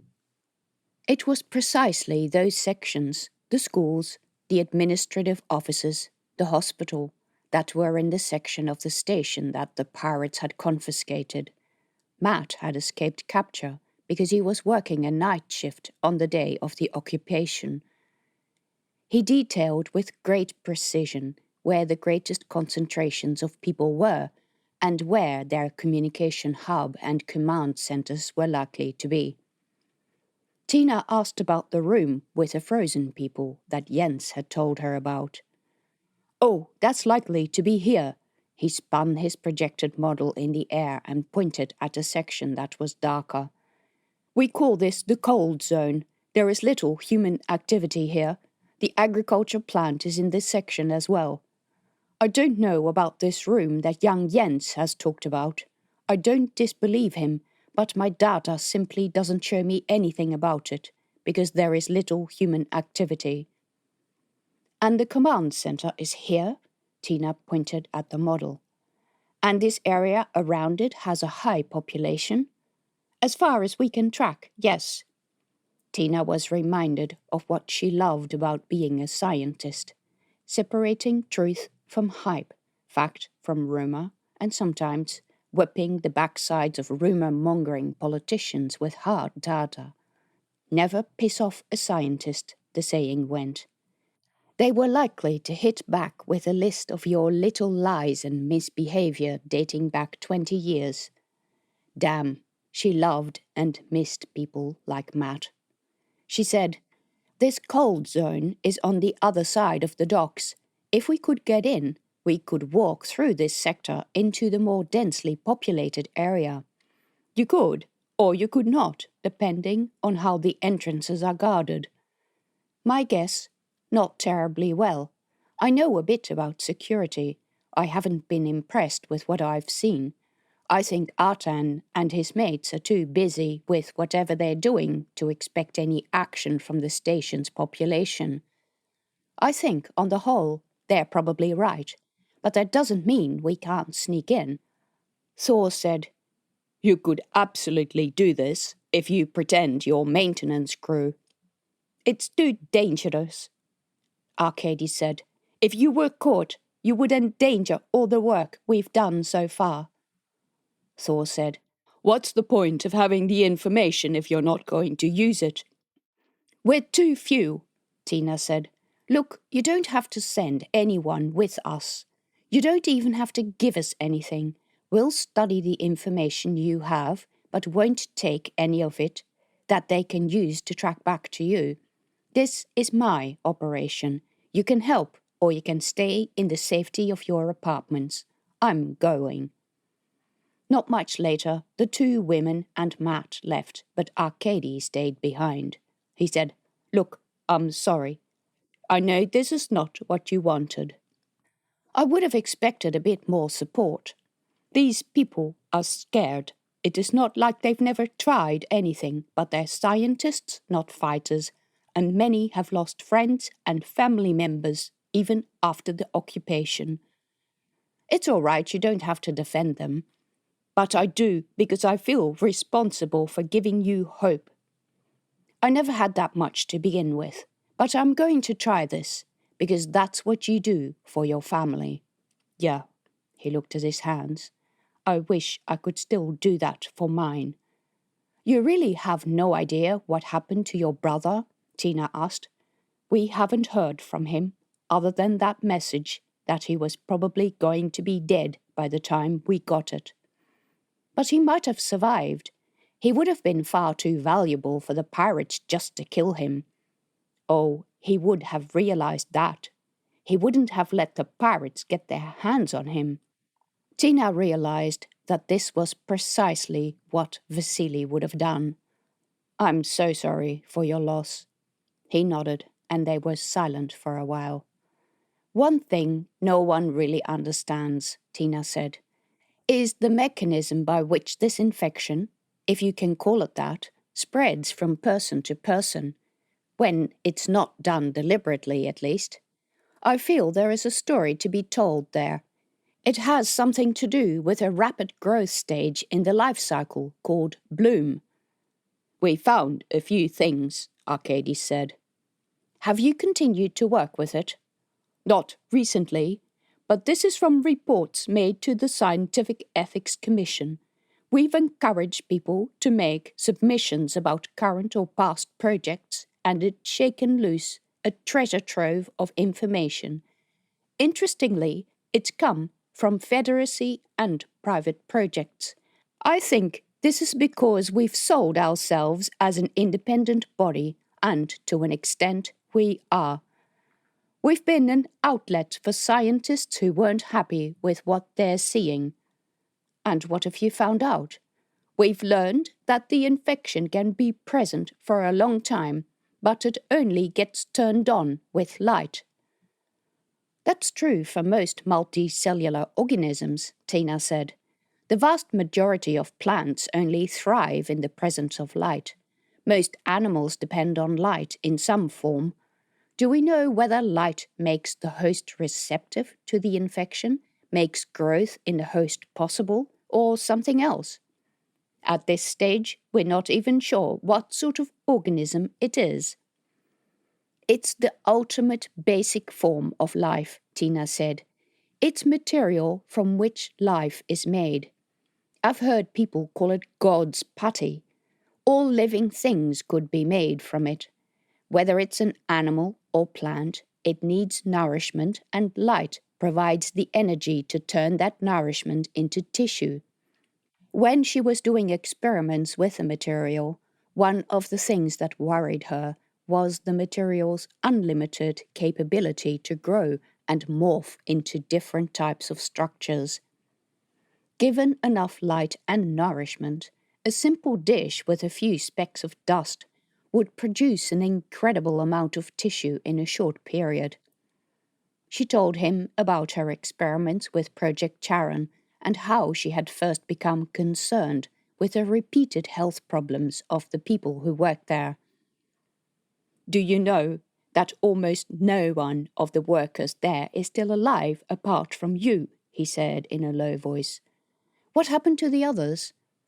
They died of infections, even after they were promoted out of the force, and many of them simply disappeared. Of course, we know that some of them have gone to the pirates. Dexter, Tina said. That is the rumor, but I'm not sure I believe it. How so? Do you have any evidence? There is no evidence to the contrary. There is no evidence that he went to the pirates. But he sold material to them. He sold the material to a company that he might not have been aware was allied with the pirates, and there are some records that say that he regretted his choice after he was expelled from the force, as it always goes. Tina wasn't sure how much she believed this. Dexter and remorse didn't go together well. As far as she knew, Dexter had arranged the meeting, knowing full well that external companies who wanted to buy the rift dust might not share the force's ethics and aims. It would have been stupid of him not to think of the consequences. When's the last time you saw Dexter? She asked. I'm not entirely sure, Arcady said. Remember, I was never in the force and didn't have much contact with any of them, other than that I became interested after my brother met his fate. Did you see Dexter after that? I never met him personally, but as a scientist he was part of some virtual communities where I am also a member. He burst onto the scene, strutted around exuding a lot of confidence that he was going to solve all the problems in the world, and then he vanished. That was soon after my brother disappeared. Tina had lost contact with Dexter a few years earlier, after he paid for Rex's first harness. She'd been angry with him and hadn't kept up the correspondence. Now she felt that maybe she should have. She'd barely read his sparse remarks about what he was doing, back when he might still have hoped the split was temporary. Arcady continued. But Dexter is just one of the Project Charon employees that we failed to locate. Jake Montera, Tina said. He's at Kelso Station. He's associated with the pirates. He's also still alive. That's all I know about him. The pirates are very secretive, and if you're close enough to them that you can see what they're doing, your life is in grave danger. We don't want to give ourselves away, so it all has to be done in secret. It's not that we don't have any information at all, but that we don't know how true some of it is, and it's impossible to check the true sources. We can't act on rumors that turn out to be untrue. A true scientist, Thor said. He had been silent during most of the discussion. I think you're all far too careful. I get frustrated with you lot. Meanwhile, these people get away with capturing civilians and military personnel and turning them into giant grey octopuses. Arcady left not much later. Tina liked to pretend that losing Evelle was nothing to her, that all those arguments in their unit at Project Charon were worth nothing, and that it was perfectly normal for 15-year-olds to run away from a safe home, that it wasn't something about her and her terrible skills as a mother, that Evelle was just very independent at a young age and nothing would have kept her home. But at night, she could still see the moment Evelle walked out the door. She had done it before, and Tina thought nothing of it at the time. Only much later had she heard that Evelle had taken a shuttle to Pandana, where she had signed up while lying about having permission from her parents. They were about to go to bed when Rex announced that he'd received a message from Finn. Is anything wrong? Tina asked. He says he's managed to crack a private channel, and that's why he could send the message. They're still within view of the station. He says Rasa is telling him to unfold the habitat because she's ill all the time. Apparently the geese escaped twice, and they've already spent hours trying to vacuum the poop and feathers from the cabin. Sounds like a lot of fun. Chapter 21. As usual, Tina slept poorly because the sounds and smells of the room were unfamiliar to her. She thought about how Finn and Rasa were getting on with each other and how Finn was dealing with 5 geese in zero gravity. The ship wouldn't be able to fold out the habitat since they needed to be able to return to the station quickly. Rasa wouldn't like it because she suffered with motion sickness. She had suffered this at the start of the trip too. At least Tina hoped it was motion sickness and had nothing to do with her activities with Rex in the closed shower cubicle. After a night of tossing and turning, Tina got up early and snuck out of the room without disturbing Rex. Thor was already up. Tea? He asked.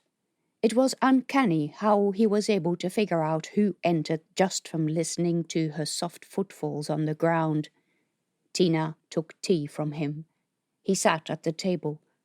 While drinking tea, they compared notes for bringing up teenage boys. He said Jens was getting to be more independent, and he sometimes feared for what his future might bring. He might accidentally stumble into a difficult situation. He just moves so quickly with all the technology, Thor said. I have trouble getting my hands on stuff so that I can catch up with what he's doing. Tina hadn't even tried. While Rex was working in his workshop at Gandama, he'd been constantly talking to other people. Don't you worry what Jens gets up to occasionally? Tina asked. All the time. He's a good kid. He got a good scare when he discovered that lab and lost his friend, and he knows this is serious business, but I often worry that he's still a kid and will do something dumb. What about girls? Thor snorted. He's a bit young for that sort of thing, isn't he? I don't think so. How easy would it be for Jens to eye the girls? His father couldn't even see what he was doing. Does Rex get up to that sort of thing, you know? We have a girl in our crew, the same age as him. You know, Rasa, I suspect there might be something going on there. And you object? I don't object as much as I don't want him to get into trouble. Thor laughed. I suspect that without this kind of trouble, neither of the boys would exist. True. But Rex is so young, he's just a boy. They grow up quickly, just as well. It's not a kind world. Frankly, the boys could do a lot worse than messing with girls. Also true. I just don't want him to suffer for silly mistakes. Jens is my mistake. His mother is a bitch. He shouldn't have existed if I'd had half a brain, yet he's the best thing in my life. The sound of a door opening came from within the apartment. Jens and Rex came into the living room. Jens looked from Tina to his father. Why did you stop talking? Were you talking about us? Of course we were, Thor said, because teenage boys are the most important people in the world. Jens snorted. Rex met Tina's eyes. He was much less a little boy than his friend. Yes, they grew up very quickly. She should probably let go of her moral panic at the thought of him having sex with a girl, but she was still serious about not letting him blunder into parenthood in the way she had, if she still could. They had breakfast and then started making plans. The first trouble was convincing the others that she should go alone. Rex didn't want to hear of it, but she said she'd thought about it a lot, and Rex was simply too tall, too visible, and too memorable for anyone guarding the entrance to the agricultural section not to notice. A middle-aged woman is invisible, especially an ugly, wrinkled middle-aged woman wearing a tool belt. If I say I'm coming to fix something, no one is going to ask questions or suspect I'm up to something. I can easily poke around and pretend I'm lost. That's not so easy when I have this gleaming, strong, threatening companion with me. So now I'm too awesome, Rex said. You are a lot of things, but ordinary and bland is not one of them. But what if someone discovers you and locks you up? It's a last resort, but one way to discover where prisoners are kept is to become one. Rex, Thor, and Jens all protested at the same time. You can't do that, Mom, Rex said.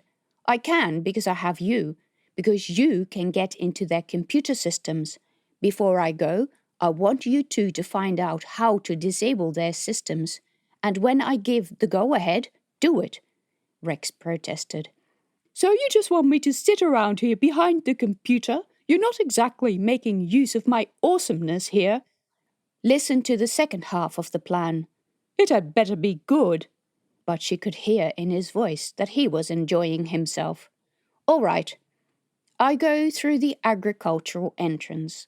But we all know something sinister is going on in some of those chambers. I'm going to accidentally blunder into them, and I'll record the experience. You are then going to create a ruckus by sending those records to whoever you think will get angry about it. That'd be the entire station, Thor said. The more people, the better. If you couldn't motivate those scientists to speak out, we'll do it for them. Then they can back up my recordings with their knowledge. Whatever I record, you're going to spread it through the entire station using your awesome knowledge about hacking things. So basically, we're going to make sure Artan is so busy putting out fires in the station population that he's less likely to notice that his position is compromised in a lot of different ways. I don't know about that, Thor said. That man is extremely dangerous. I have no intention of coming face to face with him. He doesn't know me. I'm just a random maintenance technician, and if I'm asked, I will be a station resident looking for a friend who went missing. I'll be using my second ID. Rex exclaimed, No, Mum, you're not going alone. He'll put you into one of those tubes. Do I look like I want to turn into a toad? I'm probably worth far more to him alive than dead. But only if he knows who you are. True. Well, there were risks. It was not to be helped. Tina was going to enter the dark zone of the station through the docks area by pretending to be an emergency maintenance technician. Thor said he had some friends who might be able to provide her with suitable clothing and other outfits. She would make sure that the toolkit would contain a few items that could be used as a weapon, and she would make sure she'd carry some under her clothes as well. One that she particularly liked was a testing rod that you probed into narrow spaces to test the health of connections. It was a long metal rod on a handle.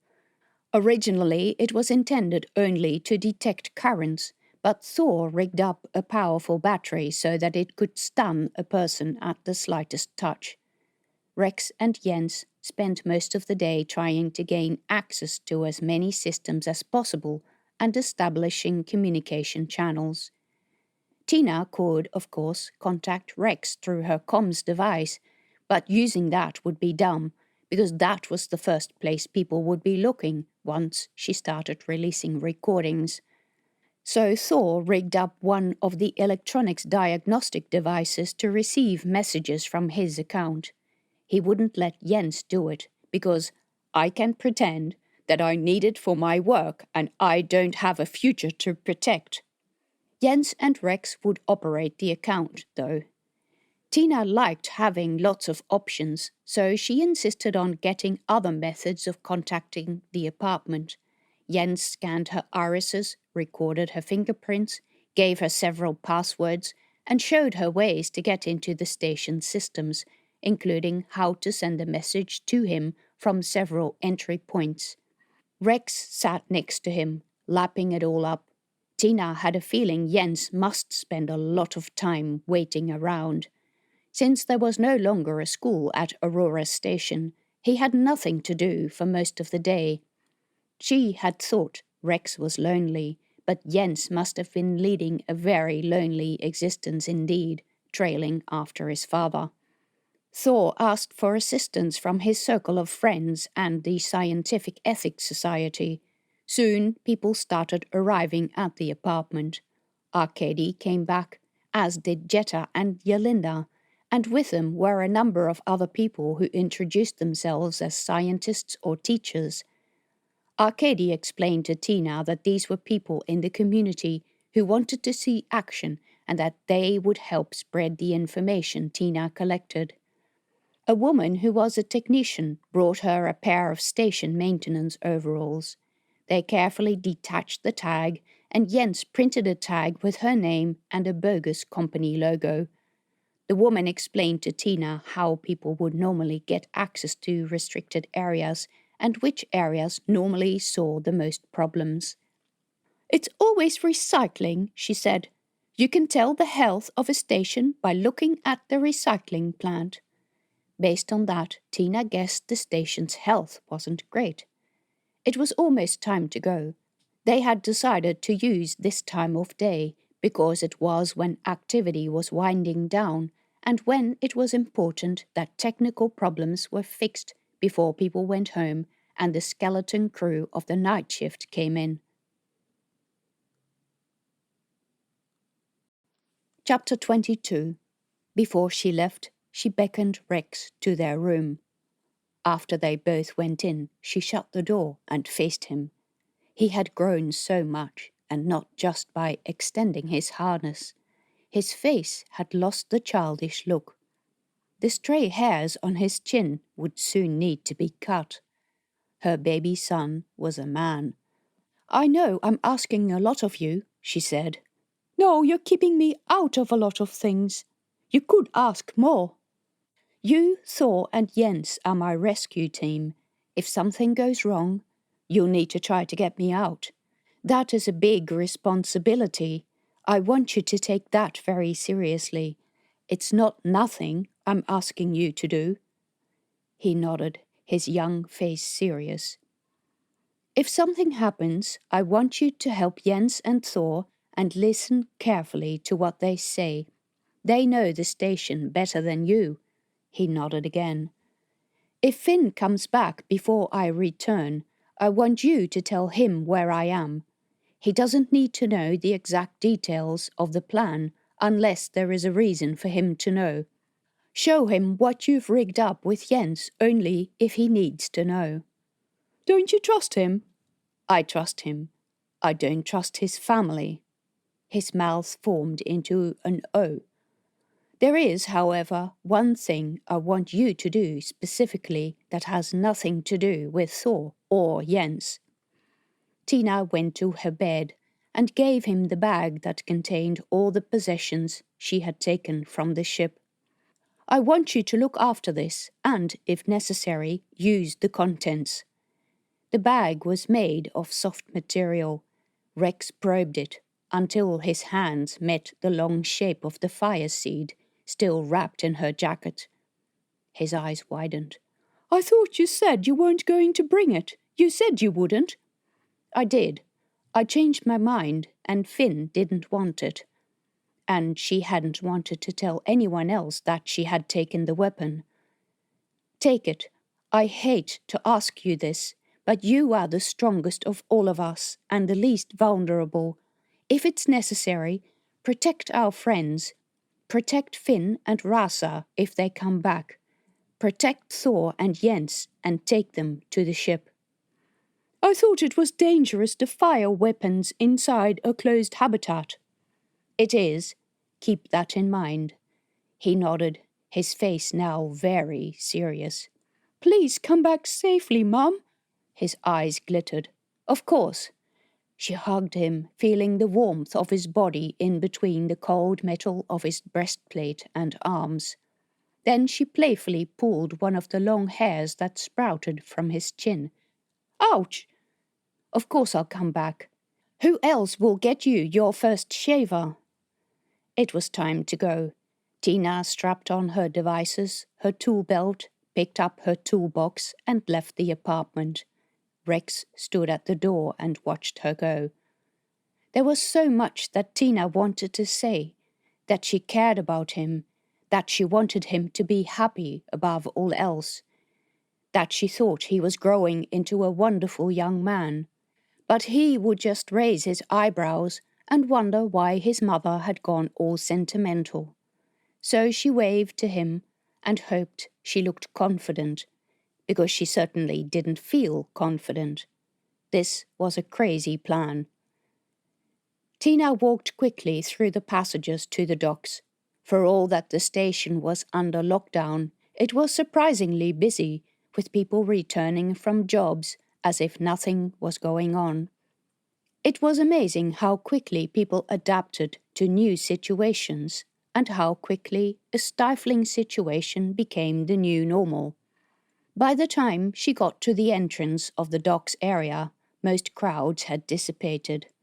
A couple of men hung around at the checkpoint, but they didn't appear to be very interested in her. She told them there was a problem with the recycling and that she needed to fix it straight away. Jens had managed to raise a real technical assistance request, which checked out, and her second ID, with matching company badge, did the trick. While she waited to go through, a man showed up, wanting to know when a certain passenger ship would arrive. His wife was on it, and he'd been separated from her for more than a year. He got angry when told that no ships were arriving at the docks right now. He showed them the timetable and started arguing that they couldn't just stop all traffic to the station. He was very agitated, and the discussion taking place next to Tina was confronting and personal. A number of extra guards arrived. Tina wondered how long it would be before an altercation broke out. But her permission came through, and she cleared the checkpoint. Tina was sweating under her jacket. The tool belt felt heavy around her waist. The dock area looked much tidier now that it wasn't crowded with hundreds of people waiting for tickets off the station, for jobs in the docks or some other thing. Gone were the crowds, the people hanging around in the passages, the begging and heckling. This area was all business. Cargo was being delivered. People were having business meetings in a row of offices and meeting rooms. It looked like they'd simply cleared out the common people, leaving only those who had a reason to be in the docks. Tina took a slight detour through the passages past the SF Manila. There was no one at the ship. The door to the entrance tube was closed. The closed-circuit screens displayed a couple of empty corridors and the deserted bridge. The ship data screen said 85% readiness. It was really strange because when a ship prepared for departure, all kinds of tasks needed to be performed by the crew. There would be junior pilots on the bridge putting the ship through tests. There would be people walking around, checking all the ship's power modules. As far as she could see, no one was performing those tasks. It was very strange. Just what did the pirates plan to do with his ship? Because they obviously wanted to use it soon. Someone entered the passage behind her, so Tina kept going in the direction of the agricultural sector. The passage to this part of the station went through a fairly narrow corridor with a security door at the end. The guards letting her into the docks had given her a temporary access card, and it opened the door as they said it would. It was odd how some of the station's operations were in a state of chaos, but others were well organized. It worried Tina that she had no idea if the well-organized parts were the original station systems or if they were pirate-installed systems. She would really like to think that the pirates were poorly organized, but a number of facts pointed to at least some of the pirate systems being better than the original station's operations. The security door led into the agricultural sector. The air was humid here and laced with a familiar earthy scent that accompanied living plants. The main growing areas comprised several levels of racks containing a mesh-like tube network that held the crops.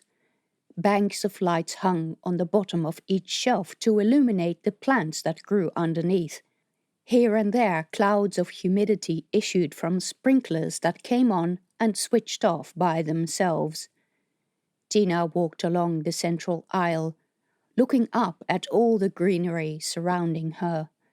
The plants were mostly fruit and salad vegetables, which meant there was likely a bigger room somewhere else. The farms were usually restricted areas in most stations, but most stations also had greenhouses.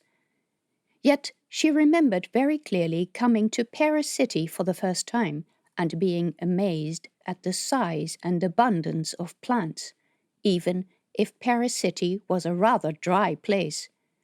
She remembered thinking that her life had been so much poorer without plants, and this was why she'd started growing cactuses. Because more than anything, plants made her feel alive. The nursery was at the very end of the farm hall.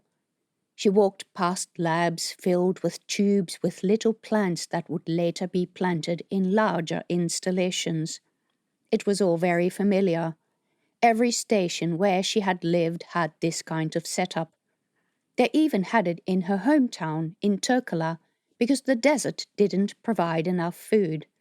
They kept animals, which were a local species, but the vegetation in the dry landscape was not very nutritious. The bright lights and green haze over the labs was very familiar to Tina. This was the environment in which she had lived and worked for so long. At the end of the nursery, she came to the main farm. The size of it took her breath away. The space was so big that it was easy to see the curvature of the station's floor. Layers and layers of growing shelves radiated soft green light. Little robots moved in between the crops, watering them and spraying them with nutrients, and harvesting. A little cart trundled past, full of bright red tomatoes. A number of people worked on the growing shelves and in the processing plant. Aurora Station was massive, And this farm was a huge operation, bigger than Tina had ever seen. She made a few recordings, although this was not an area of immediate interest. The workers she passed did not pay her any attention. In her station overalls, carrying a toolbox, they didn't need to ask what she was doing. She didn't see a single pirate. She stopped to look at her map because the recycling plant was somewhere around here. It showed that this area went on into a number of chambers, and that she would have to traverse all of them in order to get to the area that would allow her access to the area beyond the dark zone of the agricultural plant. At the end of the massive growing chamber, another short passage led to a multi-story room with large vats, filters, and aeration tanks of the recycling plant. So at the end of that chamber, she went into the next one, and she stopped at the door. It was dark in the room beyond, and her eyes struggled to make out just what she was seeing. Chapter 23. This room was very different from the previous. The first thing that Tina noticed, having come from the bright and green farm, was how humid and dark it was inside here. Pale blue light emanated only from rows of lights on the gallery levels. There were no bright overhead lights, as in the agriculture section. The room looked a lot more crowded, and this was because the gallery levels seemed closer together and were crowded. They contained big, chunky boxes with curved glass lids. Row upon row of these things occupied the gallery levels as far as she could see. In the agriculture section, the air had been filled with the hisses of water from sprinklers, the zoom of harvesting robots, the clatter of little carriages on the rails. In this room, Tina could hear herself breathe. She barely dared move because her footsteps sounded so loud. She checked her map. According to the data, she was still in the dark zone. As she peered at the screen, a message from Rex flashed across. "Are you all right?" She resisted replying immediately. Instead, she kept recording everything she saw. She'd send it to Rex and Jens soon. She had to wait until her eyes became accustomed to the low light. Standing in the aisle that traversed the sector, she recorded the sheer size of the room, the many gallery levels, the banks of equipment on the ground floor. Then she slowly climbed up a set of metal stairs that led to the first gallery level, where 2 rows of the big, chunky cabinets occupied most of the space, leaving just a narrow aisle between them. Tina peeked through the glass of the first cabinet and almost gasped aloud. A man was inside. He lay on his back, his eyes closed. Most of his body was covered by a blanket. A few clear tubes came out from under the blanket and disappeared into the side of the cabinet.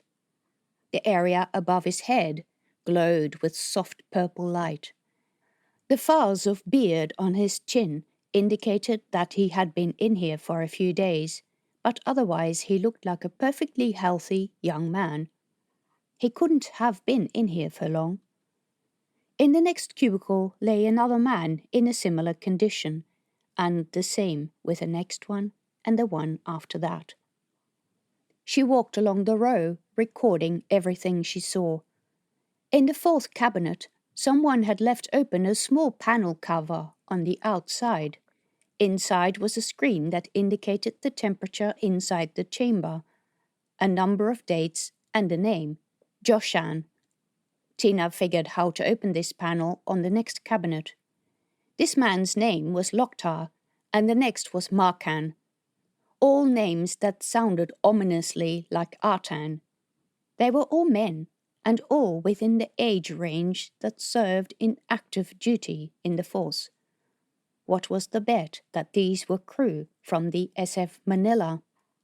In her time in the force, some of the men would tattoo their recruitment numbers on their bodies, usually on their arms, but some would have the number on the side of their necks, under the ear. And indeed, a few cabinets later she found a young man with a number on the side of his neck. She took a photo of him showing his face, making sure the number in the picture was legible. At the end of the section of the gallery, where a narrow metal bridge connected it to the next gallery, was a desk with a computer screen. Tina crouched under the desk, disconnected the cables, and connected them to the electrical diagnostics tool as Jens had shown her. She used her fingerprint to authenticate access and sent the recordings she had made. A moment later, Jens sent back the recruitment card of the man in question.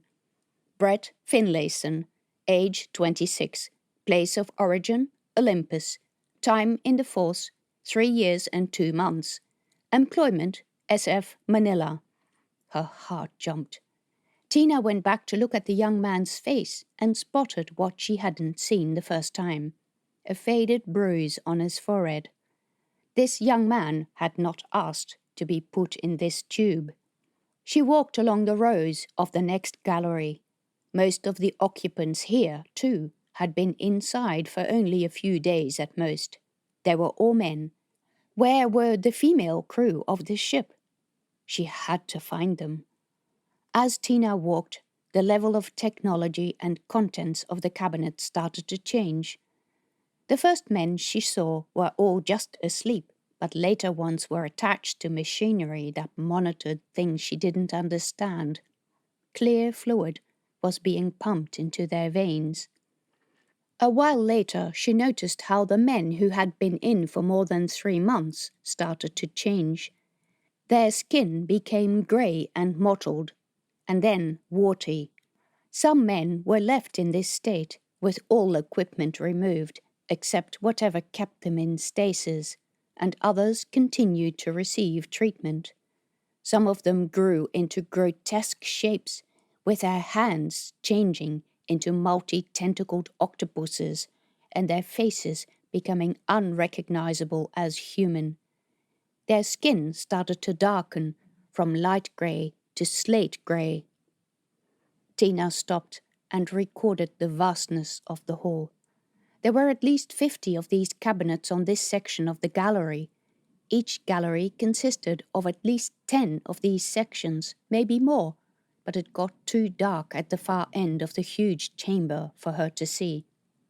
There were at least 6 gallery levels on this side of the chamber, and another 6 on the other. That meant there were about 6,000 men being turned into warty toads. Then she came to a group of people who were barely recognizable as human. Their clothes had been cut away from them, showing that the protuberances grew all over their skin. One of these people had been frozen, with a layer of rime lining the tentacles. Tina wondered why that was. Had the person not survived the experiment? Or were they able to freeze people and revive them later? Or was that the experiment they were doing here? Arcady had said that the people with the more grotesque modifications were the strongest. She remembered seeing the monkey-like creature in her backyard, sick at the thought that this might once have been a human. And these people had made the effort to come to her at Gandama to get their hands on the cactuses, or on her and Rex, for their experiments. Maybe once these creatures were released from their cubicles, they were slaves to their masters. She felt sick. It was really quiet in this room, with only the occasional hiss of air going into the capsules, a very low hum of the equipment, and the usual distant clicks and clangs as the station rotated and moved in and out of sunlight. She collected images and sent them to Jens, hoping that Thor's friends and their families would be angry enough to demand answers. The pirates were doing this to innocent people. Perhaps they had done it to the people who had gone missing at the station. But there were so many of them. What other stations did the pirates have? How many of these people would they need to populate their army? Could she afford to wait doing something about this until she managed to get to Olympus? Her gut feeling said, probably not. How long would it take before the change in these men's bodies was irreversible? How long would they have to lie here in these cabinets under these blue lights? Hang on. Hadn't she observed some strange changes in her cactuses when grown under artificial light aboard the Alethea? Grow lights in a ship habitat often had a higher concentration of UV than sunlight because it strengthened the structure of the stems so they didn't go too floppy in lower gravity. That was it. The third DNA strand mutation was activated by exposure to ultraviolet light. Arcady had said that his work pointed in that direction. So what if she just turned all these lights off and then turned off the other machines so that the men weren't kept asleep? But where to do that? Jens would be able to find out. Tina found another workstation, connected her diagnostic screen, and wrote a message explaining what she wanted. Turn off the power to this room. Try to do it in a way that was not immediately obvious. He might be able to just turn off the galleries at the end of the room where she had entered, disabling just the cabinets that contained the Manila crew. But before she was able to send it, there was a soft sound behind her. She whirled around. 2 men stood behind her. She had no weapon, because anything that could be used as such was in her toolkit, and there was no time to unpack it. It was too late to run. "What are you doing here?" The man looked unfamiliar. He was wearing a uniform, but unlike any Tina had ever seen. The material was made from a metallic type of fabric that sat snugly over his body. He looked very shapely, with wide shoulders and muscled arms. His partner had grey mottled skin, but still looked human. "I have an order to make some repairs. I think I got lost, and I was just asking my boss where I need to go." Tina glanced at her comm device. Whatever happened, she needed to send that message to Jens. "Where is your authorization?" "Hang on, I'll show it to you." Tina pressed send on the message to Jens. She hoped she'd filled in all the relevant details, like his address. Then she wiped the screen and pulled up the fake maintenance order Jens had made for her. She showed it to the men. They frowned. "That's in the recycling plant next door. You're in the wrong place." "Oh, sorry, I'm new." He gave her a suspicious look. "How did you get in, anyway?" "The door was open, and there was no one to ask if I was in the right place," Tina said. "This is a restricted area." "I understand, but as I said, the door was open." Did you get a pass to get into the ag sector?" "I did." He held out his hand and Tina handed it to him, much as she didn't want to give it. He inserted the pass into a reader and showed the screen to his colleague, who nodded but said nothing. Tina's heart was hammering. "Will we keeping this?" "But I need to get into the right place." "You don't need the pass to get out of a restricted area." "I need to fix." "Go back to the checkpoint and apply for a new pass." "I'll have to go to talk to my boss." "You do that." Tina shouldered her toolkit bag and walked past the 2 men. Her legs trembled when she went down the stairs to the ground floor. What should she do? If she went back to the apartment, they would follow her and find out about Thor and Jens. If she went back to the checkpoint, they would refuse a second permit, and they would look into who issued the first one. She didn't need the pass to get out of the restricted area, but now she was already in the restricted area. The 2 men were still on the gallery level. They couldn't see her from where they were. Tina checked her comm device. The message to Jens had disappeared off the screen, but he had not yet replied. Had he received it? Heavy footsteps on the metal floor of the gallery above indicated that the 2 men were coming towards the stairs. Tina made a snap decision. Instead of heading back to the recycling plant, she turned the other way and walked deeper into the restricted area, keeping to the side and making sure she was out of sight of the bottom of the stairs. It wasn't long before a male voice called out, "Hey, where did she go?" Tina ran. Chapter 24. A male voice shouted behind her. Tina made sure that she kept out of the line of vision, ducking behind banks of equipment and pallets with supplies. She would have loved to have had more time to look around. What was in the large bottles packed neatly in a metal cage? What did the machine with the blinking lights do? A number of white tubes ran from it into the ceiling, presumably to the people in the cabinets on the shelf above. But there was no time to look. The men had figured out that she had run in the wrong direction, further into the restricted area. They were somewhere behind her, but she couldn't see how far.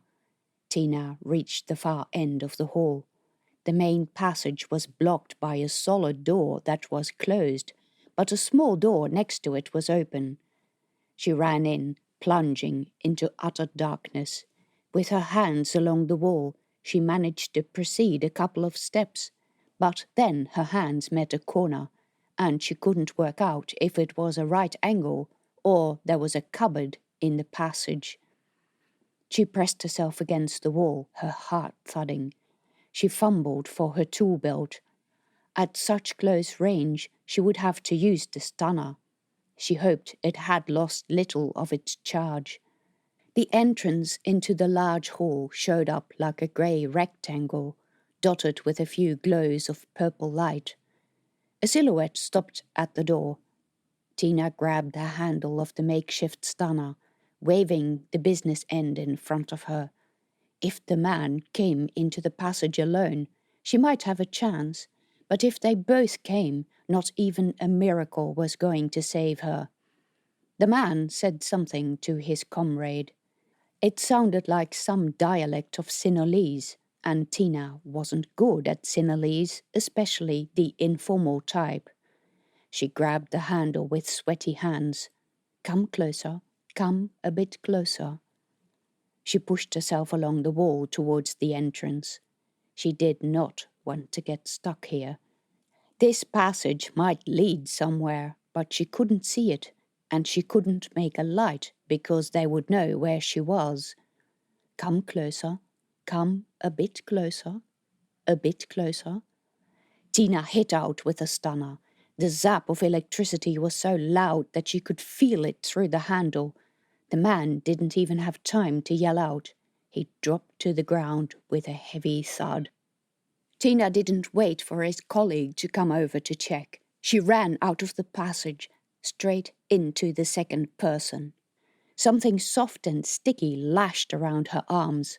Tentacles. Ew, ew.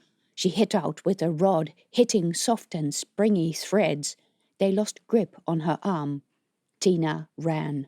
She ran past the large closed door. She didn't know where she was going or what had happened to the second person.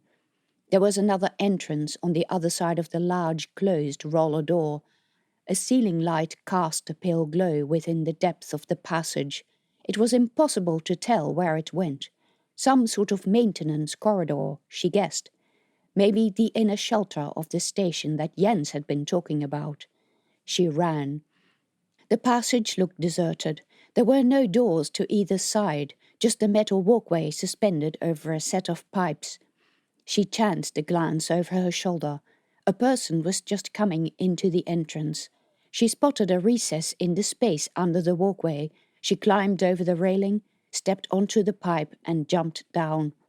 Only when she had ducked into the dark niche that held the control panel did she realize that she might have a hard time climbing back up. But she'd worry about that later. Footsteps thudded on the metal walkway, becoming louder. They weren't very fast footsteps, and as they came closer, the sound of muffled voices became clear. The footsteps were kind of uneven and limping. Tina pressed herself as far into the alcove as possible. She sat well within the shadows. The two men came past, one supporting the other. They spoke softly and stopped regularly to look around, but they passed Tina without spotting her. Tina waited as quietly as she could until they were out of sight. As she had suspected, getting back up on the walkway proved a bit of a challenge. She had to track back quite a bit before she found a spot where there was a joint in the pipes with a rim and bolts that she could use to haul herself up. During this time, no one came into the passage.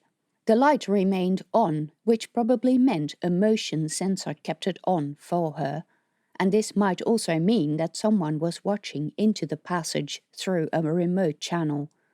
She needed to find something quickly, because any warnings that her presence generated would escalate the longer she stayed here. At the end of the passage, she came to a T intersection.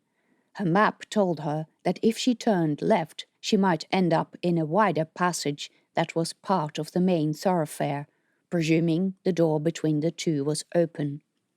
Tina found the door and tried it, but it was locked. So she kept going. How long would it be before she ran into those two men who had passed her? They weren't going very fast. They might have warned their mates. No, she needed a better disappearing trick. When she passed the narrow ladder going up, she took that option, and on the landing at the top of the stairs, she checked her map again. From what she could gather, she was now on top of the main thoroughfare that she hadn't been able to get into. The tubes that ran along here were likely to be filtered air coming from the recycling plant back in the dark zone, and there should now be signs of people in the passage underneath her. She walked along, looking for a vent where sound would come up.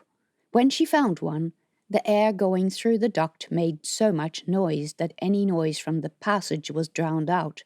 Well, that wasn't much use.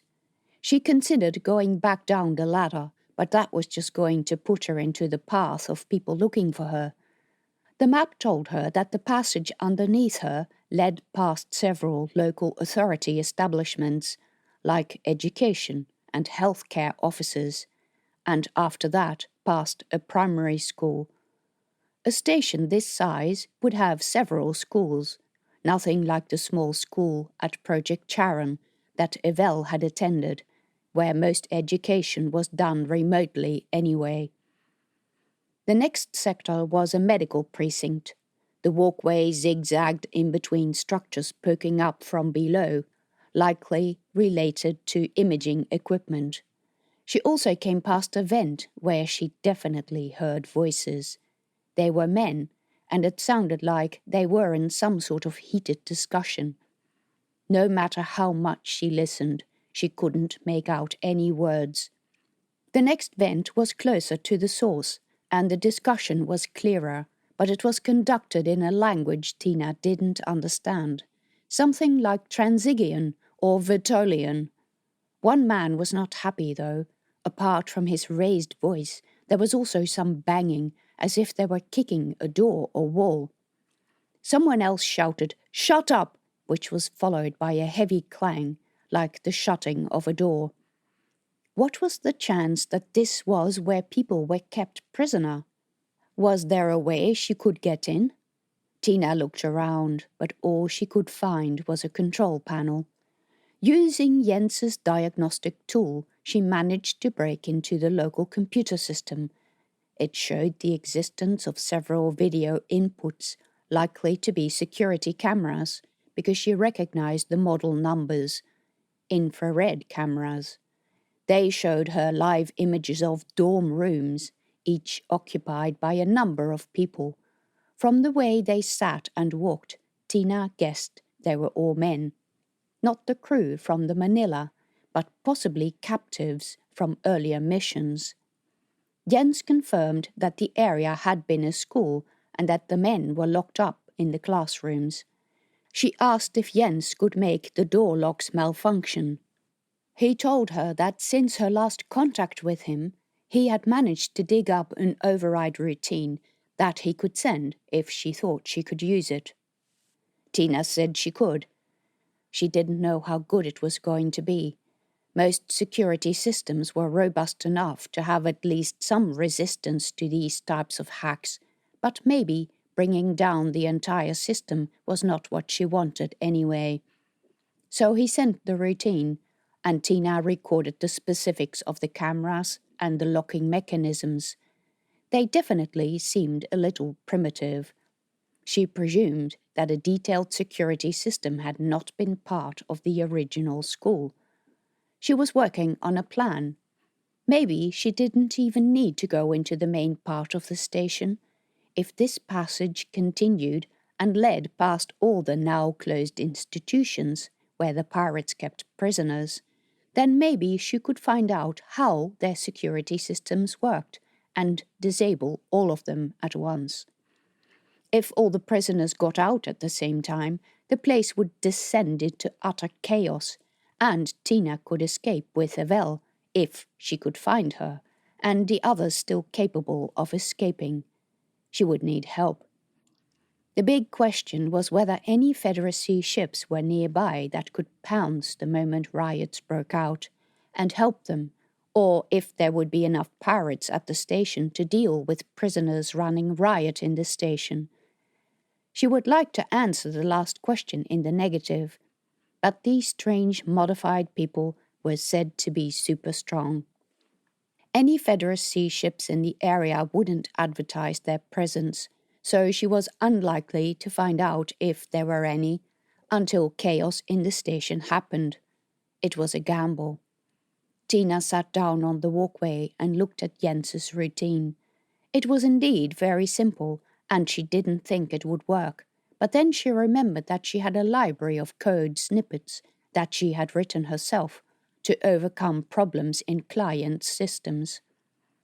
If she took Jens's code to break in and then appended some of her code and inserted the security passcodes she had just pilfered from the ex-school system, maybe the computers could be fooled into thinking that the break-in code was just a regular verification request.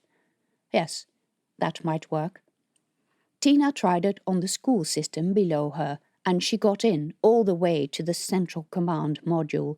No, it clearly wasn't a school anymore.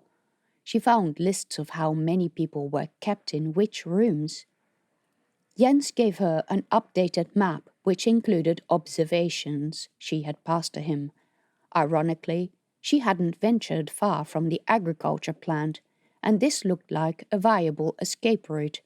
But if a whole bunch of people tromped through here, alarms would definitely start ringing.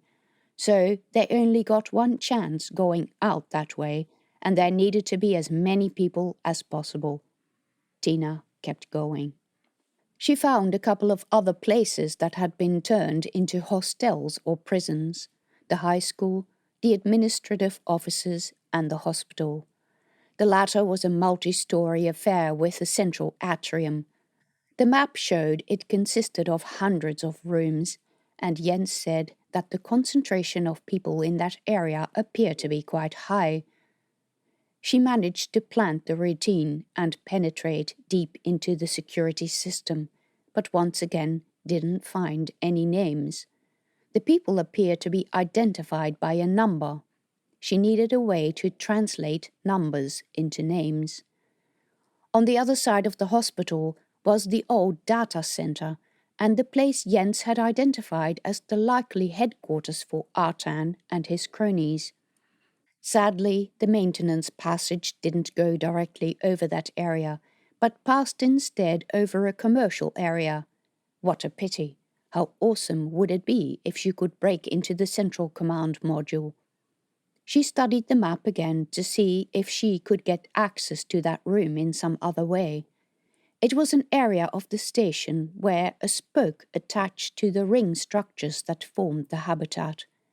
The spokes contained goods lifts in and out of zero-G storage, structures necessary for the integrity of the station, and often industrial plants that didn't require a large workforce, or even any workforce, to operate.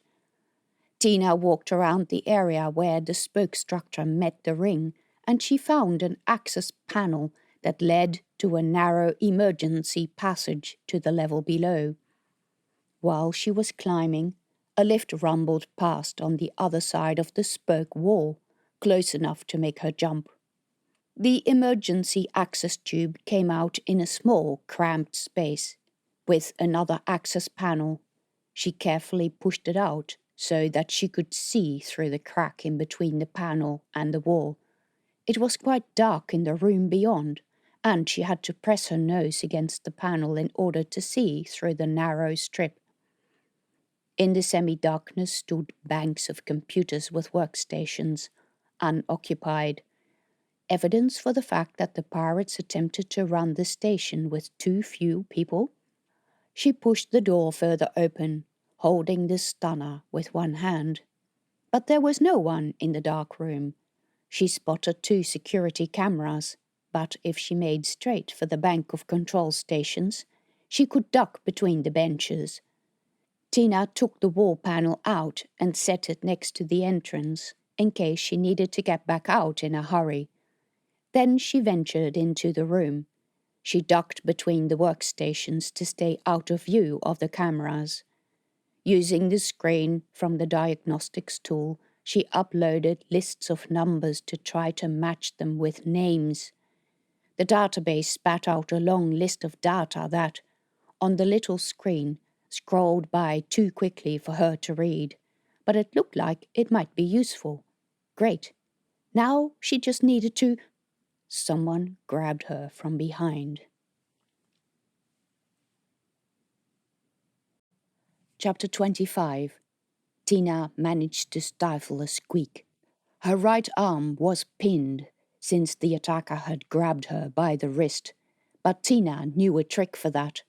With her free hand, she grabbed the attacker by the wrist and twisted her arm. He had to let go. She yanked the stunner from her belt and lashed out at him. The metal rod connected, sending a shower of sparks into the air. He yelled and fell backwards, clutching his arm. The man was taller than her and had mottled skin. Tina had to stop him coming after her or warning the others.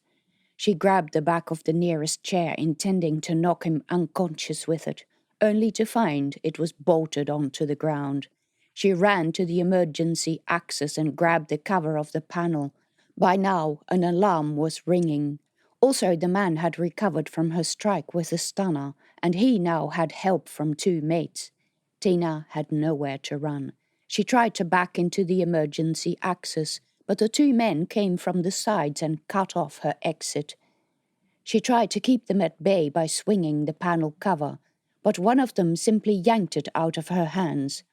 She stunned one with a rod, but the other 2 had her pinned against the wall pretty soon. With their weight pressing against her, she couldn't move. Their bodies were warm and heavy, the infected and mottled skin far too close for her liking. They said she was supposed to be immune, but who knew?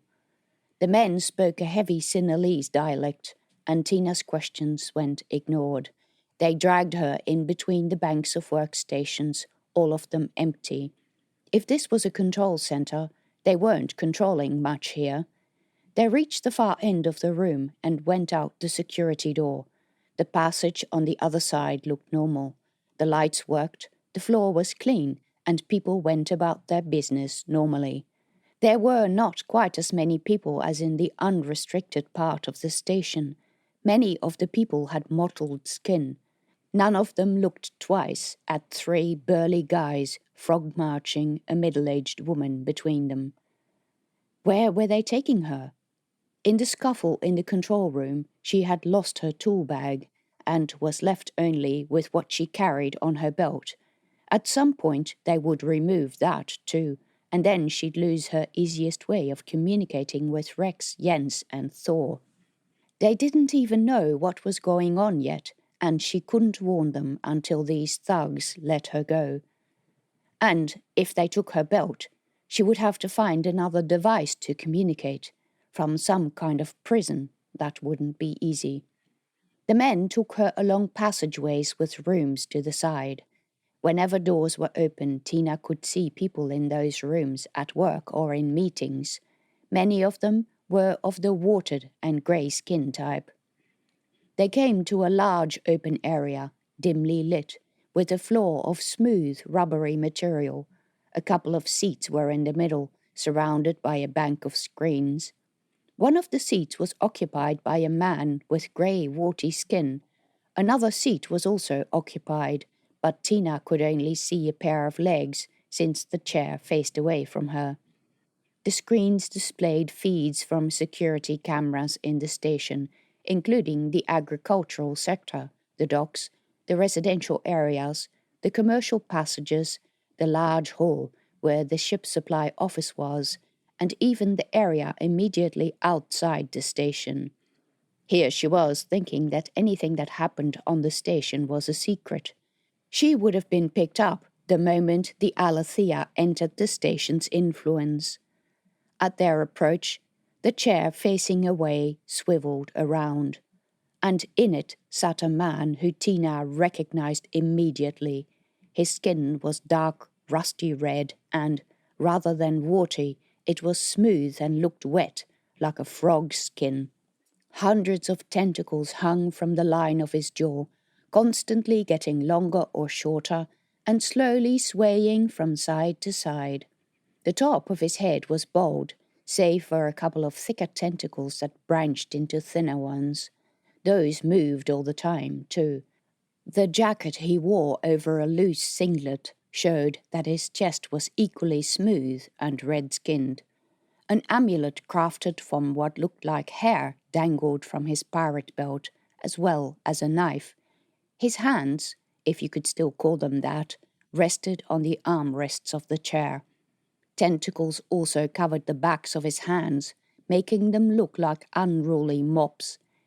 He wore loose trousers. His feet were bare, with long curved nails like those of a dog. She imagined that in times past, when people had imagined the devil, he would have looked surprisingly like the creature she saw before her. This was the pirate leader, Artan. He laughed. "You already know me. Why don't you bow?" "I don't bow for criminals." One of the tentacles on his hand shot out.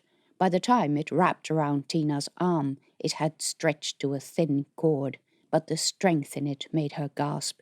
It pulled at her, but she resisted. The men who had brought her forced her to kneel onto the ground. Tina fell unceremoniously. A pain shot through her knee, even though the floor was quite bouncy. Sitting on her knees had never been a strong point of hers. Artan casually flicked his fingers. The tentacle that surrounded her flicked loose and flew back to him. It became part of his hand. "So you thought you were smart," he said. It was impossible to see his mouth, where the sound was coming from. Just about everything on his face moved constantly, and she had the impression that those tentacles were sizing her up. Those ones on top of his head ended in little bulbs with a black spot inside, like snail eyes. "Bow further," one of the guards said. When Tina refused, he whacked her head from behind. The contact with his fleshy tentacles made her shudder. Artan said, "Leave her. She is worth more to me undamaged than damaged. Take her possessions and wait at a distance." One man took off Tina's belt. When the weight fell off her hips, panic overcame her. She'd known this was going to happen.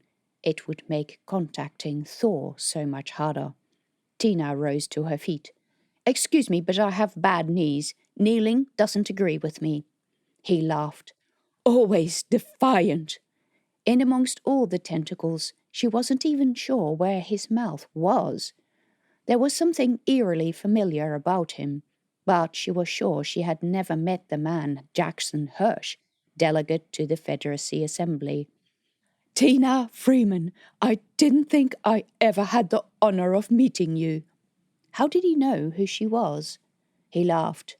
"You thought I wouldn't notice your visit? You know those alias identities of the Federacy Force officers are stored in the assembly database. That database is small enough to fit inside this tentacle. He lifted one of the tentacles from his hands.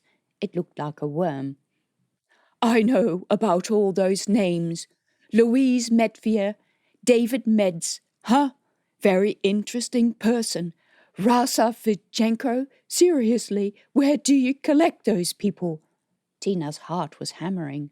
She would have expected him to know Finn's family, but Rasa? Then of course you meet up with the Olofsons. They've been on our watch list for a long time. A lot of rabble you've collected around you. Even Arkady Dimitrov. He laughed. All the bleeding hearts and do-gooders. What is it you actually want? He laughed again.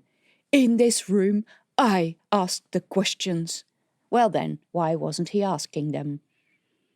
I'm amused, though, why you bleeding hearts can't seem to grasp the concept of progress.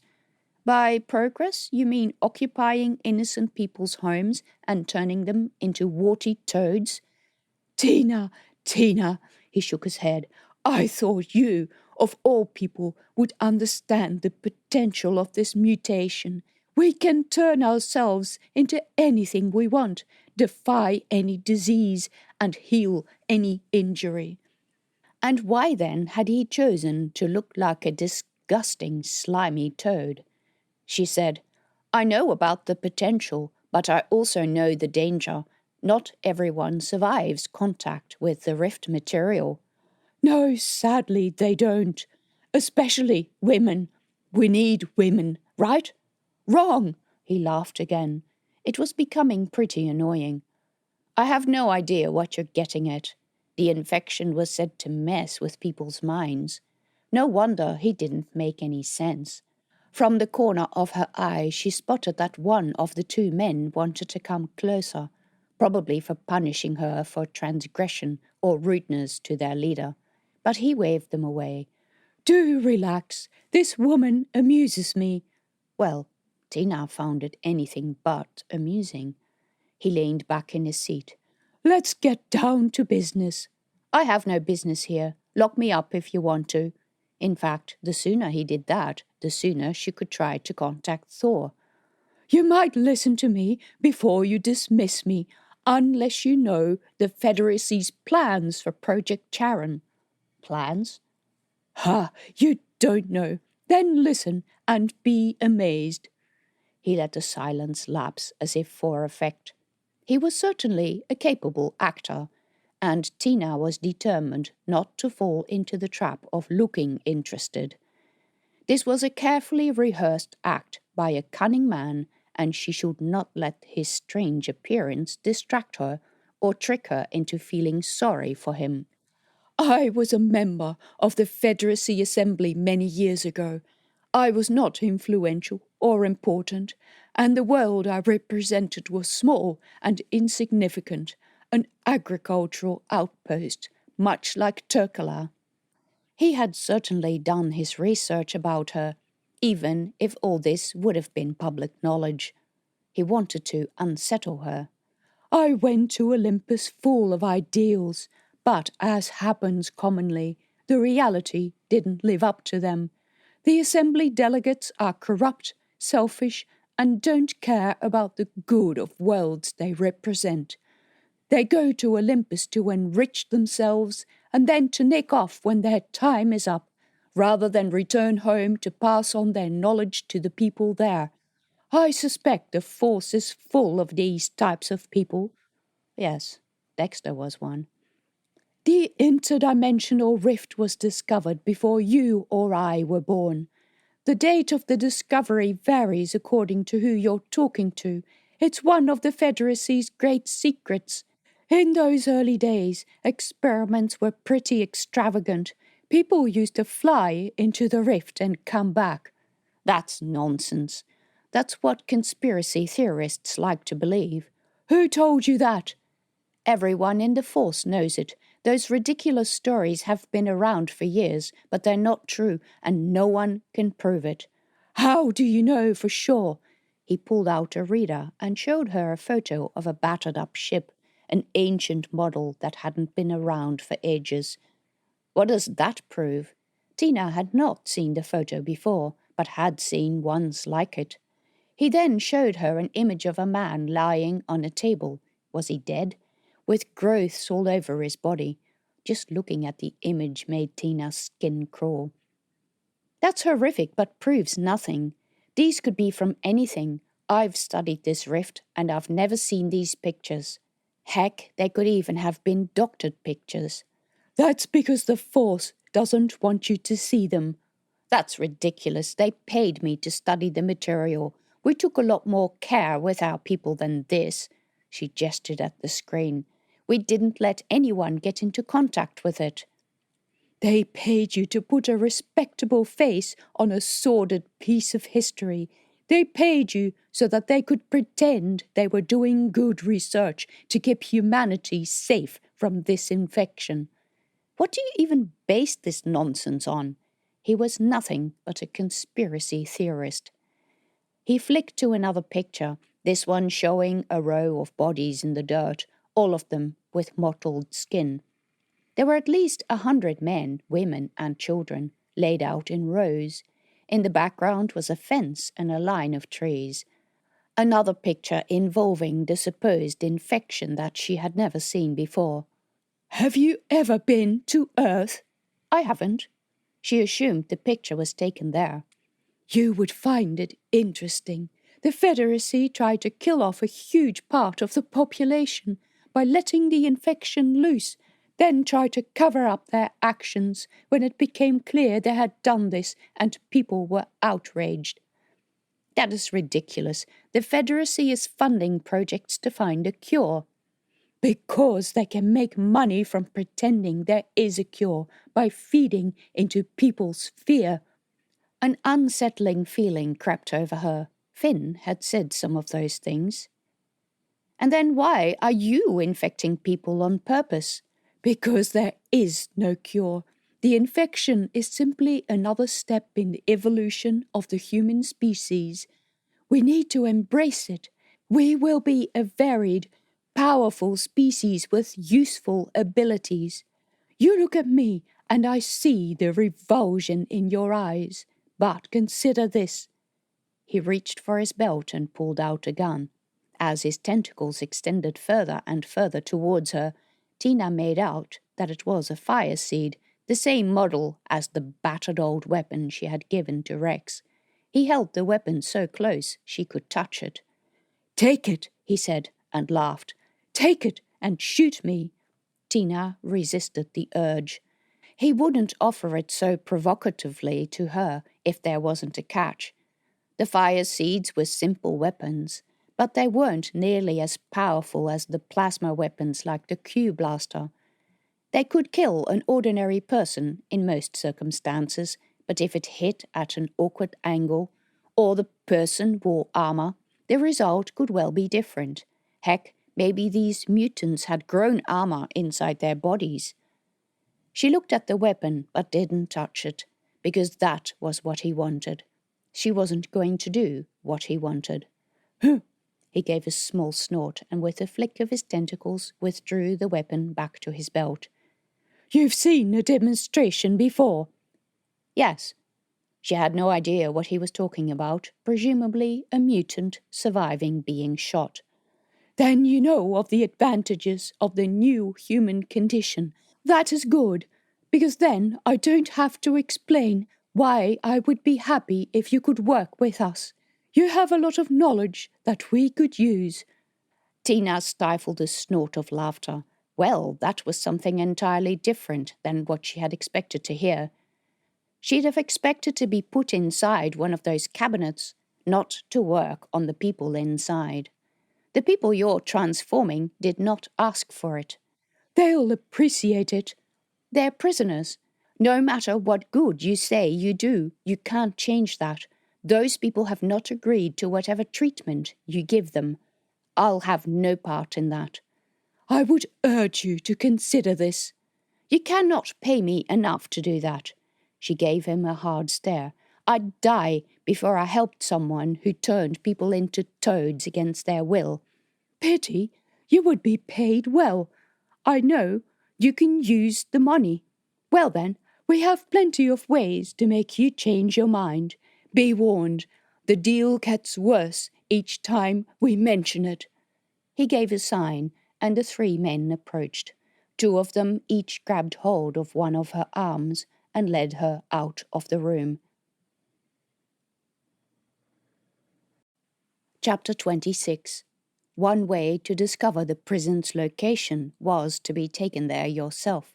It wasn't the way Tina had preferred, but she no longer had a choice in the matter. The men marched her out of the room. She was taken down in the lift and along a dark corridor, where the rooms on either side appeared to be unoccupied or contained items for storage. She imagined the map of the station in her mind while they walked. This area was the administrative area, possibly part of the high school. Indeed, one room contained rows of seats and screens, as if it was a classroom. They also went past a courtyard with benches surrounding a planter box. She could imagine students sitting there on a break. The tree in the box was dead, the leaves brown and drooping from the branches. Tina smelled the prison before she got there. A dank scent of human waste and sweat met them while they walked towards what she guessed to be the old hospital. They entered the central atrium, a hall 4 floors high, with galleries on each level. As soon as the door thudded shut behind them, people started yelling. Most voices were muffled by walls and doors, and it was impossible to hear what they said, but some prisoners shouted obscenities. All the voices were male, many of them foreign. A couple of pirates milled around on the ground floor, ignoring the shouts from the prisoners. They spoke briefly in Sinhalese with the men who brought Tina, so she didn't understand what they said. They were rough types with mottled skin. One of them carried a security reader on his belt. Tina recognized the model because she used to sell them in her shop. It wasn't a terribly advanced model, in line with the other security equipment she had seen. The men then took Tina up one level into a dark gallery where the guard used the security reader to open a metal door. Pretty old-fashioned. The men pushed Tina into the darkness of the room. One of them said something and laughed. Tina stumbled a few steps. The stench of sweat in the room was so strong that it almost made her gag. It brought back memories of sitting sardined in a transport ship where the air circulation was less than ideal, with people who were on their first trip and were nervous, motion sick, or both. Smells were always so much stronger inside closed environments. Tina sensed the presence of other people in the room before the men slammed the door shut behind her. It was so dark that purple spots danced before her eyes. After a while, a little light went on. Tina squinted in that direction. A woman said, "Don't waste any power." "It's a newcomer," another woman said. Their voices sounded educated. Another light flicked on. The same woman as before said, "What did I tell you about not wasting power?" "We're all going to be dead in a few days anyway," another woman said. Several female voices told her to stop saying things like that. A woman closer to Tina said, "Where did you come from?" "They caught me wandering in the station in a place I shouldn't be." "You're not in the force?" "I used to be a long time ago." "Did you come in with any of the Federacy ships?"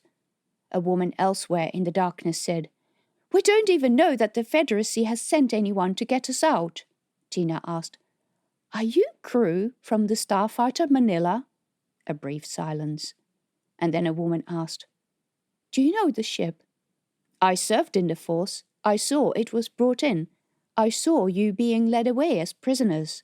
Her heart was hammering. "Is there anyone here called Evelle Freeman?" Another silence. "Who wants to know?" a different voice said. This was a younger woman. Her voice sounded strangely familiar to Tina, but they were still shining the light in her eyes, and she couldn't see the faces of all those in this cell. "Evelle?" One of the women came closer. Tina could see the uniform and boots and trousers of the wearer, but nothing above the waist. After another silence in which Tina could imagine her studying Tina's face, the woman said, "Mom? Evelle!" The young woman touched Tina's shoulder, and Tina pulled her into a hug. It felt as awkward as hell. This was not at all the way Tina had envisaged meeting up with her daughter. She was so tall and so skinny. She smelled of dirty uniforms and sweat, as did everyone in this room. "Mom, what are you doing here?" "Aren't you just a little bit glad to see me?" "Well, no, because we're all going to die in here." "No, we're not," Tina said. "Not if I can help it." But she sounded a lot more confident than she felt.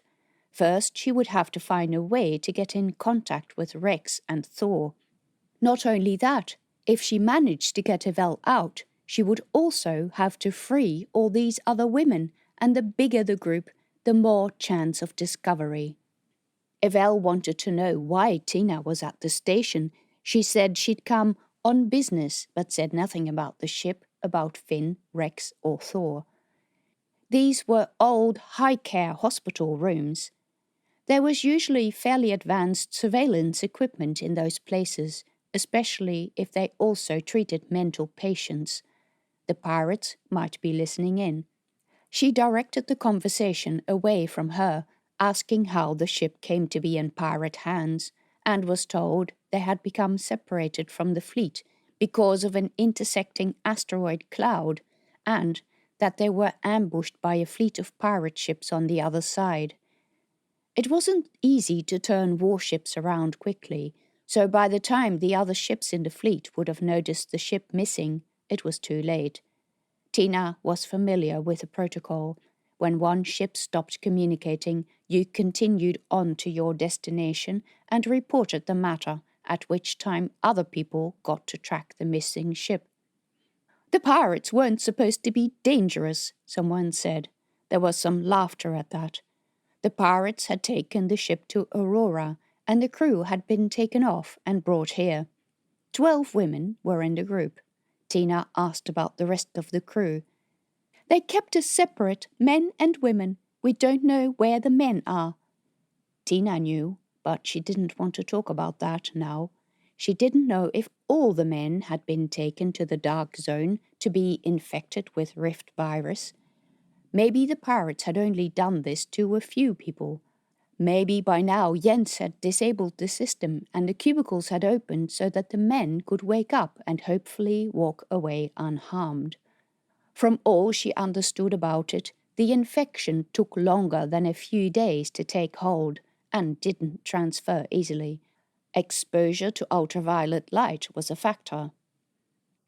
"There are men locked up in other parts of this prison," Tina said.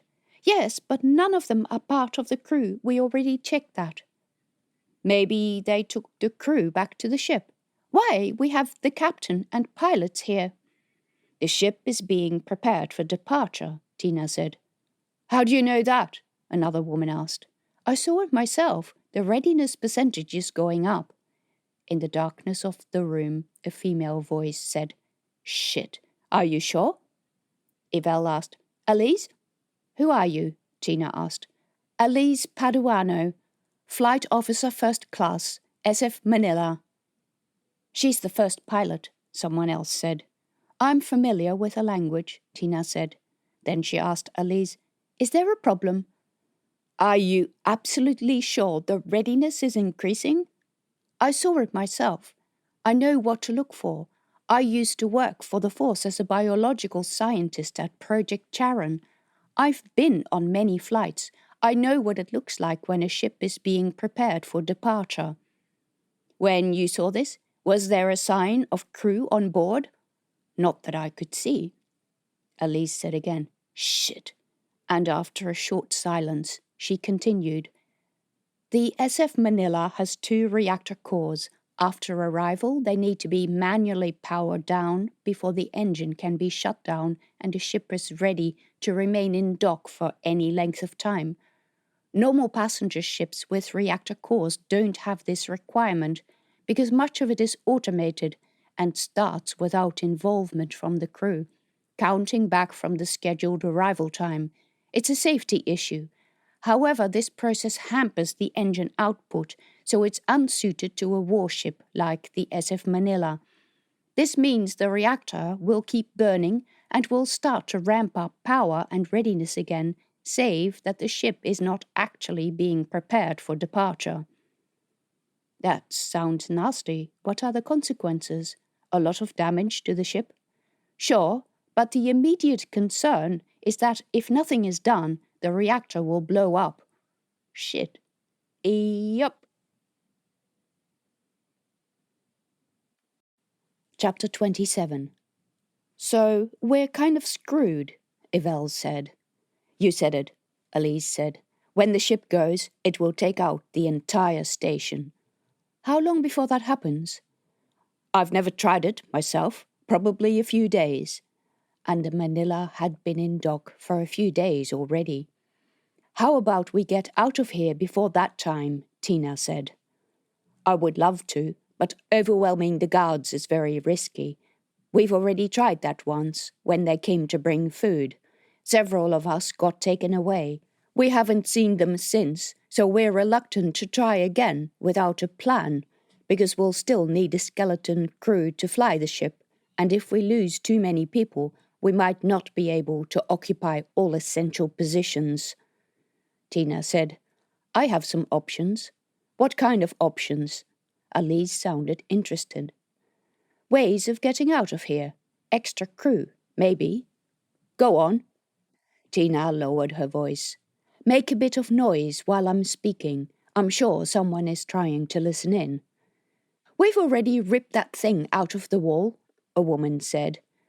Several other women had started dragging their feet over the floor, which made a scuffling noise over the carpet. The women all gathered around her. Tina continued. There is likely to be more than just the visible camera. I ran a business that installs and maintains security systems. KL is a backwater world for many reasons, and because of that, it has a lot of crime. People buy advanced security systems. In fact, they're much more advanced than any I've seen here.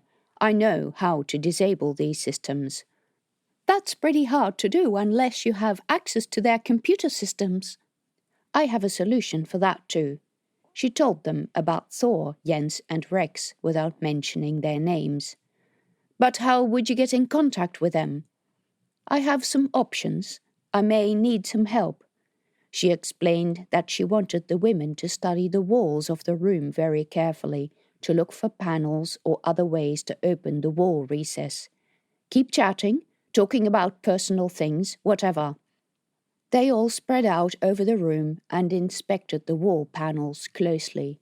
Tina first got on her knees, starting from the ground up. Evelle sat next to her. She said, It's such a coincidence that this is how we meet. Did you ever wonder about me? Sometimes. We weren't allowed to contact our families most of the time. It was very hard on some people. But not on you. She let out a sigh. When I first joined, I was very angry. I was always facing some form of disciplinary action on board. Half the recycling plant was probably maintained by me. There's a reason I never got picked to become a pilot, no matter how much I applied. It was all that stuff that went on that probably wasn't as important as I thought it was and made me angry. I was always angry. Tina hated to think back to that time just before Evelle left home. She didn't remember all the things that were said in arguments that she had long forgotten, and Evelle might remember word for word, because she had wanted to escape, for whatever unfathomable reason teenagers wanted that. Tina had been the same at that age, always wanting to be somewhere else, until she was somewhere else and far away when her father died. She would have loved the opportunity to see him once more. It was time to move on, accept the past as something that could not be changed, only forgiven. There is no need to be angry anymore. But I'm sorry, Mum, I really am. I was a horrible kid. So was I, at that age. I thought I'd never see you again. I heard the stories, and then both you and Dad disappeared and no one knew where you'd gone. In her voice, Tina could hear the little girl who had asked her to read a story, the girl who had begged her not to make her go to school. There was always trouble at the school at Project Charon. It was too small to employ enough teachers to keep track of all the students, and older kids used to do terrible things to the younger ones. The sense of failure of her little family oozed from this conversation. I know this isn't the way I planned to see you either. But why are you here? Have you joined them too, like Dad? That was one bit Tina had suspected, but didn't know for certain. You probably know more about Dad than I do. Has he officially joined the pirates? Dad was always sympathetic to them, because he said he didn't believe the Federacy force was using the full potential of the things they discovered in space. We were working with it at Project Charon, but unfortunately Dexter got impatient. We weren't up to the stage where we would ever think of releasing it to the public, let alone pharmaceutical companies, and Dexter was instrumental in spreading it and enabling the pirates to take over large sections of inhabited space. They're changing the face of humanity. They're turning people into monsters with tentacles. I know, I've seen them. They say that it gives you great mental power and cures diseases. Other people say that while this is true, the effect is very temporary. I don't know what to believe. Were you doing research? Tina asked. No, I'm a communications officer. I wonder whether Dexter is one of these monsters. When's the last time you saw him? I spoke to him probably about 8 years ago. He was complaining about having to pay for some items that he didn't agree with. He mentioned that to me. He said that apparently I have a brother, or at least that you were telling him he had a son. That's not really true, is it? It's true. His name is Rex. He's 15. You're kidding. Why would I kid about that? Where is he, at KL? Tina was highly tempted to tell her about Rex, but she was also aware that the pirates were probably listening and trying to get information out of this discussion, so she said, I'll tell you about him later. Evelle said, First, there's got to be a later. We are getting out of here, Tina said, but she didn't know how yet. Then someone called out, Shh! Everyone went quiet and stopped inspecting the wall. The sound of heavy footsteps echoed on the gallery outside, as well as the voices of other prisoners in the cell next door. A man who was nothing but a silhouette against the grey rectangle of light that came in from outside opened the door. The door was of a thick metal type that swung into the room. At the top and bottom of the frame sat a shiny metal plate with slots for bolts. 2 red lights blinked in the recess that held the lock. The man came one step into the cell. He plonked down a box, backed away, and shut the door again, returning the cell to complete darkness. What's that? Tina asked. Whatever passes for food here, Evelle said. Several other women had already gone to the box. Someone directed a light at it, showing a box with an open top containing neatly wrapped parcels, some type of food ration. A woman had unwrapped one that contained a kind of hard, dry bread. The box also held a few bottles of what appeared to be water. Smells funny, a woman said. She had taken the lid off one of the bottles and sniffed the top. I wouldn't trust that, Tina said. If you're thirsty, you'll drink it, someone replied. The women were thirsty, so they did drink it. Tina got a few swigs too, before the bottle was empty, and the middle-aged woman, who appeared to have taken control of the distribution of food, said that the other bottles would be shared later. Has anyone found anything of interest? Tina asked the group. There's a panel next to the door, someone said. Probably a room control panel for light and temperature. There's likely to be a small box or recess above the door. It would be great if we could open that. Elise said, "Do you still have any electronics on you? Our equipment was all confiscated." So was mine, but I just spotted something interesting when the fellow opened the door. This area wasn't built as prison. I don't think Aurora had an official prison, because civilian stations don't tend to keep convicted criminals on site. Too dangerous. This room is part of what used to be a hospital. "That sounds about right," someone said. "Hospitals and prisons, roughly the same thing, right?" This room was probably a private room for infectious or difficult patients, and there would have been a camera, which you said you already ripped out of the wall. If none of us have found any additional panels, that points to an older system, which would fit with the rest of the station.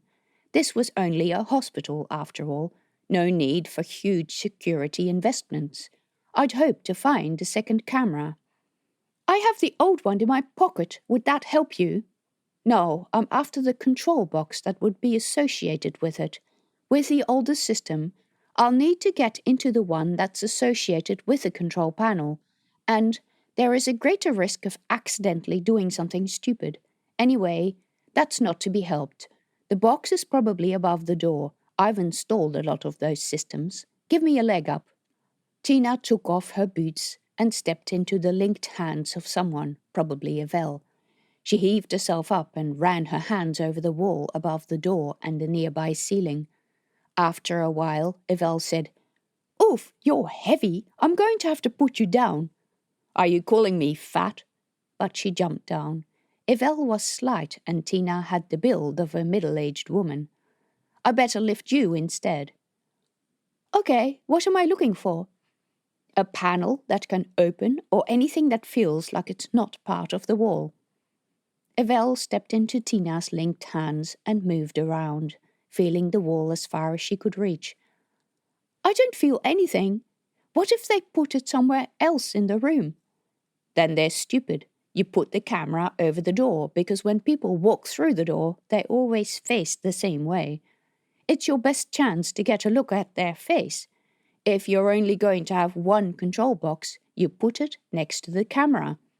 "Sheesh, of course," someone else said.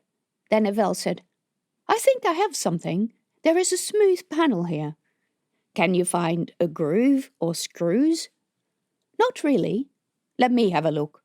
A reshuffle ensued, where Evelle used another woman's hands and a few more women helped Tina up. She ran her hands along the smooth wall until they met Evelle's. "You have cold hands." "Sorry." Tina found the panel. The edges were slightly elevated above the metal of the wall. There was no groove between the wall and the panel. Yet there had to be some way to service the equipment.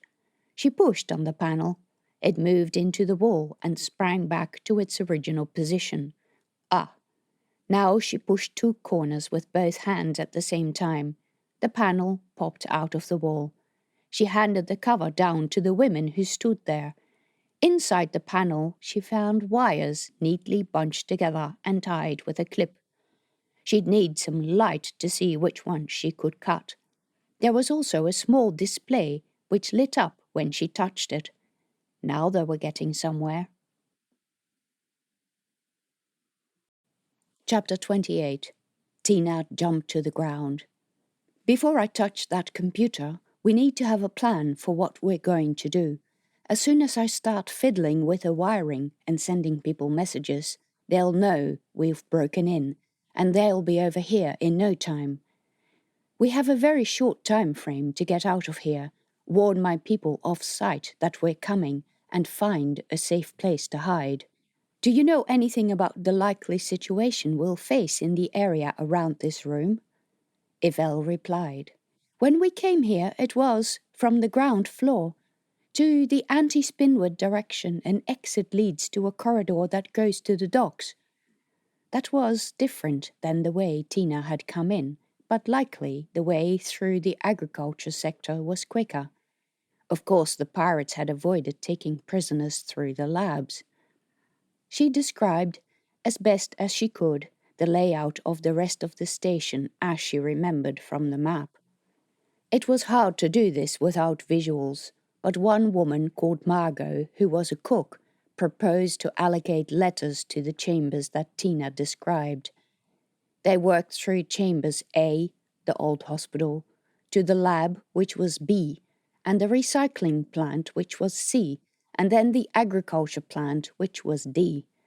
Talking about spinwood and anti-spinwood was second nature to people having grown up in space, but Tina hadn't, and she had forgotten how subtle hints in how things moved and weight shifted told the inhabitants which was which.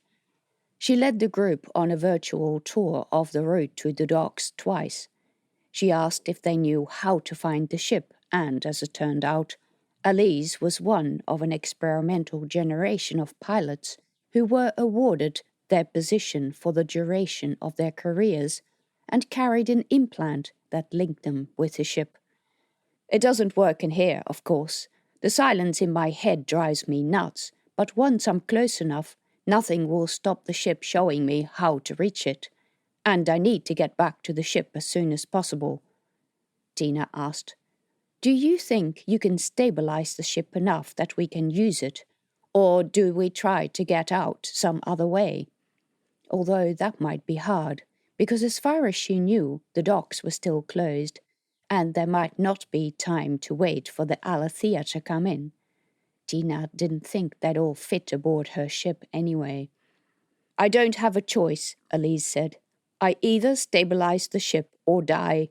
I would love to have at least one engineer." And Finn, of course, was not at the station. "I may be able to get someone who is pretty good at maintenance," Tina said, although this ship was likely to be far out of Thor's experience and capability. Elise said the first concern was that they had to take the Manila out of dock. Some repairs could only be done in zero gravity. If there was extensive damage, they might have to wait for Federacy engineers to turn up, but that was a worry for later. An added problem was that everyone who had been in the departure queue had just plundered all the ship's rations. How many people would they be able to take? Another problem was that the ship was likely to be guarded. No one had weapons. They could try to overwhelm some guards and steal their weapons. They agreed that was messy and to be avoided. Or they could create a diversion and hope that the pirates would be too undisciplined to keep an eye on them. "They only look stupid," Evelle said. "They aren't stupid at all," Tina agreed. "We shouldn't underestimate them, especially not the mutants. They can flick those tentacles across the room and hear what you say from a long distance off. There's also some indication that they're resistant to low-level laser weapons," Elise said. "I wouldn't want to use a Q-blaster inside the station that's going to blow a hole in the hull." "We'd need smarter weapons," someone said. Evelle said, "No, we need knives or something to harm them physically." "Bows and arrows," someone else said. That triggered a cascade of ideas. The mutant pirates might not be susceptible to laser weapons, but they wouldn't have the same protection against physical weapons. No one was going to shoot bullets inside a space station either, and no one should get too close to the mutant pirates, but spears and knives might keep them occupied for long enough that the women could escape. And arrows. Where would they get those kinds of weapons? Then Tina remembered Jens and his catapult. That was a perfect weapon. It wasn't going to injure or kill anyone, but it would distract them. "Does anyone have any elastic?" It went quiet for a moment. Margot asked, "What do you want that for?" "I have an idea. See if you can find elastic. I'm going to see what else I can find." Tina climbed back up to the open panel. With a lot of yanking, she managed to take another panel off. The space underneath was filled with wires, many of them inside insulation tubes. It took 3 women to pull loose a couple of the tubes. Tina hoped that the wires they disturbed didn't trigger any warnings. The tubes were made of tough plastic with a foam insulation inside. Tina managed to snap one in half and tied the resulting 2 segments in a cross with a piece of wire. By this time, someone handed her a slightly stretchy length of fabric. "What's this?" "Tights. It's all we have in the way of elastic." That wasn't going to do the job. She explained she needed something more robust than that. Evelle said, "The door seal." That was an excellent idea, but they could only get it out when the door was open, and at that time they needed to hurry. That meant first they would need to provide everyone with a weapon of some sort, even if it was only a stick, and would need to find objects to pass as ammunition for the catapult. Tina opened another panel, which opened the wall down to the floor of the room. They ran out of tubing that they could pull out, but a metal strut came loose, and builders had left a box of unused rivets in the wall space. They were about the length of her thumb, with a blunt end and a sharp end. Tina gave each of the women a handful and put the rest of the box in her pocket. With all the rummaging they had done inside the wall space and the cables they had untied, the security control screen was now hanging at shoulder height. Tina went to the door and listened. The gallery space on the other side with 4 floors of prison cells was quiet, except for the occasional knocking or a muffled voice inside one of the other rooms. "Do you know where the guards normally sit?" "They tend to walk around a lot," Evelle said. "Mostly on the ground floor. You can hear them talk to each other." The fact that there were no guards patrolling the gallery probably meant some sort of electronic system was in place. Those systems usually relied on the heat of bodies to check for the presence of people. Movement sensors was another possibility, but they only operated at close range, while infrared systems could see at a much greater distance. On top of that, someone was likely to monitor the prison from a remote room. They would turn up at the slightest indication of trouble. It was time for action. Tina explained what she was going to do and what the members of the group should do once the door was open. "I'll contact my friends when we're ready. It's quite likely that whatever they do will open all the locks of the surrounding rooms as well, so there will be a lot of chaos outside. It's our focus to get out of here to the SF Manila. As soon as the door is open, we'll pull out the door seal and cut it into lengths to make as many slingshots as possible. Use the rivets as ammunition if necessary. Pick up anything else we can use as ammunition. Aim for areas where it's going to be annoying. Their faces would be good, or if you can, damage their equipment. Take their weapons if you can get them, but don't fire them." Elise said, "For now, until we get back to a Federacy ship or base, your usual rank and command structure is dissolved. You will take orders from Tina, with myself and Evelle as second in command." "Understood," someone said, and others agreed. Tina continued, "We'll make for the docks, via the shortest route. Don't get distracted by what you see, because you will see disturbing things." She was going to have to take them through the labs. "Don't get distracted, thinking you might be able to help crew members. We might be able to help them, but not if we don't succeed in getting out ourselves first." The women accepted that. Elise then spoke about what they needed to do first when they arrived at the ship. "I'm going to have to turn up the engine as much as possible without triggering warnings about overheating of the engine chambers. The ship needs to shed power as quickly as possible, preferably without frying anything important." She assigned some tasks, which the crew members understood. A couple of women had questions about what to do when they encountered resistance. Elise said, "Don't engage. Don't fight to win, even if we're attacked. Fight only if they block our route to escape."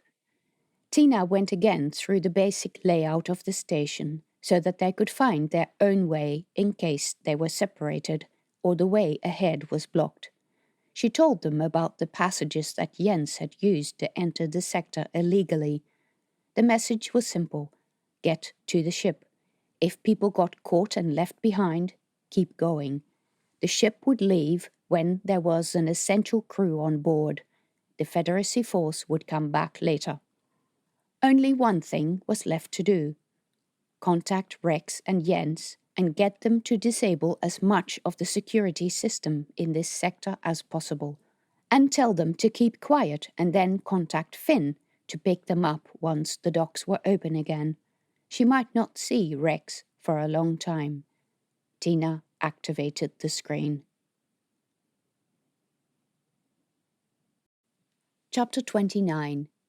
Tina used Jens's instructions to access the station's general system and quickly navigated through the menus. She sent a message to Thor, asking him to disable as many security systems as possible. He replied that he had read the message. A moment later, a loud click sounded inside the door. Evelle pushed it. It opened. "Quick, let's go," Tina called out. First, Evelle pulled the inner door seal from the frame. It was nice, springy rubber, soft and stretchy. Evelle cut it into pieces by running it over the sharp edge of the door frame, with the door ajar. Tina tied a length to the 2 pieces of tubing and tested the slingshot with her fingers. It would have to do. She gave it to Margot and made 2 more of these makeshift weapons. They were out of time and really needed to start moving. They walked in single file along the gallery. Tina couldn't see anyone at the ground level of the atrium, but that wouldn't last very long. Women banged on the cell doors they passed. "Get out! Doors open! Get out! Get out!" The men came out of their cells. Some were bewildered, some ran, some shouted, some could barely walk and squinted against what little light entered the atrium. How long had they been inside the dark room? It got quite crowded on the gallery. "Did you see any of the crew members?" Tina asked Evelle. "I don't see anyone familiar." Tina was disturbed by how much of Dexter she could see in Evelle, much more than Rex. Despite having been locked up with him, Tina hadn't seen most of the ship's crew yet. Elise turned out to be a middle-aged woman with greying hair. Margot was younger, with very pretty eyes and velvet black skin. Evelle looked pale. Her bruise had gone yellow. Everyone hurried for the stairs. Tina made sure not to lose the others in the press of unwashed bodies. Prisoners were already streaming across the ground floor of the atrium, where the few makeshift guards were struggling to contain them. Their computer systems were down. Tina could see the warnings flash over their screens. The guards were split between re-establishing communication with their supervisors and stopping the prisoners escaping. The flood of prisoners coming down the stairs was too big for the few men to handle. They were panicked and clearly poorly trained. Panicked guards did stupid things, especially if they had weapons. "Hey," a male voice said next to Tina. She turned around and recognized the father from the blue Shipworld family she had defended against a bully in the Manila's galley. What was he doing here? "Are they locking up their own people now?" she asked. "We're not their people. They took our name and destroyed it. They came to us and thought they could get away with thuggery. They saw we had no leader and thought we needed one. And those who protested, they locked up. You're free to go now. We won't rest until we expel this menace from our world." Other men agreed. She lost contact with them in the throng of people pushing through the narrow alleys. It was hard enough keeping up with Evelle and the other women. The stream of prisoners went through a doorway on the other side of the hall, held open because someone had jammed a piece of metal in between the door and the door frame. That was the passage where most of them would have entered the hospital that served as a prison. Tina knew that the hospital was next to the huge experiment room. She also knew that there was a door between the two, at the lowest level. Instead of making for the passage where everyone else was going, she led the group to the far end of the atrium, underneath the overhanging gallery. It was dark and dusty down there. Light from the atrium's ceiling barely reached the far corner of what looked like a haphazard storage space. A panel to the side of a set of double doors at the far end blinked with green lights. The doors were operational and unlocked. Tina waited until everyone in the group had caught up. Shouting voices echoed elsewhere in the hall. It sounded like reinforcements had arrived. Time was short. She held the door open while all the crew members filed into a connecting hallway. Tina made sure that the door shut behind them, but some people had already followed, a bunch of men who looked like independent merchants. That was not to be helped. She ran after the others, but they had stopped at an open door. Over their heads, Tina could see the many shelves of the lab room, all of them in semi-darkness. "What's going on? Hurry up, we don't have all day," called a woman in front of her. "Are you sure it's safe to go through there?" Evel asked. "Go," Tina said. "The boss says to keep going." Tina pushed between the people at the front of the group. They were all standing a few steps into the door of the large experimental room, staring at the shelves of cabinets. "There's people in here," Margot said, her voice disturbed. "Whoa, are they trying to make them better?" a woman asked. It was hard to see anything. The blue light inside the cabinets was off. Control panels flashed with red or orange lights. Jens had done a very good job of disabling power. She took the lead, running along the center aisle through the hall. With all the blue light gone, it was very dark and she had to be careful not to trip over anything. They were almost through the hall when she spotted a silhouette on the lowest gallery. "Careful," she whispered to Evelle behind her. "There's someone up there." "Where?" Tina pointed at the man silhouetted against the light from an emergency exit.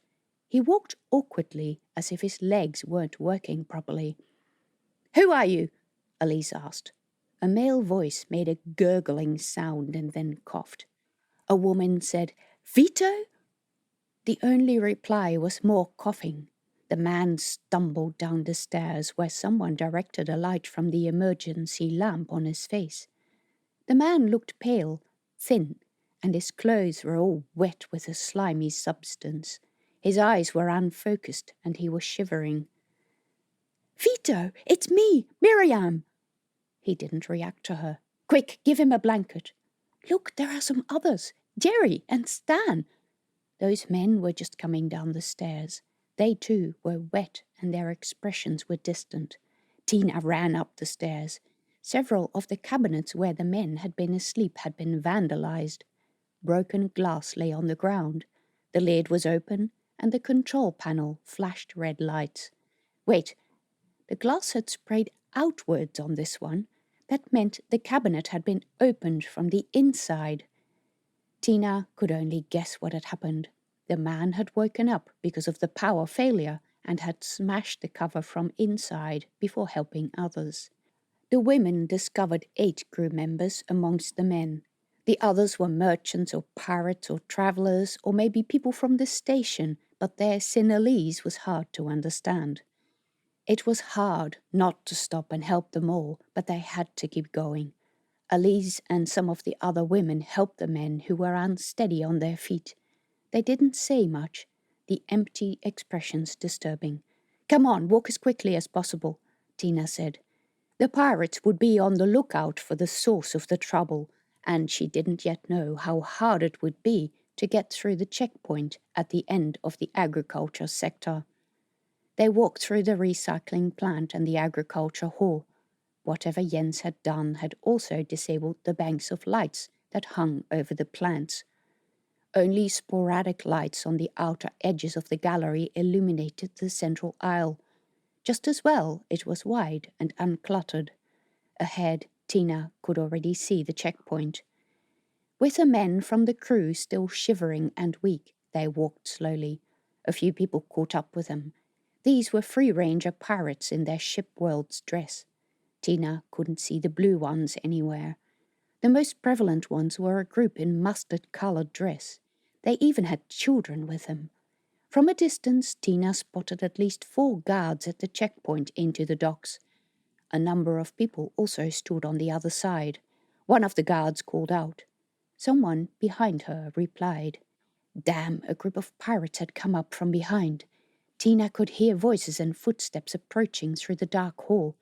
The pirates at the checkpoint sprang into alertness. We're caught between the two, Evelle said. They don't know we're here. To the side, Tina said, as loudly as she dared. Hide! The group ducked into a side passage between two tables full of plants. It was extremely dark in here. Tina told all of them to sit on the floor. Several of the women helped the men. They were still dazed and none of them had spoken a word. What had the pirates done to them in those cabinets? A moment later, a group of people strode past at a rather fast pace. From where Tina sat, she only saw them as silhouettes against the faint glow from a light on the other side of the aisle. Their voices carried through the empty hall. One of them sounded familiar, a woman's voice. At least 10 men, with a stout build of mutants, accompanied her. In between the wall of mutant men, she spotted the figure of a slender woman. The group went in the direction of the checkpoint, out of Tina's view. The men at the checkpoint yelled for people to stand aside. This woman must be important. What was the bet that this was the station director? Maybe she had an office in the agriculture sector and had been caught out by the power outage. Tina had an idea how to get past those guards. She was still wearing the borrowed station overalls and could pass for a maintenance officer. Everyone pick up a box that looks like we're moving stuff, she said. Shelves lined the walls containing boxes of parts for the irrigation system, tools or sampling equipment. She found a number of transport boxes and handed them out to members of the group. She even found some lab overalls which she handed to the men, who needed assistance putting them on. Elise said, What are we doing? There are just tube connectors in this box. We pretend we're moving stuff just to get past the checkpoint. Everyone ready? But at this point, another, much bigger group of people came from behind and walked through the aisle. The voices of those people sounded angry. Who are you? How did you get in here? Tina could hear one of the guards at the checkpoint ask them.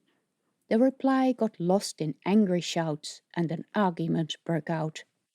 At one point, a man called, We don't give out passes. You have to apply to station management. And then, a bit later, I know the power is out. We're working on it. Just have some patience. And then, Wait, who says you can go through? Another male voice called into the hall. We could use some assistance here. Tina got up, peeping over the benches with plants. People were streaming through the checkpoint while the guards tried to stop them, but they were too few. Let's go. She picked up a transport crate and waited for the others to do the same. Hopefully the guards would be too busy to pay much attention to them. Tina led the way back into the aisle, checking over her shoulder to see if the others followed. Evelle walked behind her, carrying a box, but several other women had to support the men who couldn't walk unaided. 2 men seemed to have recovered, which was a hopeful sign. The large group of people was still at the checkpoint, and the argument over whether they could proceed continued. Tina led the group to the side, where a sign proclaimed authorized entry. What are you up to? A guard asked Tina. The boss just asked us to bring this stuff for her, referring to the station director coming past. The guard eyed her and the group suspiciously. They didn't exactly look like guard material. The men might be wearing lab overalls, but none of them were the correct size. Some of the men still had wet hair, and all of them retained that distant look in their eyes. The women looked and smelled like they had spent time in prison. Tina could see conflicting thoughts whirl in his eyes.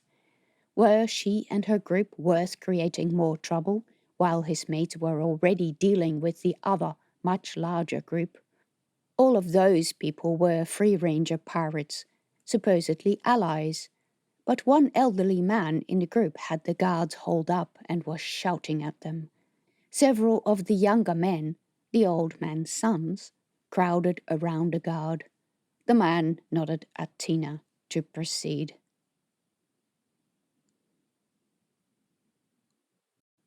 Chapter 30. Phew. Tina was glad for the break and hoped they could get far enough away before the guards discovered that they'd let through their prize escapees. But they were now in the docks area, close to the Manila. This area still had power, but a sense of heightened vigilance hung in the air. Heavily armed pirates stood at intervals. People in station overalls sped through the passages. Their expressions were serious. No one was chatting. Tina ducked into the first control niche she could find, typed the passcode Jens had given her into the computer, and tried to contact the apartment. "We've escaped. In the docks. Contact Finn." But Jens didn't reply. Tina waited, her heart thudding. What had happened? "What is it?" Evelle asked. "Your brother. I hoped he could come here." But the docks were still officially closed. Time was ticking for the Manila's critical failure clock. They needed to keep moving.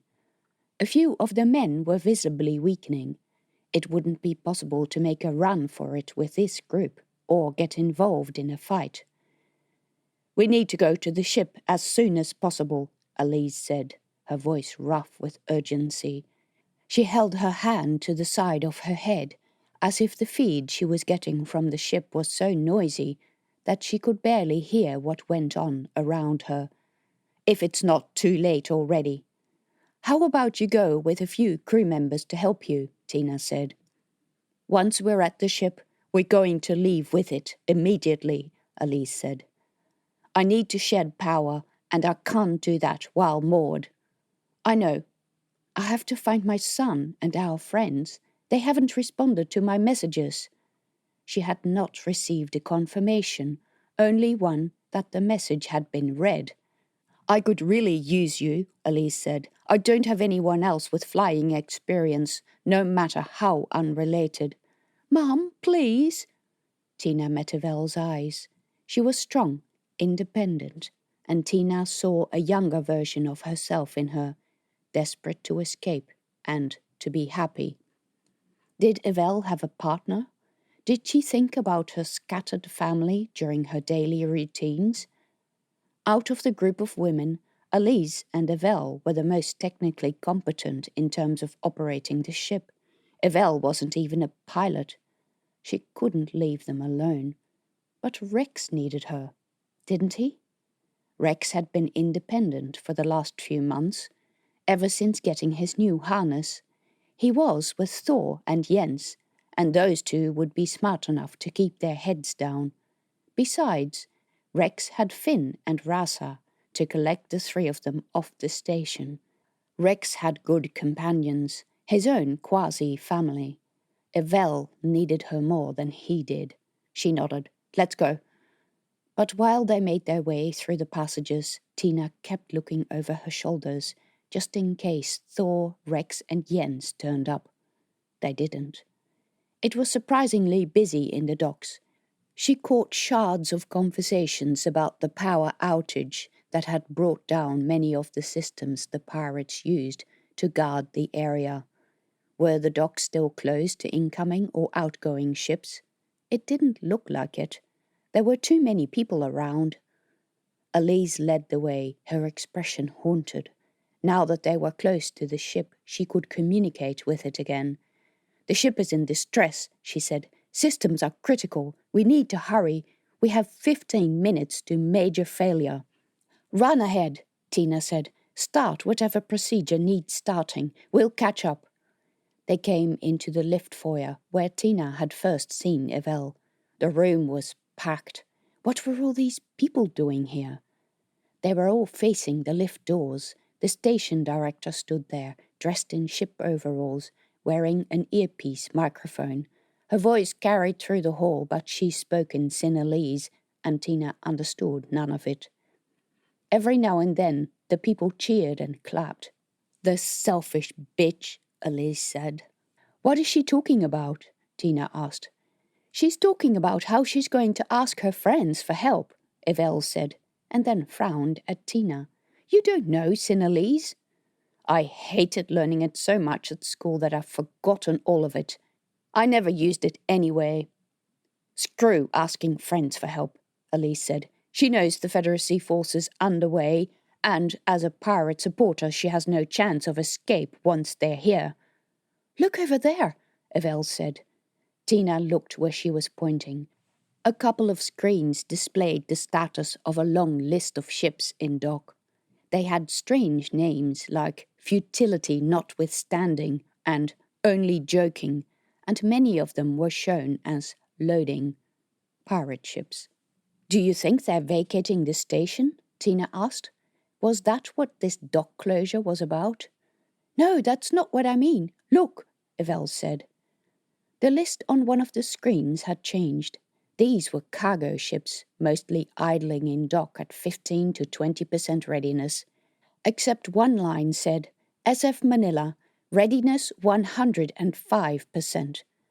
We have to hurry, Elise said. But how? There were too many people in this hall. They needed to cross the hall, and now something was happening. A group of pirate guards came out of the same passage where Evelle and the other crew from the Manila had been led away. They were followed by a group of people. They were all men. They were dressed in the same grey station suits.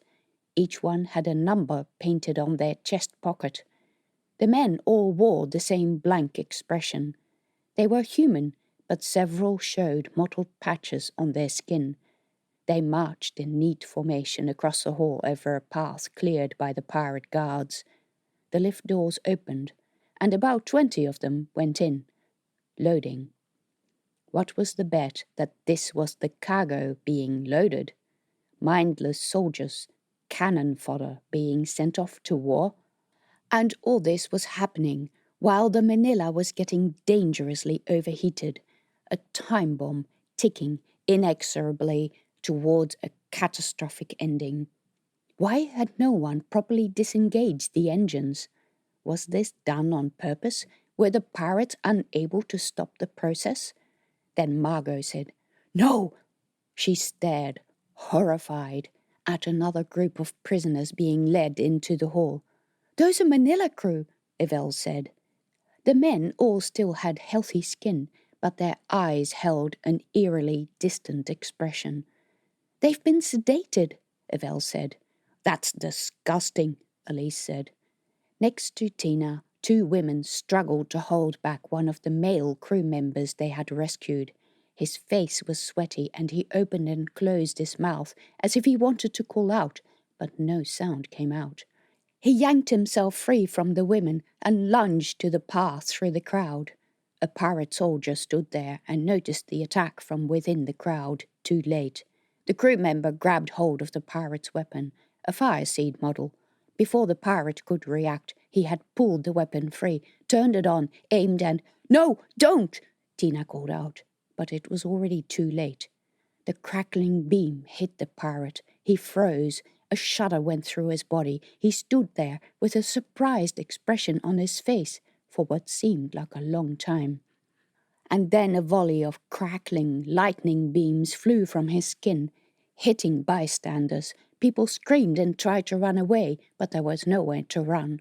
In the throng of panicked people, Tina was pushed against the people behind her, who themselves were pushed against the wall. The crackling light also hit other mutant pirates, who spread the lightning further through the hall to other people and other pirates. Pandemonium broke out in the hall. People tried to make for the couple of escape routes. The lift, the passage to the right, the passage across from where Tina stood that led into the docks. The pirate guards formed a wall around the station director. Tina was left with Evelle, Elise and Margot, 2 other women and 2 rescued men. The man who had fired the gun wasn't one of them. That man was likely to have been swooped on by pirates. One of the women had been hit and she clutched her arm. "Come on, we have to go," Elise said. "We need to get to the ship." The dock status screen cycled through the list of docked ships, oblivious to the panic, showing the Manila at 106% readiness. Another load of soldiers had arrived upon the chaos. They stood bunched together in a group, with a pirate at the front looking visibly bewildered on how he was going to get to the lift.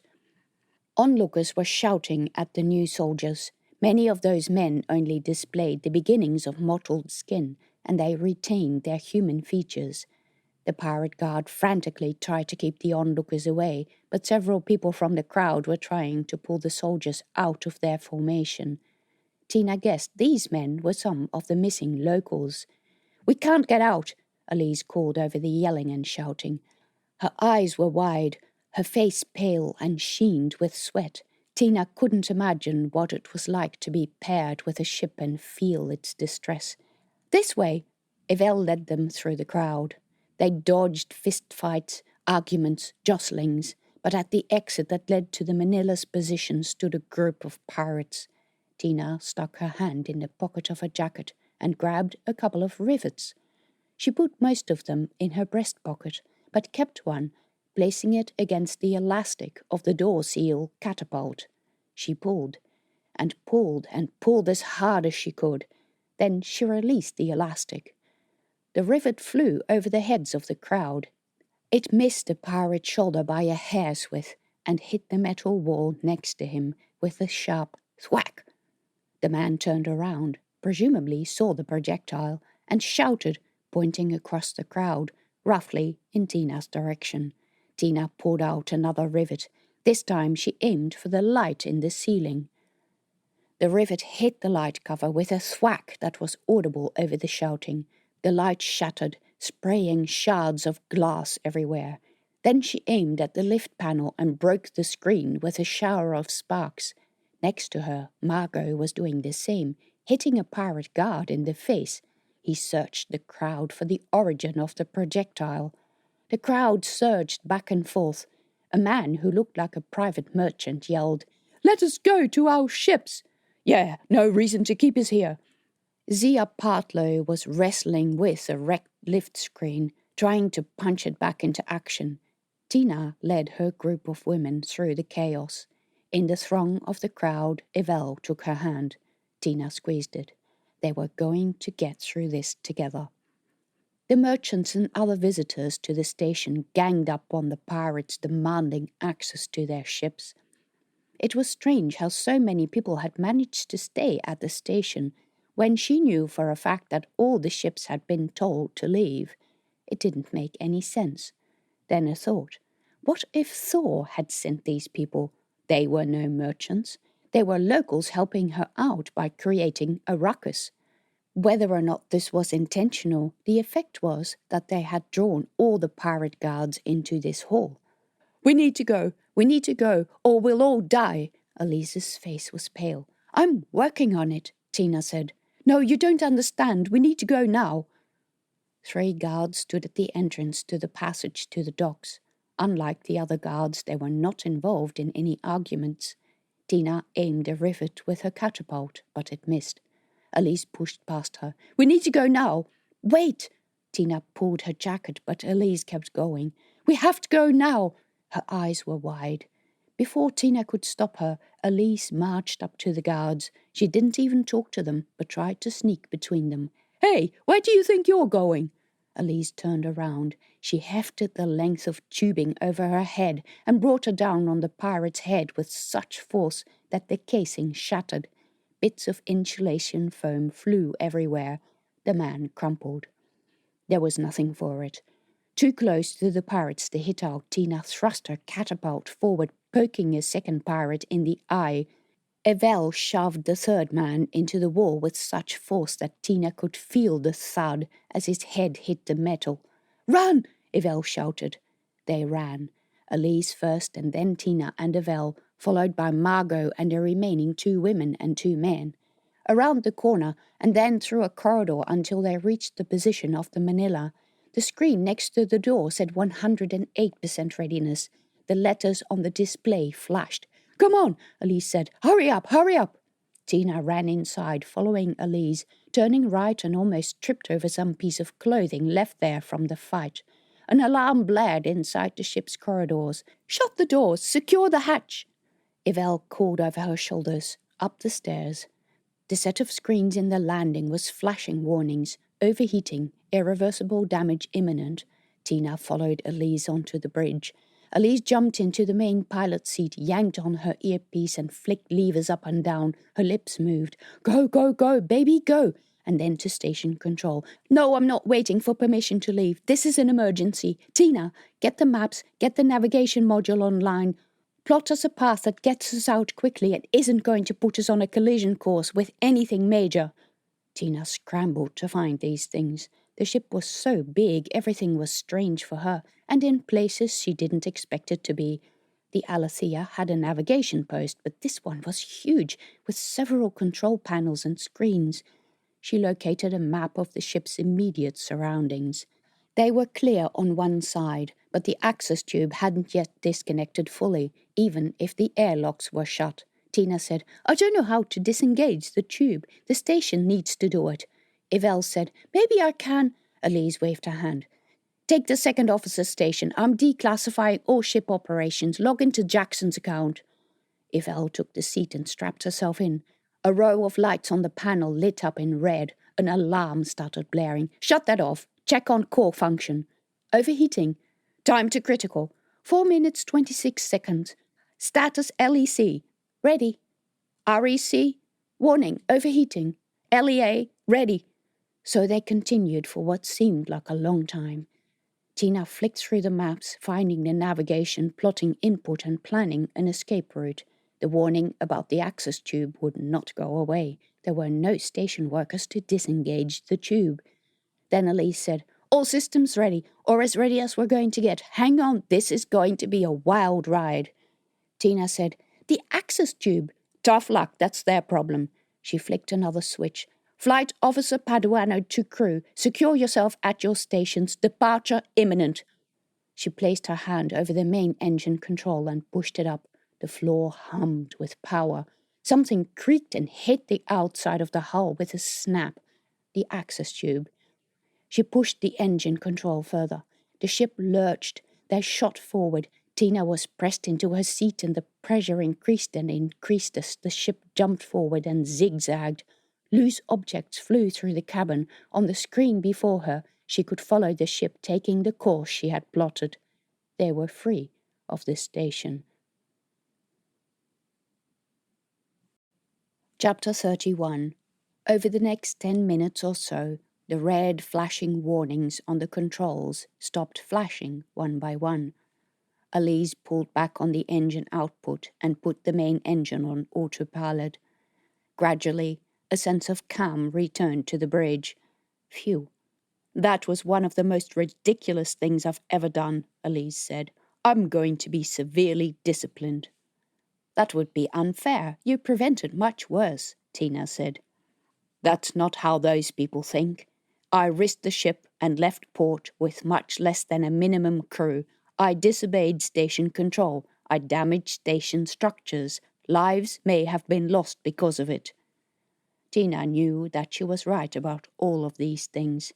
If someone was upset, and they would be, even if only for the fact that the ship had been captured at all, they would find a way to assign blame or dole out punishment, or both.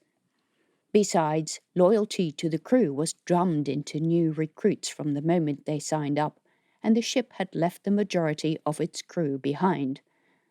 "We're not out of trouble yet," Elise said. "We're extremely sparsely crewed. There is no one on board I trust unconditionally with a captain's chair, and obviously I'm going to have to sleep. No engineers. We're likely to have a couple of high-care passengers. We're not in a safe area yet. I don't know if we have enough reserves to get to a safe area. If the ship has a mid-space docking facility, I can get an engineer," she told Elise about Finn. Her eyes widened. "Really? A Caspari? From the Olympus Caspari family?" "The very one.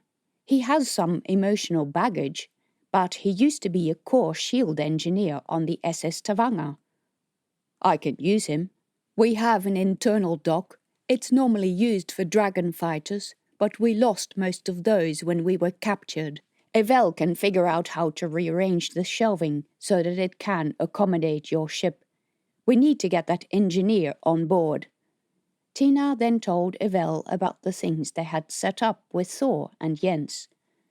"I like the way you work," Evelle said. "Lots of backup and redundancy. I'm sure we'll be able to contact that ship." Elise then sent Tina to locate and check on the other people on board and report on the state they were in. It was safe enough to move about the cabin, so Tina disconnected herself from the chair and floated through the cabin. As a frontline attack warship, the Manila didn't waste energy with such fripperies as a revolving habitat, even if it also meant that the crew spent a significant part of their time in the gym. Being in the gym was better than doing nothing, and revolving habitats were vulnerable to space rock strikes and radiation, not to mention enemy attack. The ship was so underoccupied that it was hard to find the other crew members. Tina pulled herself through passages, listening for voices. Many things had come loose during their departure from the station, and some of the mishaps had resulted in minor damage. A toolkit floated in one of the passages, having knocked a neatly hammer-shaped dent in the wall during one of the ship's maneuvers. Some crew cabins had been left open and unsecured, and the bedding had migrated to block the air intake vent in the passage. Tina tried to pull it loose, but the blanket had been sucked into the fan and was hopelessly entangled. With every passage she traversed, it became clearer that they needed more people to run the ship safely. A lot more people. Was there an option to quarantine part of the ship and run it like a much smaller vessel? There might be, but certainly Elise would have activated that option already if it existed. Tina finally found the rest of the ship's occupants in one of the mess rooms, a small, sorry bundle of people, several of them injured, lost in the huge space with many empty food stations set on a frame of bars that crossed the space at regular intervals. They were probably struts that added to the structural toughness of the ship. In these warships, nothing was ever purely there for comfort. The small group had secured themselves against the wall. Tina was happy to see Margot with the group. "We were wondering who ended up making it on board. I was hoping you were here." The bright look on Margot's face was the first happiness Tina saw. With Margot were a handful of other women and 3 of the rescued men. During their sudden departure, several people had been unsecured and had been thrown about. One of the men had an ugly bruise on his forehead. He held his arm in a strange position, even if he didn't complain about pain, and remained eerily unresponsive to Tina's question. One of the women was extremely concerned about people who had been left behind. "We have to go back to get them," she said. Tina didn't say that she didn't think the ship was going anywhere in a hurry. She just hoped that Federacy reinforcements would get to the system before the pirates could recapture the ship. They were vulnerable. The members of the group were cold, hungry, and miserable. Tina said she'd see what she could do about food and turning up the temperature. She suspected they would close off parts of the ship and only occupy sections near the bridge. These ships had rules about only essential crew being allowed on the bridge, and Tina didn't want to break that rule without the pilot's permission, so she went to report to Elise. "We have a total of 16 people on board, including us. 2 of the women from the prison cell got left behind. We still have 3 men on board, but although they can move and seem to listen, they haven't communicated that they're able to do their jobs." Even while Tina was speaking, Evelle shook her head. Then Elise confirmed that sentiment. "I'm not willing to take this ship across deep space with so few resources. I need at least another pilot and an engineer, a navigator and 3 capable people to monitor the ship's vitals, at the very minimum. I would love to have a 3rd pilot, especially one who is licensed for dragon fighters. We still have a couple. We'll have an engineer when Finn comes on board, Tina said. But Finn wasn't responding, and was probably keeping his head down in the wake of the disruptions. Meanwhile, the Manila wasn't going anywhere. Aurora Station's news channel was very vague about the happenings. Apparently, when the Manila ripped out the access tube, pressure had been lost in a section of the docks, and a number of pirates had been sucked into space. It worried Tina that they had no news from Finn. Evelle scanned the cloud of merchant vessels waiting a short distance from the station, but couldn't find the ship, although that could be because Elise didn't allow her to turn on the strongest transmitters. Let the station think we're dead. Those friends of yours know where we are, right? Tina said that she thought so, but it frustrated her that the Alethea wasn't out there waiting for them. This wasn't working out the way she had hoped. But Evelle touched her on the shoulder. Hey, we're family, she said. They'll find us. I thought you didn't care about family, Tina said. Evelle shrugged. I used to play tough and say I didn't miss being part of a family. Most of the time, I don't. But about a year ago, I was pretty sick for a few weeks. I couldn't work and I was bored in the hospital ship. I was reading a lot of things and I came across something about Dad. It didn't say anything I didn't already know, but it said that no one knew what had happened to him. And then I thought about when I wanted you to wish me a happy birthday when I turned 20. And I sent you a message, but it was returned because Project Charon didn't exist anymore, and no one knew where you had gone. Her voice was soft. At that moment I believed I was all alone, and no one would care if I died. Her voice sounded insecure. But I care, Tina said. Rex cares. Evelle nodded. She was in ship uniform, a set of grey overalls with the name of the ship on the breast pocket. She looked tough, but Tina didn't miss the glint in her eye. She said in a low voice, I'm afraid Dad may have been set up. I'd give up my position to know what happened to him.